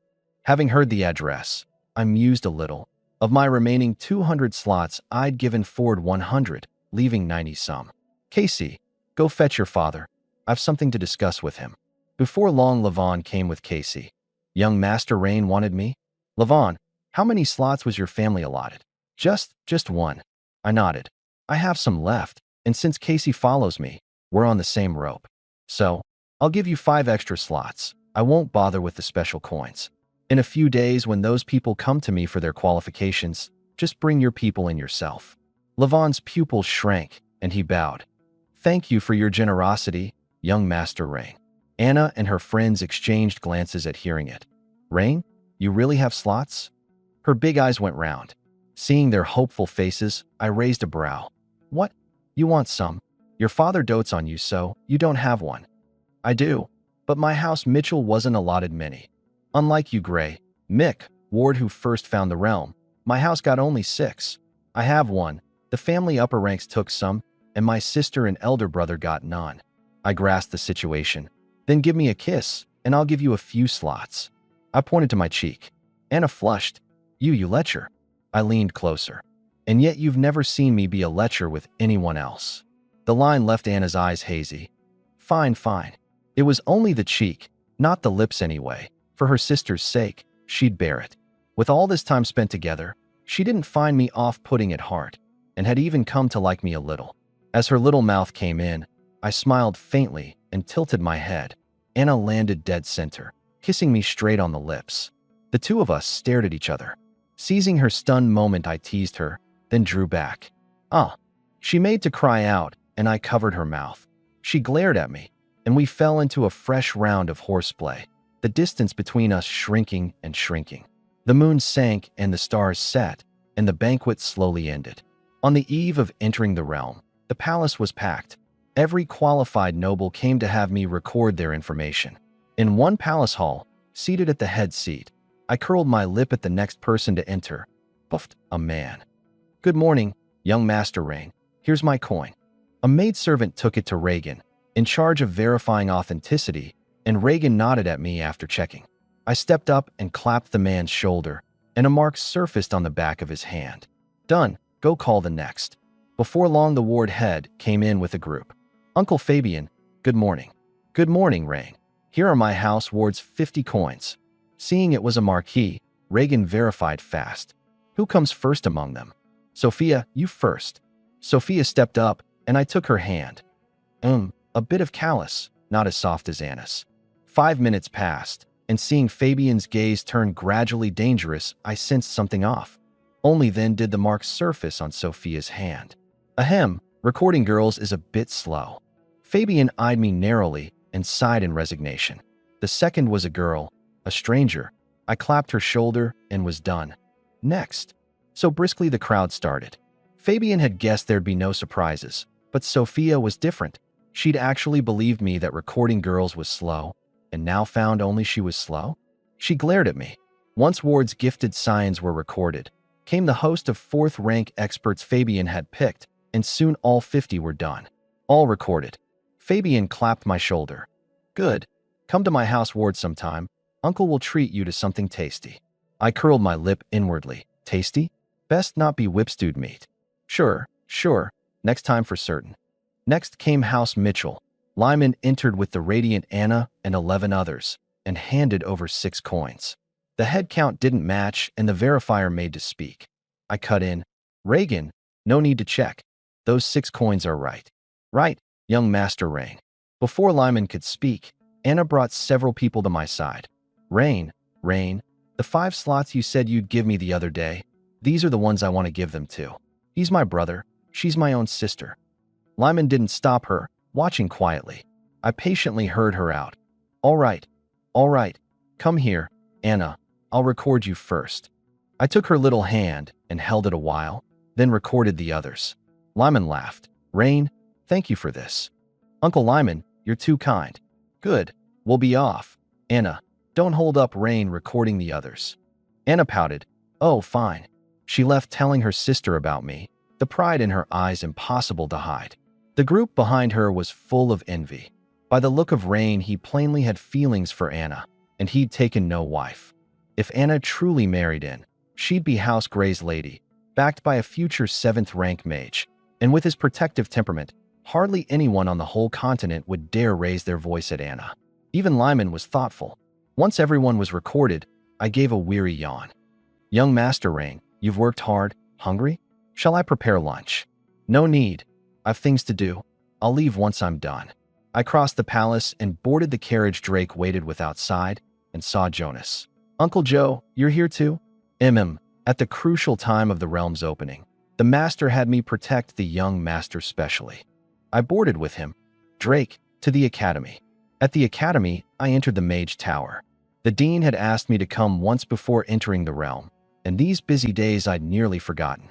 I pushed open the dean's research room door, Jonas waiting outside. The dean set down his little white mouse magic pet. "Jimmy, Rain, you're here." Didn't the dean want me to come before entering the realm? He drew a bracelet from a drawer. "Your teachers prepared this for you. It'll help once you're in the realm." I took it and was stunned. Every kind of thing, even a siege-grade mana crystal cannon. 2 kind of them. When the realm ends, I'll call on each of them. "Oh, and Rain here." He took out a scroll. "This is a magic scroll I condensed for you this week. Inside is a 5th-rank spell, Space Rending Storm. Below 5th rank, barring special cases, a hit leaves you dead or crippled. Take it as a trump card." I gaped at the scroll. "It's that strong?" The dean raised a brow. What, don't believe me? I'm a 6th rank mid-stage grand mage, after all. Haha, the dean's the best. I stowed the scroll and pounded his shoulders for him. The dean sipped tea and explained, use it when you must, don't hoard it. Unlike a mana guide scroll that stores long-term, a magic scroll has a shelf life, about 7 days, and it's useless. Don't worry, Dean. This realm's greatest treasure is sure to be mine, Reigns. All right, off you go. You enter the realm tomorrow, so rest well this afternoon and go in tomorrow in your best state. I'll head back then.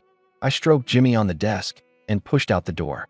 Let's go, Uncle Joe, back to the family. At House Grace training ground, Fiona was drilling the maids hard in preparation for tomorrow's realm. I prepared to meditate too. Having absorbed the Patra Lotus a while back, some medicinal force lingered in me, and finishing it would likely put me at mid-2nd rank. Just as I sat cross-legged in the pavilion, Jonas's voice came from behind again. Young Master Rain, the Master summons you. What now? You enter the realm tomorrow. The Master has prepared some things for you. At Ford's office, he beckoned. Come look, Rain. 2 jade stones of different colors were pushed to me on the table. These are trump cards your Uncle Jonas and I prepared for you. Each tungsten stone seals an all-out strike from me and your Uncle Joe respectively. Not as good as us acting in person, but killing a few 4th ranks with them is child's play. The red is mine, holding a mass battle art. The black is your Uncle Joe's, a single target battle art. Death in the realm causes no harm outside, but lasting longer is always better and lets you gather more treasures. He sipped tea and went on. House Grey has entered realms many times over the years, so our records are fairly complete. That chest at your feet is for you too. Everything we've learned from past realm goers about what's needed inside. Take it all. Looking at the 2 tungsten stones in hand and the chest at my feet, I understood at once how vital a vast family was behind one. The worth of these things an ordinary person couldn't earn in a lifetime. So this was a family's deep foundation. I stowed it all. Got it. Good. Go rest well. I look forward to your showing tomorrow. Watch me. How will you see inside the realm from outside? The royals have a treasure, the Tasfar magic mirror, whose use is, naturally, to see things. It costs enormous resources, so only for a realm like this one that all the nobles join would the royals deploy it. When you enter the realm tomorrow, we'll go to the palace to watch your performances inside. This mirror piqued my interest. Fine, then watch me perform. I made to leave, then pushed back in. Father, get me some treasures, would you? I'll have Pow deliver them to your room. Good. Back in my room, I sat cross-legged waiting for Pow's treasures. I had only 3,000 some source points left and didn't know what I'd meet in the realm tomorrow, so the more saved the better. The maids were all at the training ground with Fiona. I meditated alone, absorbing the Patra Lotus's lingering medicinal force. Before long, Pow delivered the treasures. I let the book absorb 90% and kept 10% in my magic device. This batch was mostly 2 ND and 3rd rank, each with few source points, but many in number, and my source points went straight to 15,975. There were spells in the book I coveted, but not knowing what the realm was like, I planned to decide once inside.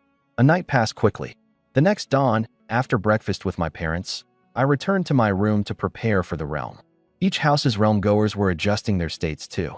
As the minutes ticked by, I suddenly felt something, and the necklace at my throat gave off a dazzling white light. The next moment I vanished from the room, and vanishing with me were the maids in the room and the people I'd recorded across the capital.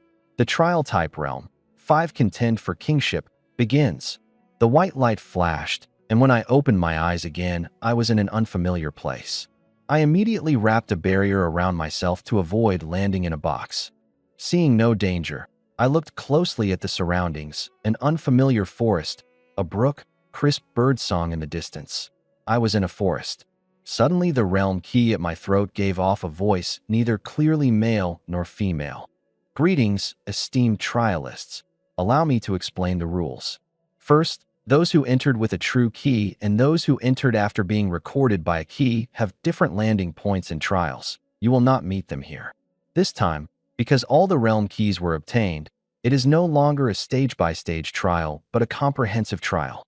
5 entered using realm keys, and you will compete for this time's greatest treasure. This forest is called the Demon Swarm Forest, rich in demon beasts, ranging from 1 SD to 4th rank in strength. The rule is simple. From now on, slaying demon beasts of the corresponding rank earns the Slayer points recorded by the key. In 7 days, whoever has the most points becomes the treasure's master. Of course, if slaying demon beasts earns too few points, you may also hunt the other competitors. For each competitor slain, you not only seize all their points, but double your own current points. That concludes the rules. Enjoy yourselves, you 5. The key dimmed again. I exchanged my first spell from the book, Earthwave Detection, 5,100 source points. An invisible pulse spread from beneath me outward, like radar, once every few seconds, with a 500-meter range, detecting even the animals perched in the trees. I nodded inwardly. The first sweep found several short figures in the distance, and I moved swiftly that way. In the forest southeast, a purple-haired woman put away her key and smiled bewitchingly. Competition? How fun! Then let me see how many can survive a single move against me. A point of her finger, and a thread of purple energy pierced through a first-rank magic snake about to ambush her from a tree. The aura she let off was unmistakably a late second-rank assassin. Little snake, you're not qualified to trouble Big Sister. The Church of Lust Witch, Kitri Yalvis, walked deeper into the forest, hunting the other competitors. She was the hunter the church had sent to keep watch on this realm, a dangerous figure of the charm system, her killing intent heavier than anyone's. In the forest's north, a man with a huge pack on his back and a stubbly beard looked at the forest, his urge to explore intense. His name was Hunter Dean, an early 3rd-rank warrior and an adventurer. The explanation only stoked the fire in his eyes. A treasure? Prepared just for me. On the forest's other side, amid the howls of magic wolves, an old man set down a great sword. White-haired though he was, his sturdy build and bright eyes betrayed his strength. Andre Iverson, a late 4th-rank warrior, swarmed by a wolf pack on arrival, who'd quickly slain the Wolf King to avoid a drawn-out fight. Will there be that thing here? Great God of warriors, bless me to find it. Ada can't hold on much longer. In the forest south, a short figure with an iron hammer scratched his head. A treasure?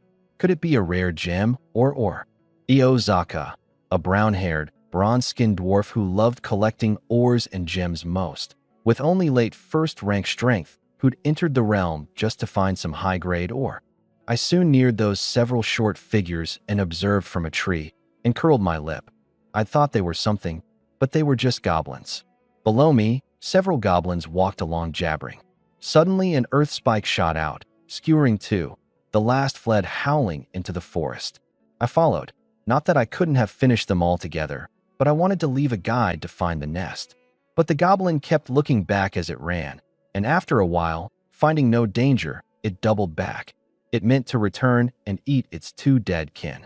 Speechless, I dropped from the tree and smacked a spell across its face from afar, and it ran again, leading me to a cave.